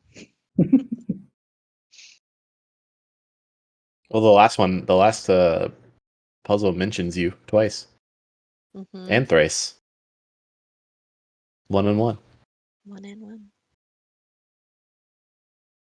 Twice and thrice, said and done. So, Folded. what I would say is, in these sorts of things, if you're trying to find something like, hey, my character might be smarter than me in X, Y, or Z, tell me how you're trying to, like, what avenue you think that they're better at you in certain things. Be like, hey, this part doesn't make sense to me. Have I heard of something that's like this? Or can I intuit something? Like, try to figure out a justification for a skill check, or try to give me a in-world justification for something that you're doing. I have a question about the lanterns. Can only one bead or dot or whatever they are go to each face, or can 2 beads go to one face? You can see on the wall that more than one bead can be on a face. Well, that's on the wall, not on the lanterns. Mm-hmm. On the one lantern that you have that is solved, you do not see multiple beads in the same place. But that doesn't necessarily mean you can't have multiple beads in the same place. Is it not just... It could potentially literally just be 87 in the second one. So in the second lantern, there are only 4 beads used. Are there 5 beads above the lantern still suspended? Yes. Okay.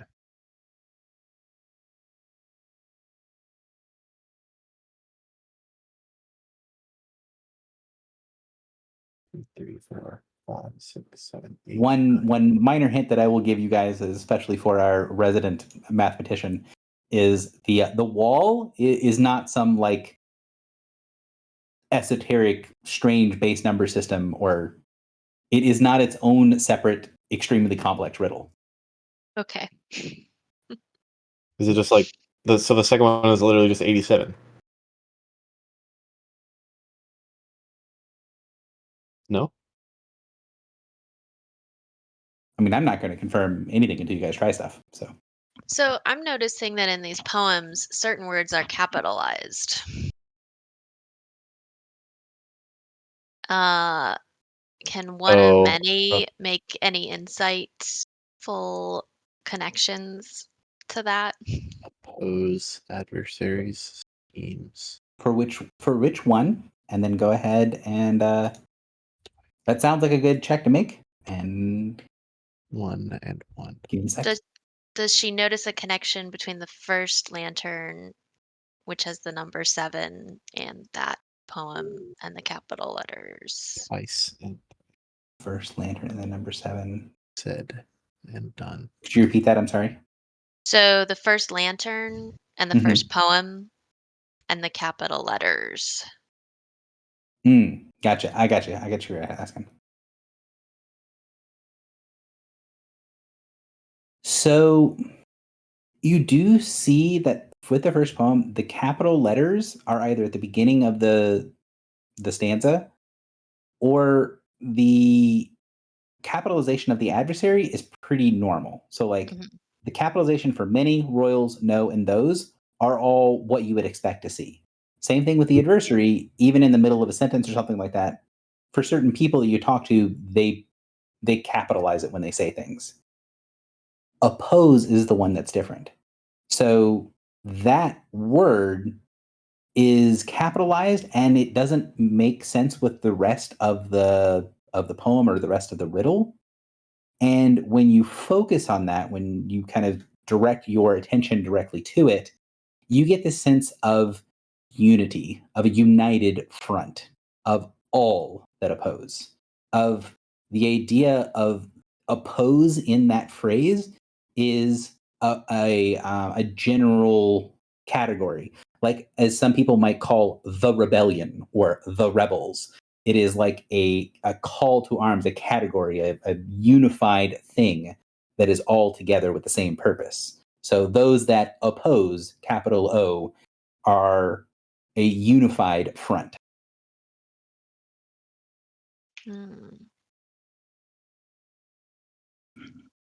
Do we know that the word that there are 7 opposing forces to the adversary? Oh. So Clotho says that she is 1 of 3 of 6 of 7. Yeah. And we know that she is a royal that I think can adjust people's skeins or Yeah. skeins. Mm-hmm. For sure, she can. I was thinking it was a Clotho thing, but So I'm thinking it's saying that the number we have to put on the lantern is equal to the number of the royals. Which is 7.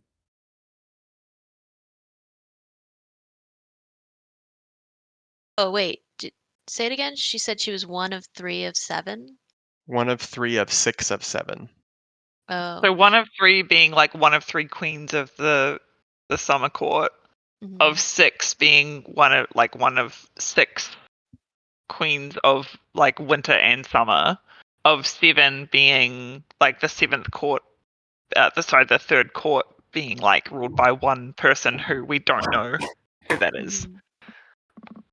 Like Of looking at whom like Merc is a servant. But like looking at the brown boxes, there's 3 boxes with 1 thing in each of them. Yeah. So do we need to move like could we Gary, where do I move things? Thank you. Sorry. But there's 3 boxes, but there's only 2 lanterns. So like I don't really, and they're all connected. Can we move the things in the hall? Can you move the things in the hall? Give me a. So the first drawing that you showed in the hall that has the numbers. Can any of that actually move, or is it all fixed in place? No, that's like The brown one? Yeah. The one that gives you like the 780, 334? Yeah. Can we move those stones or no? So those stones, when you go and you kind of touch them, they're not stones placed there, they're indentations. So they're carved into the wall. They're in the places that they are. But then how do we manipulate the stones if we can't get anywhere near them without dying of lightning? The near one you can. Oh, okay. Right in the front edge. You don't have to do anything to get to that, although it's really close to the lightning. I think 1 second, hang on. Druck, where's your token? I think there's like a 3, a 3, and a 1 that need to happen for this one. we don't have a 1 though. Yeah. I think Druck, it's just you notice that something is slightly off with the like, because you went really close to the thing and you were looking at them. The 2 squares for 80, when you're trying to see, because they're the ones where there's a blank one and you can see like, oh, can I move the 80 from one piece to the other, right? It would be the most logical one to go to because there's a spot. When you're looking really closely, the 2 squares, they seem identical, but they are slightly different. They're the same shape, but there's something slightly off about them. Obviously, the one that is on the right has an indentation in it, and the left one doesn't. But there's something else about them that doesn't quite match, but you can't kind of put your finger on it. It's like one of those you know, the like puzzles and magazines where there's 2 pictures and you're you're told that like there's a difference. Something is triggering in your mind that there's something different about the two squares, but you're not sure what it is. And you're just kind of like looking back and forth between them, thinking that there's got to be something different between the two. If I like We can. rub the blank one or try and like blow out any dust, is there anything like that I can clean or anything that reveals something? What are you just kind of like taking your hand and just rubbing against it, or like Yeah. Indiana so Jones. you take your hand and rub against it, and it does kind of seem like the two squares are basically almost imperceptibly slightly different colors. You think the one on the right is a slightly darker color brown, Uh-huh. but it's basically impossible to see. This makes sense to me.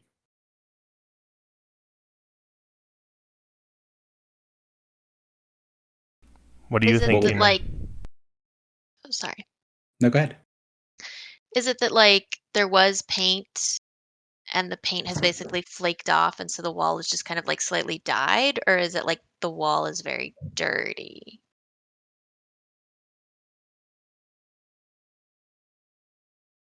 I think it could mean that the orb is being placed on a pane that is across from another pane. So when you look at it, it does kind of look like maybe like the paint's been worn down, or like the things are very slightly different colors. Especially when you look at the 7, the 3 that are next to each other. Now that Drak has brought it to your attention that there's something slightly off about them, they do seem to be very slightly different colors, with the one in the far left being the lightest shade of basically the same color brown, the one in the middle being slightly darker, and the one on the far on the right being darker still.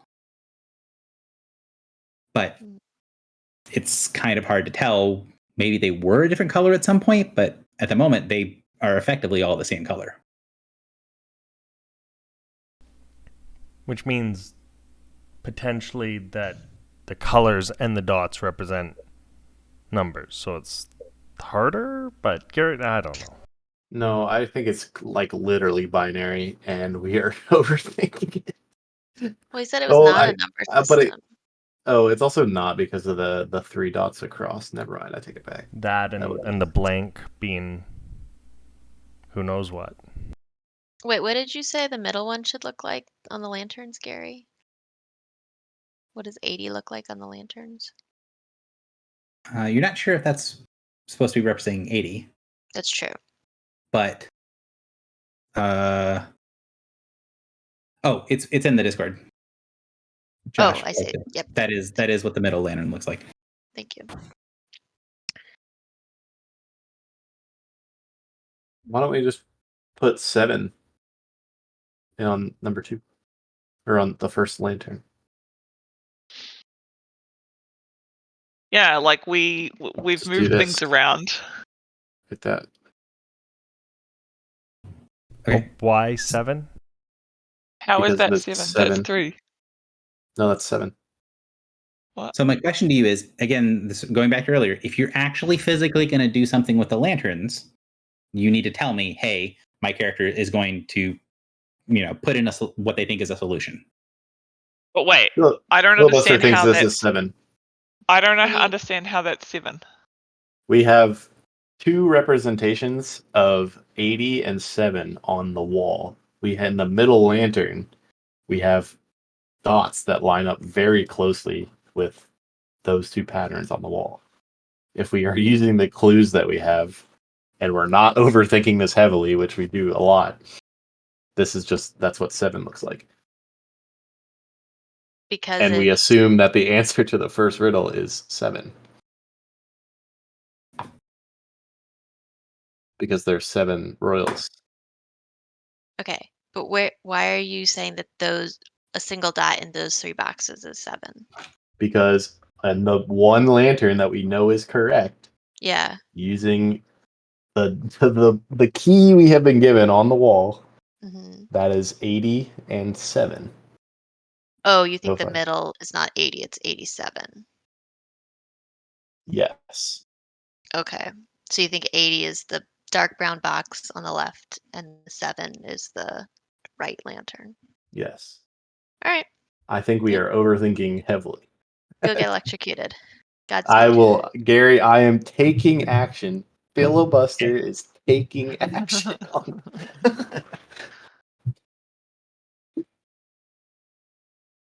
right. 7. Math. All right. So you pull the strings down, and once you actually start manipulating them, you can tell that the little black things are more like magnets than they are anything else, and that the paper on the side, that the lanterns are like slightly magnetized. There's little bits of metal running through them. When you pull them down, they do sort of like attach to the inside.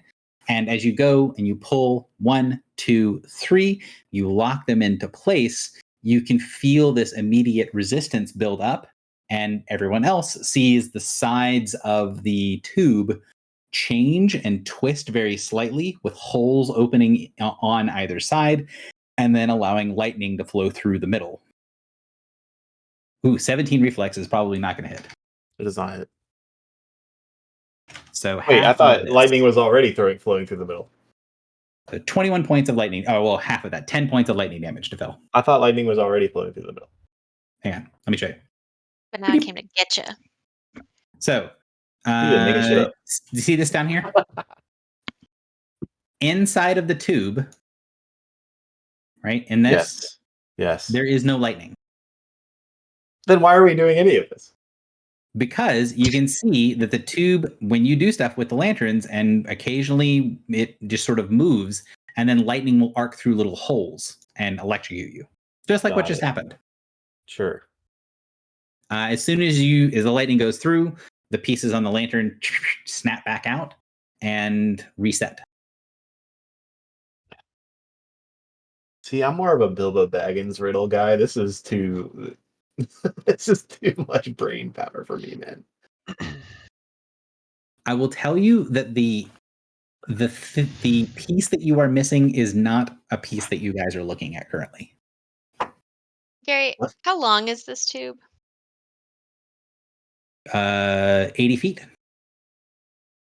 80 feet. What do you mean the piece that we're missing? So, okay.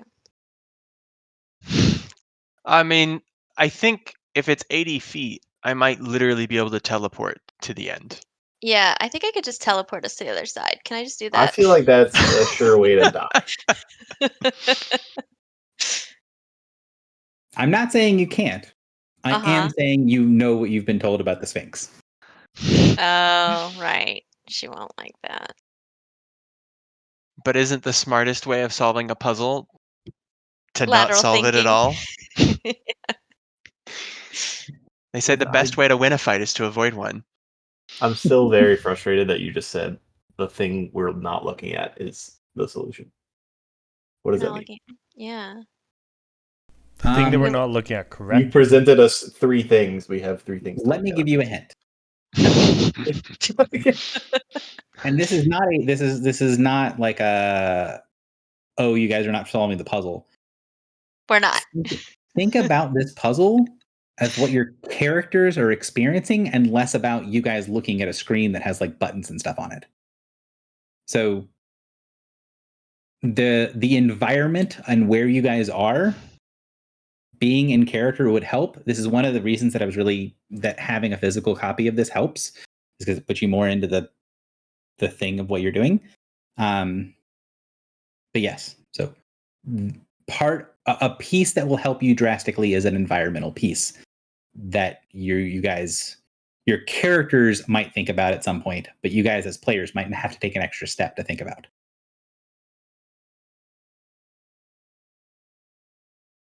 And the reason I'm saying it's not really a hint is because it's not super helpful. No, that wasn't helpful at all. Telling you guys that you don't need to bash your brain against what sort of weird number set this is, that there is something else that you can interact with in the area that will help you drastically towards solving the puzzle. I mean, Something we there's haven't like interacted with yet. Each other. Yeah, There's I want to nothing else. teleport us. If we all link hands together and then get zapped with lightning. Only one Okay, I person want to will actually feel reemphasize. You it. presented us with 3 things. You presented us with a sign, a lantern, and a wall with a key. What is the 4th piece we are missing? The environment, the area that you're in. And also, Griffith was trying to say something a couple times. Go ahead, Foxy. Okay. That was, I mean, you already said what I was going to say, which is that, like, there's nothing else that has been.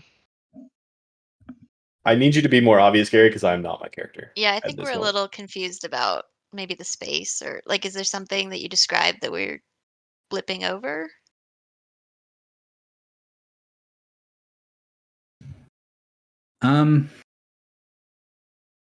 Why was it important that there are slightly different colors on the wall? Like the pieces that are there. There's different colors on the lanterns. Yeah. Okay. But that's what I was saying. Like, Do we the turn the dots- lanterns around? so the dots on the wall, if they were colored, then where the dots are, plus the color, influences the number. Yeah. I think what it might be is that the squares are touching or not touching, and that's referring to whether the panes that you put the little things on are touching or not. So, right. I mean, like, so the 80, though, is like this. I'm doing the bottom. So we don't actually know that that configuration means 80. I guess that's true. But we can't read the poems because it's forbidden, so we Well, don't based know. off what you just said, is if they are touching or not, which the one we assume is 80. Green, yellow, Again, red, we only have touch. so many clues. We can't just infer based off nothing, and Gary is not this mean. So, I feel like we're missing like I- the I- Rosetta Stone I- here. Like, but yeah. so the colors, right? 7 could be this or this or this, depending on the color and pip combination. Right. So we Like- know that the royals are the fake courts, right? Wait, hold up. I just had a So- thought. Could there be 3 colors connected with the fake courts for summer, spring, and winter? 1 second. Let Foxy do her thought, and then we'll go back to that. So, like, these are like we're going down the thought pattern of like these are kind of like dice, and that each of these is like a pip, right, Mhm. on the dice. And then what was the reason why we couldn't put multiple stones on a single side? We don't You know if can. we can. There's no reason not to. In There's fact, no reason we that have. they say that you can't. There's also something on the wall that shows us that we can. I think we're just trying to figure out the first one first. because we have Oh the my 7. god! Are you saying it's like super literal? Is it like 3 in the green, 3 in the yellow, and 1 in the orange, or something like that? Like literally be. 7 stones. But that doesn't make sense with the key we have. And also, none of the colors seem to like the colors seem like they're kind of important, right? Like, because otherwise, why would there be different colors? Mhm. But they don't seem to mean anything, as far as I can tell. Like at the moment, we but don't have an idea of what we they know mean. the wall has slightly different colors. We just don't know what they were necessarily. Wait, the wall has different colors, not Yeah. just the lanterns. Right. So when Yeah. I went Is to it the because wall, are the lanterns lighting the wall up? no, when I went to the wall and investigated more closely, Gary told me that the 80, the square on the left and the square on the right, were slightly different colors Of brown. of brown, Oh, brown. which means an old color that's faded potentially, or Would- flaked off, or who knows. What about the 7? Are there any non-brown parts of the 7? Would The Oh, sorry. colors are too close together to be understood. At least from the checks that has been made in the past. Can someone other than Drock go and investigate and see if they can tell the colors apart? Is Drop Um, colorblind? Drock's character or player is, so it makes sense. would make whole restore the colors? Assuming that they were like flaked off or are faded, yeah, that would work. Okay, I'll do that. Guys, we have 7 minutes to solve this puzzle. I'm going to Or lose you all my die. mind. So you go this, you go push on there, and then let's see. So casting Make Whole on the wall where the different things are that are different colors, Mhm. it sort of sharpens up the edges. It looks a little bit more clear cut, but it doesn't change the colors at all. And you get sort of a fizzling of the spell, like it's missing something. Like it Make Whole basically puts together all the pieces. And sort of similar to like the pot that was shattered, it didn't work because you needed every piece of the pot. When you're doing this to try to restore this thing, it's missing an ingredient. And so it's sharpening up, it's making it look better, but it's not completing it because it's missing a piece. Mm. Did it do anything to make it easier to tell what the colors were, or just completely no? It makes the boxes a little prettier, but as far as reading the colors, it needs something for the colors to be there. Hmm. Does What do Make you mean it Whole have needs to have? something? Well, I think it's missing that, like the paint flakes. Oh. It's missing that thing that we haven't observed yet. And that you have observed and forgotten about. What? Is it part of the fountain? Do we have to go back to the fountain? I would like to pour water on the wall from the fountain. I was actually thinking the same thing. So you go, Yep. you get a little thing, you dump it on the wall, and as soon as the water splashes against the wall, Oh my fucking you god! see the water sink in and the colors change. Gary, this is bullshit. Are That is you bullshit. serious? That's a little too convoluted for me. I'm gonna be honest.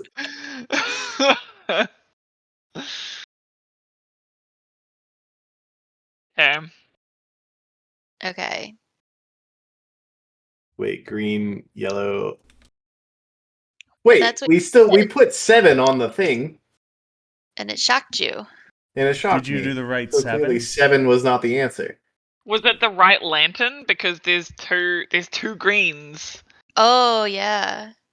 You did it on. Did you do it on the rightmost lantern or Did the you leftmost lantern? He did it on the rightmost lantern. Oh, okay. try it 'cause on the left?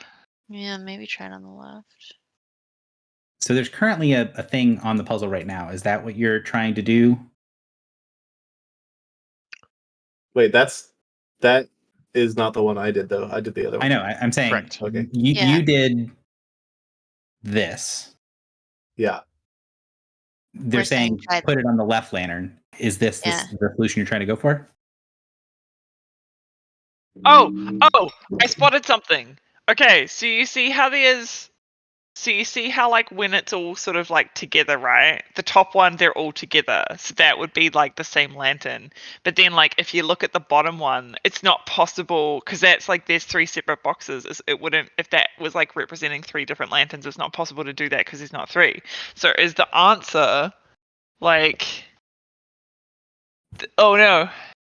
There. And then 1, 2. I don't know why they're both going together. 3.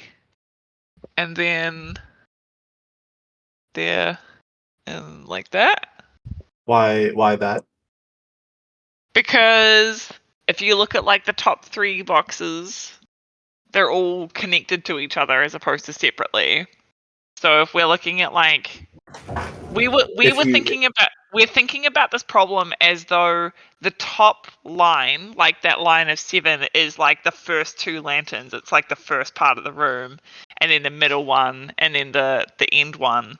But if you look at the end one, there's like 3 separate sets of boxes, Mhm. and so it wouldn't be possible. Like I'm making an assumption that each time there's a space, it means go to the next lantern. Mm. And if But there's like 3, yeah. I think But it what could Warren said is also be right. like Where that's that. Yeah. What this display is 334. because the green and the red don't touch each other. but the yellow and green do. If you think of Right. it as a cube folded up. Yep. So like, but I think Foxy was saying like the red would have to be on a third lantern. Different, a third lantern. I'm saying I think it's on the same lantern as the green. Because red and green don't touch. Don't 'Cause red and- touch. Okay, and the- right. Yeah. Yeah. I see But what I you're think- saying. But let's try this one. Let's try doing lantern number 1. So based on that theory, it should be as it is now. Yeah. Okay, so who is doing the top lantern? Lantern 1. Who's doing this? I I'll have do it. bad The most help. reflex. I'll do it. Rock, go, fly. But I'm going to teleport to the location where I manipulate it, so that I So get the- my little AC bonus. Okay. So, you on the lantern, you pull down the piece off the top. It sinks into place, sinks into place, sinks into place, and when you do it on the lantern on the left, it clicks, and you see the tube around you shift slightly back, like towards you in the hallway, covering you more and making all the holes that let the electricity pass through no longer line up, and now makes a solid barrier. And you see when the lantern on the left solidifies, the lantern on the right, as the tube slides towards you, you see the pieces on the top mimic and go into the same pattern on the second lantern, as both lanterns now display this pattern. It's 1, 2, 3, like that. What do you mean both lanterns? So the thing I here- assembled the ones on the left, and then afterwards with the tube, the other ones moved down correct like this not like that. automatically. But No. why?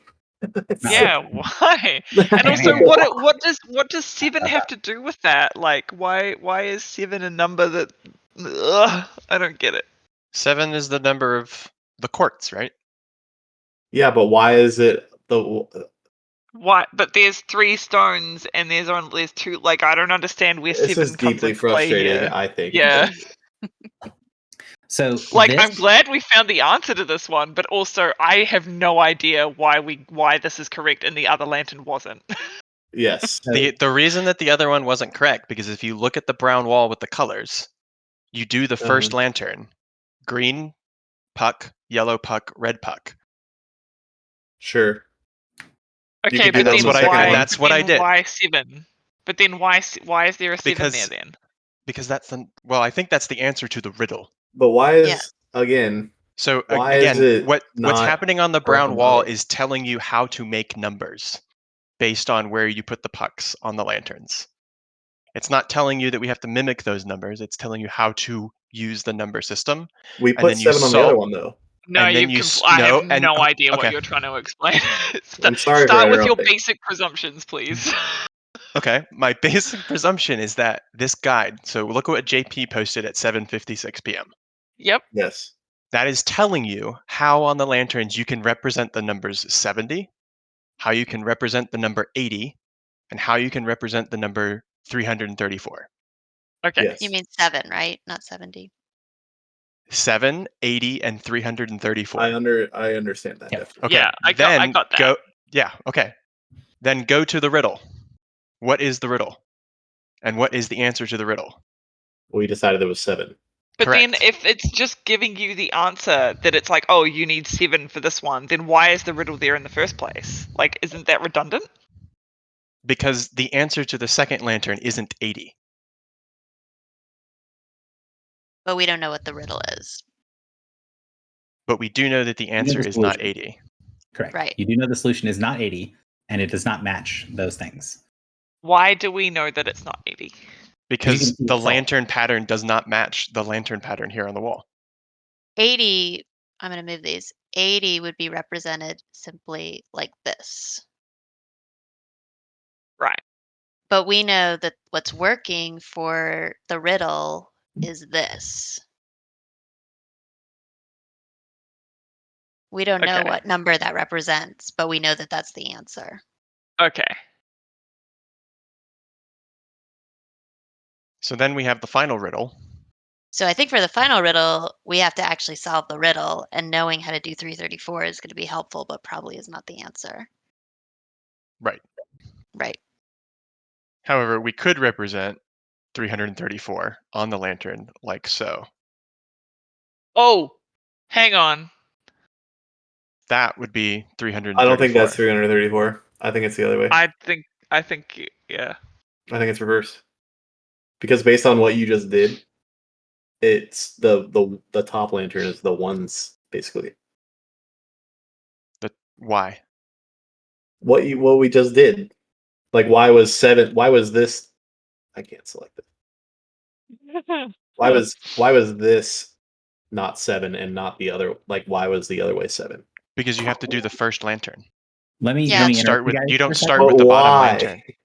That's what I'm saying. Because it's the hang on. ones. Because if you look at the second one, the leftmost box, so the second row that says 80, the leftmost box is empty and the rightmost box is full. So if it was the right lantern, there would be a blank box and then this thing. Like, And the Mhm. reason that the green, yellow, and red are touching is because those faces touch when the lantern touch is on assembled. the box, yeah. So this is 100 or 334. Mhm. So is there a math problem where like we can use the clues given to us by like 80 by the representations of the numbers 80 and 7 where we can figure out what the representation would look like for 334? About that, but I think that we're going to have to figure out the riddle, the twice and thrice said and done. We're going to have to figure out the numerical Mhm. answer to that riddle. Once we know the number we're trying to aim at, then hopefully 780 and 334 will be Will bring useful. us to okay. So that one is telling us how. So the third one is just telling us this is how you represent 334 on the lanterns. Yeah, just in right. case you need that number later. I'm going to go out on a limb here. I'm Mhm. going to try this. Okay.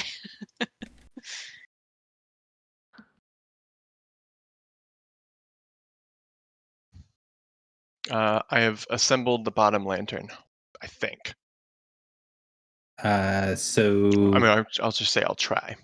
so you're trying this as the solution. Yeah. Yeah, Okay. I would try that too. Okay. So and that's lantern or the third set of lanterns. Correct. Mhm.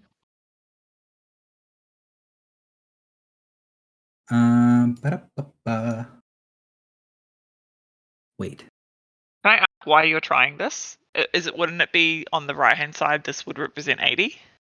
If it was Yeah, but so it was 8. if I flip them, maybe it's 0, 8, which would be 8. And the reason I think it's 8 is because poets speak of its infinite quality, whereas the number 8 is an infinite loop. Yeah. Also, twice and thrice would be 2 times 3, which is 6, and then 1 and 1 is 8. Or 2 to the third. Yeah. Okay. Yeah. So- Okay. Yeah. You I'm with pull you. the piece down, it locks into place, and then you see, like, leaving it there for a second, the whole thing vibrates for a moment, and you get this sense of like potential. That gives you the sense that there probably is in the solution that is probably a piece that's there, but it builds for a second, and then when you don't keep going, it discharges and shoots the lightning. Okay. This would be way easier to experiment with if we weren't punished every time we got it wrong. Hey, we haven't taken 150 points of damage yet, so we're ahead of the other group. The other group did not do this room. They left. They left. Okay, hold on. Let's see. I might be able to finagle this. So that's 31 reflex. If that hits it's 13 lightning. 27, and I think plus It's 1. folded paradox 1 or folded 28. paradox is 1 and 1. Wait. Can anybody give me defense? Is the question. How much damage was it? It's only 13 damage. 13. Yeah, unspeakable bond. It goes to Druck. No, I'm joking. Sure, I don't care. That's not that much. Wait, folded paradox is 1 and 1, meaning 4, right? Folded parrot. Or 11. Yeah. Well, I was thinking because 1 and 1 Mm-hmm. on our key next to each other, when it's folded, means 4. Is that crazy? Like this? No, that's right. When this is folded up, Mhm. 1 and 1, folded paradoxes meaning 4. Oh. Is that I will crazy? say that what you have just learned is that This is the start. well, maybe not the start, but that is part of the solution. So that lantern's correct. Would we infer that? No. No. You know that one at least one piece goes in that square on that lantern. Okay. There might be 2 pieces, there might be other things. You know it's not just that one piece in that one square. Right. It's like playing Sudoku. Twice and thrice said and done.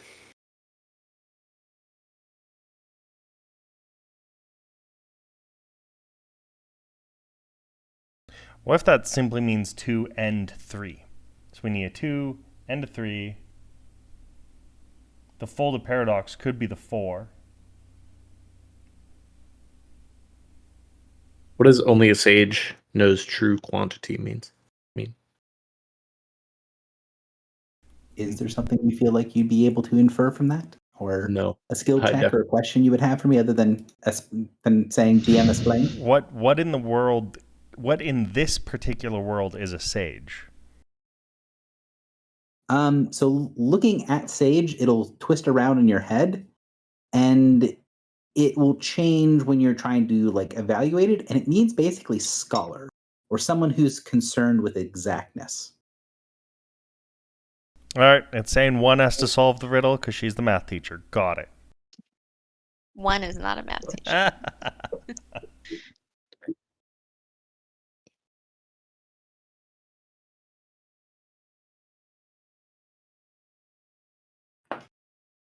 So, other questions about the riddle or checks or things like that?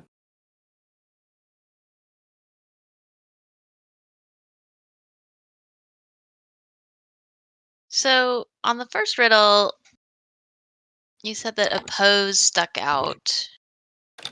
Do I now, having seen the solution, feel like that was relevant? Yeah. So now that you've seen the solution, the answer was you needed all 7 of them, all of the quartz together. Okay. So using that same reasoning, can I figure out like said, done, 1, sage, quantity? Those are capitalized. Those are the ones that are capitalized kind of out of convention. Or would sage be capitalized normally, the way adversary was? Looking at it, you think that the reason that Sage is capitalized is not because it is called a specific name, but because as you guys are discussing it, everyone's reading it a little differently. As in, it's what it's referring to, it means different things for the different people that are reading it. For example, when Morin reads it, he sees it as Ibn. He sees it as scholar.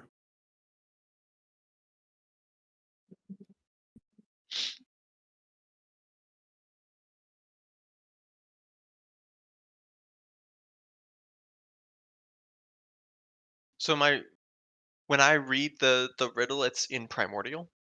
Yes. So the riddle is being presented to each of us in our native languages. Yes. Okay.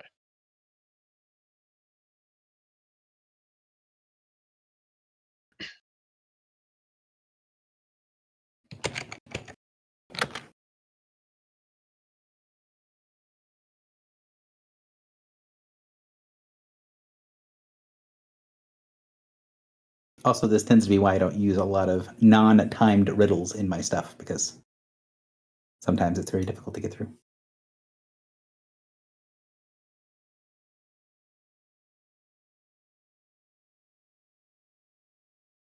And we are running a bit over. If people do want to leave at some point or we're going to end the session, I'm game to keep going, but also I understand if people do have to leave. That being said, I haven't heard from filibuster in a little while. What are you thinking, Phil, as far as the riddle or any questions you have? I have no Ways that Phil questions. might I approach it? am deeply frustrated. That is my statement. Uh,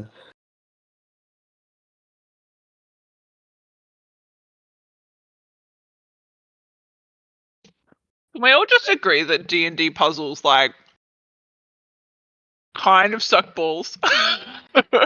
Yeah, it's something that I think should only be used extremely sparingly, which is why this is probably going to be the only thing like this you guys have in this whole campaign.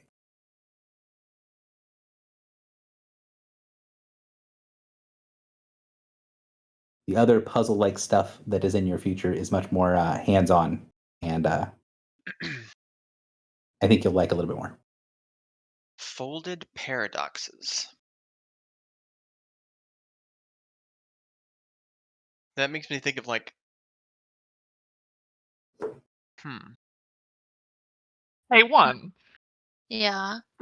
Or rather, Kylie, what numbers could you make through various combinations of the numbers 7, 80, and 334? Because presumably it's going to be like something related to those three numbers because this is like our key. Right. That's a good point. I mean, we can add them. We're probably not multiplying them. I don't think that we really like we know how to make 7. We maybe think we figured out how to write 8, but could be wrong. yeah, looking at that 80, 80, if I reverse them, then I'm doing a 0. Yeah. So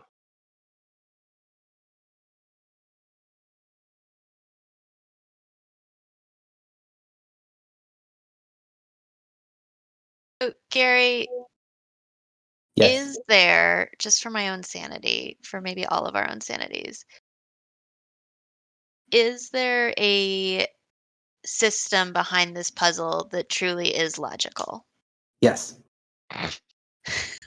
Okay. Like we could figure out why 7 is represented in that way. Correct. And it is Could- probably simpler than you're making it for yourself. so when we first started, I think it was either Kylie or Drock said, "Oh, in like some base system, 3 1s is 7." Yeah. So how? So, but then Gary said it's not a base system. Is that correct, Gary? This is not a base 2 puzzle. Well, do you see It the- is easier than that. Yes, it you is. see That is the image overthinking it. that Drop posted? Image that Jock posted? Yeah. Oh, What? it's just a wild guess on, what the Seems colors perfectly- and pips It might literally be. it seems perfectly reasonable to me. It seems reasonable, but might be a Oh, I didn't stretch see in those and tiny of little itself. numbers. Huh.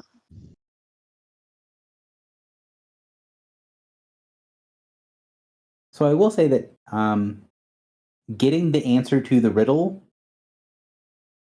is going to be needed independently of tinkering with the key.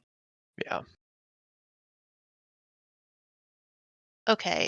So, I mean, unless you just want to guess. I mean, a certain amount of lightning damage to the face, you can trial and error and get it. so what is my character thinking right now about this riddle? In what particular way, right? Because if you try to focus on something, then you can try to get something from the focus of it. But your character went back with the capitalizations, Hmm. and What go ahead. what does she think a folded paradox is, and what does she think has infinite quality that poets would speak of?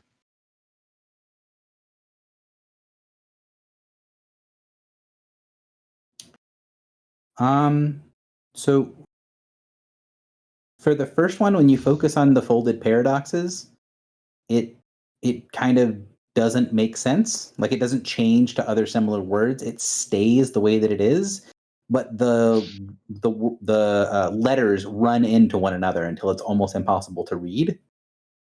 And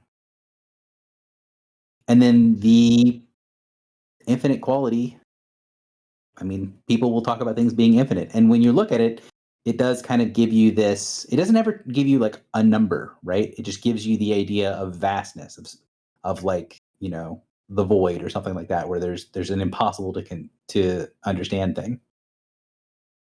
So by default, it's not really giving you much other than those two things, folded paradoxes and infinite, don't rearrange themselves to try to be easier understood.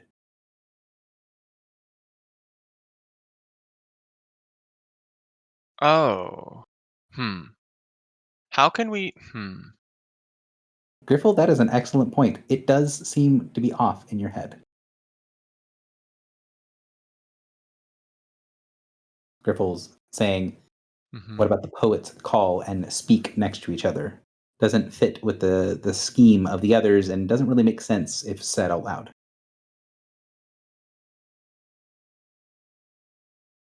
What is a poet's call?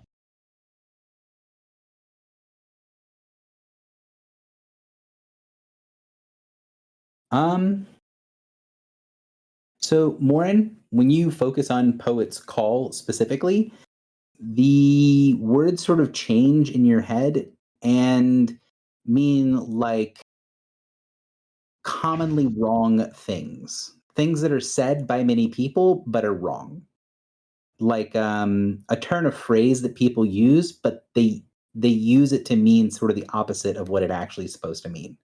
It's Like irregardless? yeah, so it's flowery language, or like an idiom like blood is thicker than water. People use that to mean the reverse of what it actually means. That's what it's trying to say to you, that there is a idea here that people who are saying things incorrectly to say it and make it sound good say infinite. But people that want to be correct have a finite value. So what's something that people erroneously think is infinite? 1. A circle? Yeah. Twice and thrice said and done. A question. So when the pips were actually being put in place, right? Because we've done a couple right and a couple wrong. When they're going in correctly, do they feel different than when they're going in incorrectly? Yes. All right. You want to do it like a safe cracker? Yeah, I'm just. Yeah.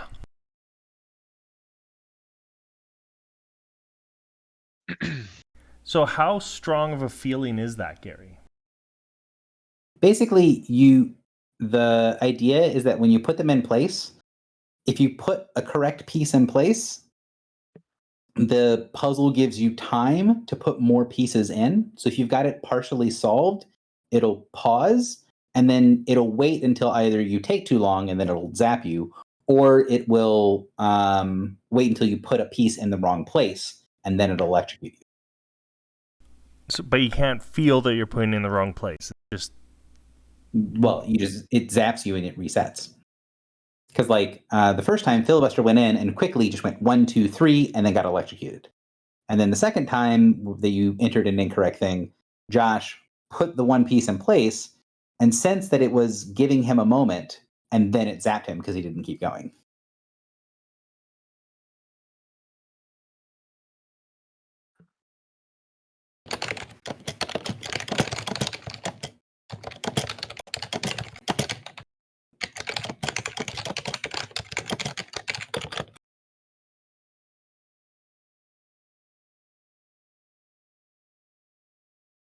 What do people call infinite, but it's actually finite? I don't know. That's a good question for the DM. Base. It is something that you guys know in character and as players. And as players, would this be something I'd be familiar with from my own world? Players, this is not a thing that exists in our world. This is a thing that exists in this world. Oh, could it be the infinite rings? Oh, is it Ooh. 99? 99 rings? But a bitch ain't one. But a bitch ain't one. And we don't know how to make 99, Gary. Yes. Oh, we might though. You might. Because So if two. We don't know how to make Drock's one. right. If we knew how to make one, we could. or if the light red with a pip is 3 pips in red would be 9. Right. Oh, yeah.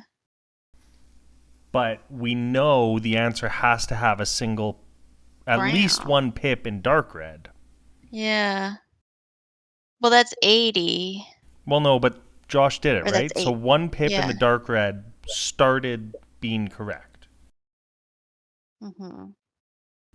which means But that it's has to be used somewhere in the solution.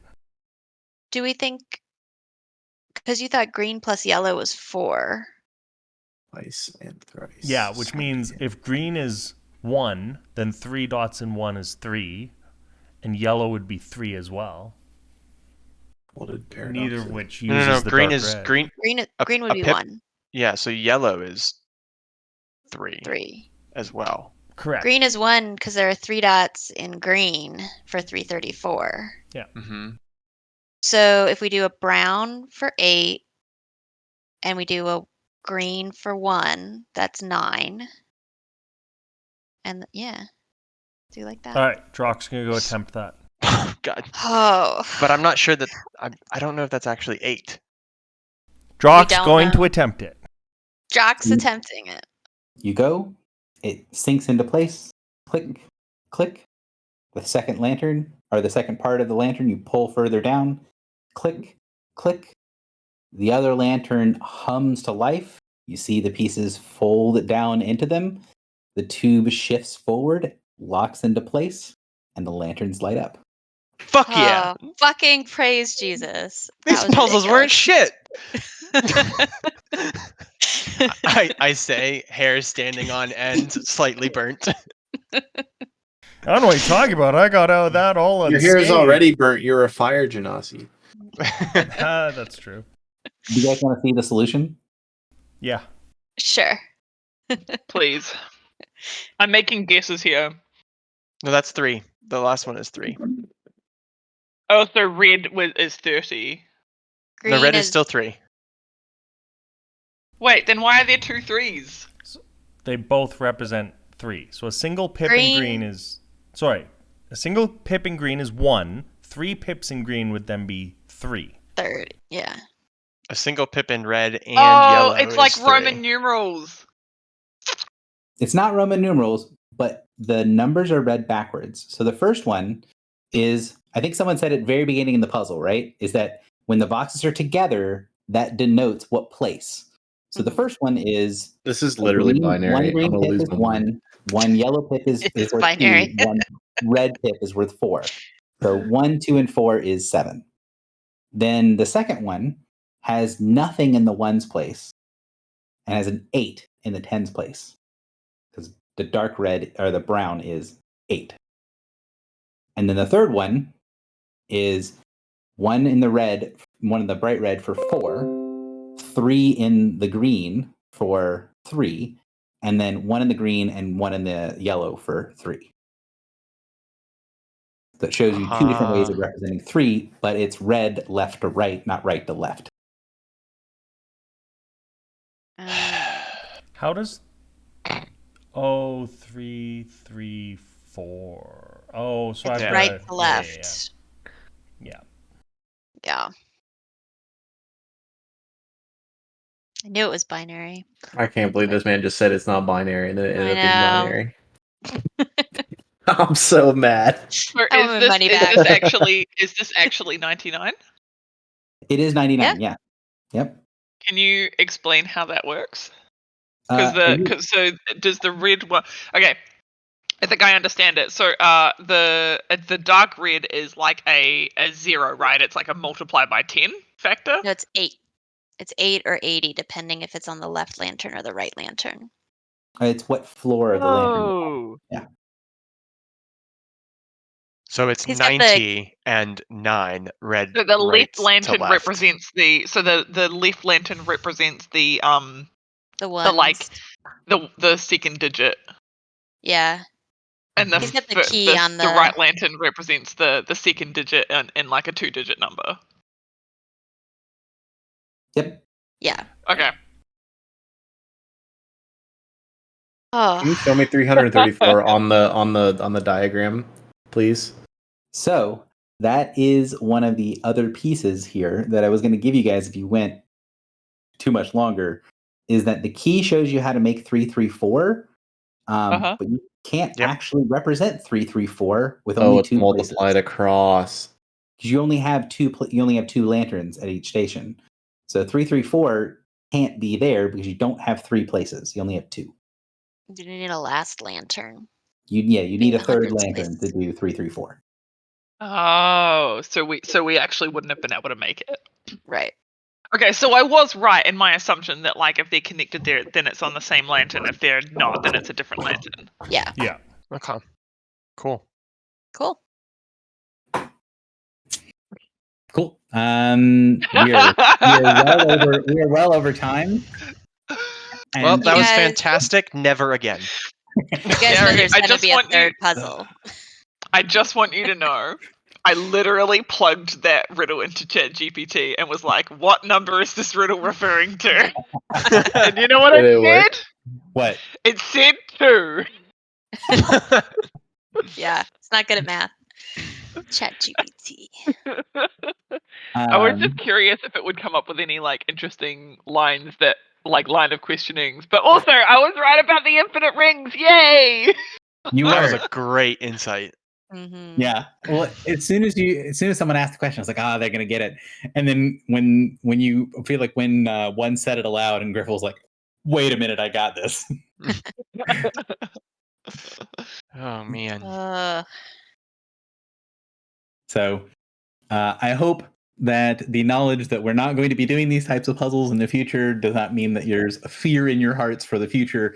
And I do hope that the puzzles were at least somewhat satisfying. I will say the fact that you guys like instantaneously got the name riddle was awesome. I didn't know whether that was going to be something that was going to be like the easiest thing in the world or like completely stumped impossible. The name riddle. The seal. wooden sign to get in here. The one of 3 of 6 To of say your 7? name. Or the No. to say the When name. we had to say our names 3 Say times. your name 3 times. Yeah. I didn't know if that was going to be super, super obvious, and it kind of was, but it was better that it was more or less obvious than it was if it was. To gonna be me, like that was completely deeply impossible. logical. Mhm. I don't know why. Good. Like, I mean, that's the purpose of a seal, that you want to be a filter, is that it doesn't filter out the things you want and filters out all the things you don't want. I feel deeply satisfied that we figured it out, but Me also too. incredibly angry.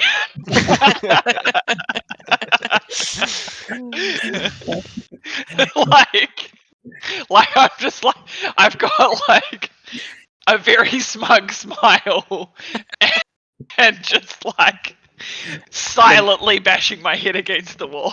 The next monsters we actually go into combat with, I feel really sorry for. Mhm. Yeah. So much bent up frustration and murder is going to happen there. Yeah, my The rolls next still aren't monster good we enough go into for a combat fight. with is a leprechaun. He says, "You can only hit me if you solve this riddle." I have not rolled above 7 this whole session. Just saying. So, Oof. yeah, we'll go ahead. I hope that there's that feeling of overcoming something, because Yeah. Oh yeah. Mhm. Oh, yeah. We overcame something. We sure did. you get through the other end of the hallway, the far door opens up, the lightning deactivates, and you will get at the end of session, at the beginning of session next time, is not a sight, not a sound, but a smell. The smell Ooh. of fresh roasted coffee wafting from the entrance.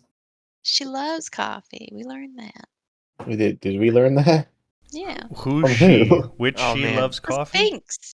The Sphinx and I have so much to talk about. Wait, how do we know? How do we know they like coffee? I don't know. There was some little throwaway comment 3 years ago that I remember. I think Bedbury told us. I could be wrong. All right. It's Well, I random. gotta hop off. Thank you so much, everyone. Yep. Yeah. That was I fun. don't Thank know you, if I would guys. say that was fun. It was but fun. It wasn't. It was good. Happy daylight savings time, Foxy. Oh, I get to sleep in for an extra hour, guys. It's great. Do That's we awesome. need to move the session again or no? I don't I mean, do we need to make it more inconvenient for Foxy? I don't think so. know. Oh, As that long sounds as like it's we the do. same Yeah. time for you guys, Are then it's we? fine. We don't have another date for like.